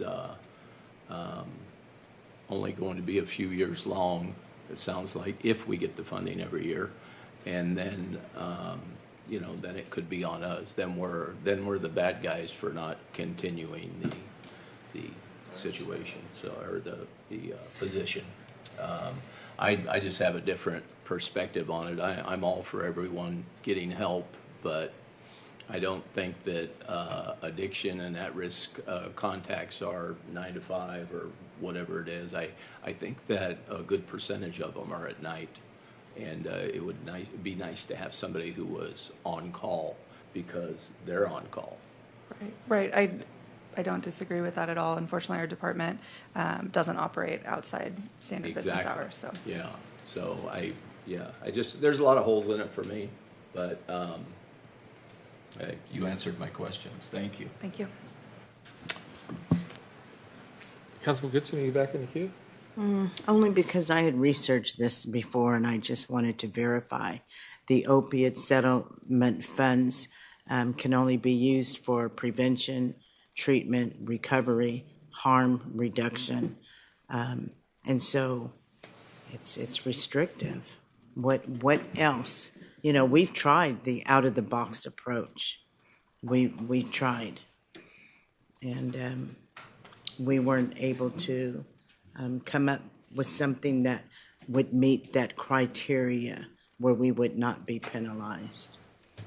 So, No, we can certainly, and again, it does fluctuate, but I'll send out what we have projected as far as the numbers too, and if the council has any other ideas that, some cities chose not to get these and the dollars rolled to the counties to operate, so the city having this is nice, because it does give your council the opportunity to try to implement some programs that you feel are effective.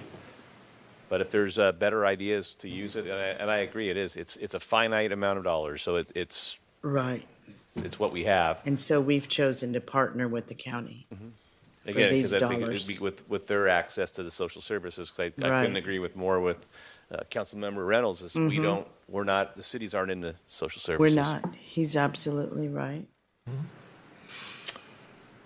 Council, Vice Mayor Smith is in the queue. Yeah, and just to reiterate what's been said here, if there's another idea, I'm just deferring to Mr. Belser, and I'm just reading that I correct me if I'm wrong, you felt this would help assist you. And that's why I agree completely with the other sentiment, 100%. But, and I know you guys, are always looking for that assistance. So maybe you can just express, you feel, because code enforcement, everyone feels very strongly about helping you help the rest of us and keeping our city, above the fray. So, I mean, if you feel strongly that this is going to help with that, or at least you want to give it the old college try. Absolutely. For a year. We need tools. We always talk about getting tools and making our jobs easier and successful and managing a problem that'll never be solved. State of California in 22, 23 threw $3.3 billion at the problem and it grew by 18%. Okay? They're going to throw, by 2030, you'll see 25-point-something billion dollars go to this problem. And they think that they might solve it by then. I don't believe that. Okay. I mean, you're throwing billions of dollars at something that doesn't work. We have an opportunity. It's an opioid settlement. We have a responsibility. We have an opportunity to control that money versus just kick it off to the county and get some direct stuff that happens in our city. We can control what goes on in our city instead of begging to please come into our city and take care of business. Okay. Thank you for that. And if I could just weigh in just really quick on the police officer side. I agree with everything. I absolutely appreciate the amount of attention you're giving this. From my belief, yes, we have to deal with a lot of things at night. However, if there's a contact during the day that can offer services, they can remove that issue for that night. That's alleviating the stress on my officers. And if we can just get one and one more and one more, I think absolutely, let's give it a try. Let's see. We need to do anything. It is not our business to get into this, but we have to try something for the good of our community. And I wholeheartedly support Director Belser, and I trust his judgment. And I do too. I'd like to give this a whirl to see if we can make a difference. Amen. Any other questions or comments? Just one final, just as regarding prevention, just chewing on, where all these opioids. And I'm not in that scene. But I do know part of the supply is actually prescription, right? No? At a time it was and I don't want to get into the weeds with this, and I could talk to you for 8 hours about it. Yeah, I probably could tell so. you the entire history. And we want to be of here the all night. opioid in the United States. Because I was going to say, because let's go after it. Let's see how much prescription is going out the door. What you see now is it is. Prescription meds are controlled really good by the Food and Drug Administration. It is the import of fentanyl and the counterfeit M30 pills that look like the oxycodone pills that have 2 nanograms of fentanyl in them. That is the issue. Powder fentanyl, I mean, it is, and to have an opioid addiction is not like methamphetamine or a stimulant. It's not a mental addiction. It's a physical addiction where you actually get sick if you don't put it in your body. So, that's the best customer to have if you're an opioid dealer. Gotcha. Thank you. No cards? I would entertain a motion. I move that we enter into a 3-year agreement. 1 year. Numero uno. Been here too long, my computer shut down. That's how long we've been here. I'll second. Call the roll.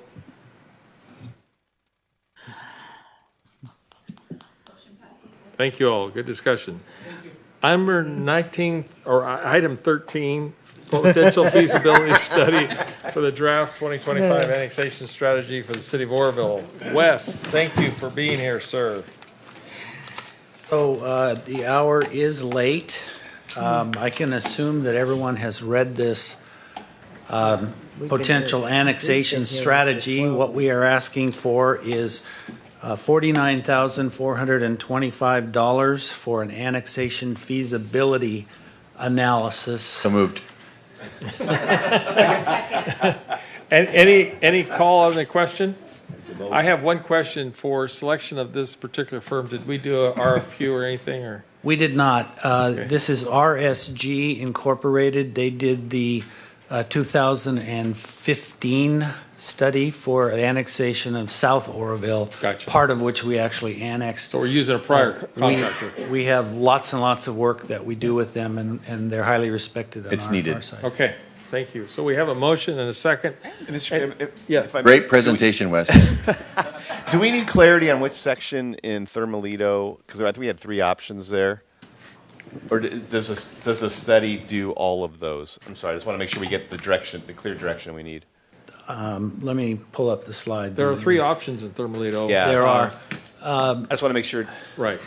You want direction for that? I want everything. Okay. They will study all 3 options. Yes, I want everything. Yeah. I think that we need to have all 3 because they're all valuable contributors to the community. I like the way you're drawing them out. I think they make a lot of good sense. Councilman Goodson has a question under the question. No, it's not a question. I would just be, remiss if I did not bring this up. As we all know, in 2015, Southside was annexed. And unfortunately, the meaningful improvements have not come into fruition. There's been blight cleanup, abandoned vehicles, but improvements have been very slow. So I believe that the city is considering, which we already know, it's under consideration in regards to annexation, a feasibility study. I am all for it, but I think it's also crucial and for us to be mindful that there's already existing annexed areas that are not receiving the attention, and they really need to move forward with what has been promised for that district. Let me make 2 more quick comments. Please. Then. One is we had put the annexation of Thermalito, the 3 options of Thermalito, as like our 3rd wave of annexation. With the developers coming in and having about 4 projects in the Thermalito area, we know that LAFCO will require us to create an alleyway, not just the road, to eliminate the flag there. So that will probably move up in priority. That is the only area that is populated in all these annexation options. A total about 3,500 acres are on that orange and green. Thankfully, we're going to have GIS person here pretty soon. And 800 are populated, about 2,700 acres are not. So we won't be having that issue. We'll be annexing it for potentially future development. Oh, and right. then, Absolutely. And then more revenue to the city at that point. Vice Mayor Smith? You actually took the words. You took the words right out of my mouth, that this is largely undeveloped land. And so with all the future building, the only thing that would be interesting in that study, just quickly, would be the cost differential between what we're going to gain in the way of taxation revenues that we don't have, and taking on some of that little strip there, which you have some mobile home parks and some other areas that typically do have a lower tax revenue, But aside from that, I think this is a net gain. Yeah, well, that is actually most of the commercial in Thermalito as well. So we would be annexing that point. at the same time. Yeah, so it's a Page 506 in your packet has a preliminary estimate of the fiscal revenue and cost of these various annexations, which will be refined with this study. One comment I wanted to make is we're adjoining so much state property. I think it might be a good time for us to annex the state properties. A good example, the clay pit, which is right along the city's border. Potentially all that where the recreational amenities that may be improved. I would see if they could add that space, and then the state property around the forebay and the south forebay. Those are all contiguous to the city border now, and I know they looked at that at the clay pit, the state parks did, and they are ready to consider annexing because the only thing they needed there was a sewer line for a bathroom. Really? Okay, because we had left that out because it was all public land, state-owned land. That, and at the Afterbay too, we could do the same thing. They could be in our recreational component. because it would help for a lot of things down the line. If we ever get the FERC license issued, it would help for development issues that, yeah. And we had this discussion this morning at the, tell me the name of the meeting, I forgot. Sports complex. Yeah, sports complex. We're looking for real estate for complex, and that might be very helpful to that. So I would add those spaces that are contiguous to the state properties that the state would be willing to, accept annexation. Any other questions on the motion? No comment cards? No. This is a strategy for our staff to start working on. So, do we have a motion? We have a second? Call the roll. I just have a follow-up question for you, Wes. I know everybody and whatnot. It's just in regarding the future to close in. Is there a plan for another study? After this is done for, because there was areas that the developers mentioned today that aren't included in the current feasibility study. That's correct. There's a couple in Thermalito, actually, that we would have to expand this annexation area. We'll work with them to see these areas. One in particular, just immediately cross Feather Avenue from Ruddy Creek. Yeah. Which makes sense. Yeah. So I'm just letting you know from my side, I'm all for annexation. So if we can annex more and make us whole, I got thumbs up on it. Okay. Motion passes unanimously. Thank you, Wes. We are going to lose the horse in tuxedo with the frog on its back, but eventually. All right. Item 14, resolution authorizing the city of Orville to join power, community energy, and execute joint powers agreement. So moved. Second. Any question? Vote. Any public cards? None received. Call the roll. Motion passes unanimously. Now we're rolling. Item 15, employment contract with Jason Wines for the position of police chief. Thank you. So moved. We love Jason Wines. Any comment, public cards? Wines. We love him. None received. Chief Wines. Chief Wines. Call the roll. You're deficient. Belzer. Hey, you got it. All right. Item 16, employment contract amendment with Oh, Alyssa yes, Stutz, yes. Public Works Director. Any comment cards? None We're received. so proud of you. We're so proud of you. We have a motion and a second. Somebody? I had a motion. I need a second. Perfect. Second. Call the roll. Dive deep into the trends shaping our lives.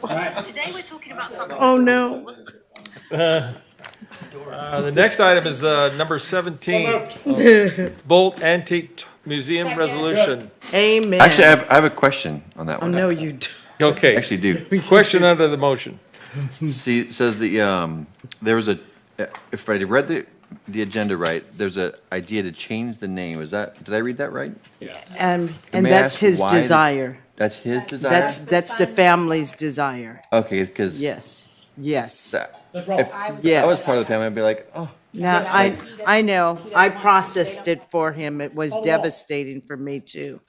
So, All right. Okay. Call roll. City of Orville Tool Museum. Yeah. Also so- known as. now we carry, Well, we're 18. we did 18. We did 19. We actually have we a, did. no, I I'm going to covered- ask the council for this body because we skipped over Correspondence. department head reports and council announcements. Does anybody want to do that, or do you just skip to adjournment? adjournment. You did in 19? If I could just give you just Yes. two quick things. One is that this reminder, City Hall will be closed Thursday as a holiday. This- Yes. Also, I wanted to just work on, as we work more with our federal and state lobbyists. Lobbyists. Most agencies designate two members of the governing body kind of as a legislative group, and a lot of times it's a chair and vice chair, or mayor and vice mayor. I didn't know I could bring this back as an official item. but- Bring it Yeah. back. Actually, I think it depends upon, so it cannot be rotated. Let's say, for example, it was in Johnstone's district. Would you want to advocate? That's what I'm saying. If it's in my district, I want to have boots on the ground and have a conversation. That's what I'm talking about, is just sometimes they want to have conference calls with a couple of. Absolutely. That's fine. Yeah. That works. Just Ruth? I have an item. Okay. Conference at the next meeting? No. I'm in the Councilman Thompson, go ahead. Could you Thank you. please turn his mic off? Yeah. No, so next council meeting, I just want to let staff and maybe everybody know, I'm going to be in the deep mountains of Idaho, so I will not be here. Okay. So I'm not regretting that at all. I'll be with my family, fishing with the eagles flying over my head. And lastly, I didn't quite get everything out of my heart from Sunday's message. I think I want to re-go over that and communicate to you guys Sunday's With the lights off? Sunday's message, my Sunday sermon. I feel like I got some more to give from this. Do that right now? Yeah, right now. Okay. The lights will be off. I'm going to ask real quick if anybody needs a future agenda item added tonight. Seeing none. Correspondence is already included. We do have a report from the Business Assistance and Housing Development Monthly Report. Short of that, as of 9:24, I'm going to adjourn this meeting for the next regular meeting of the Oroville City Council will be held July 1st, 2025 at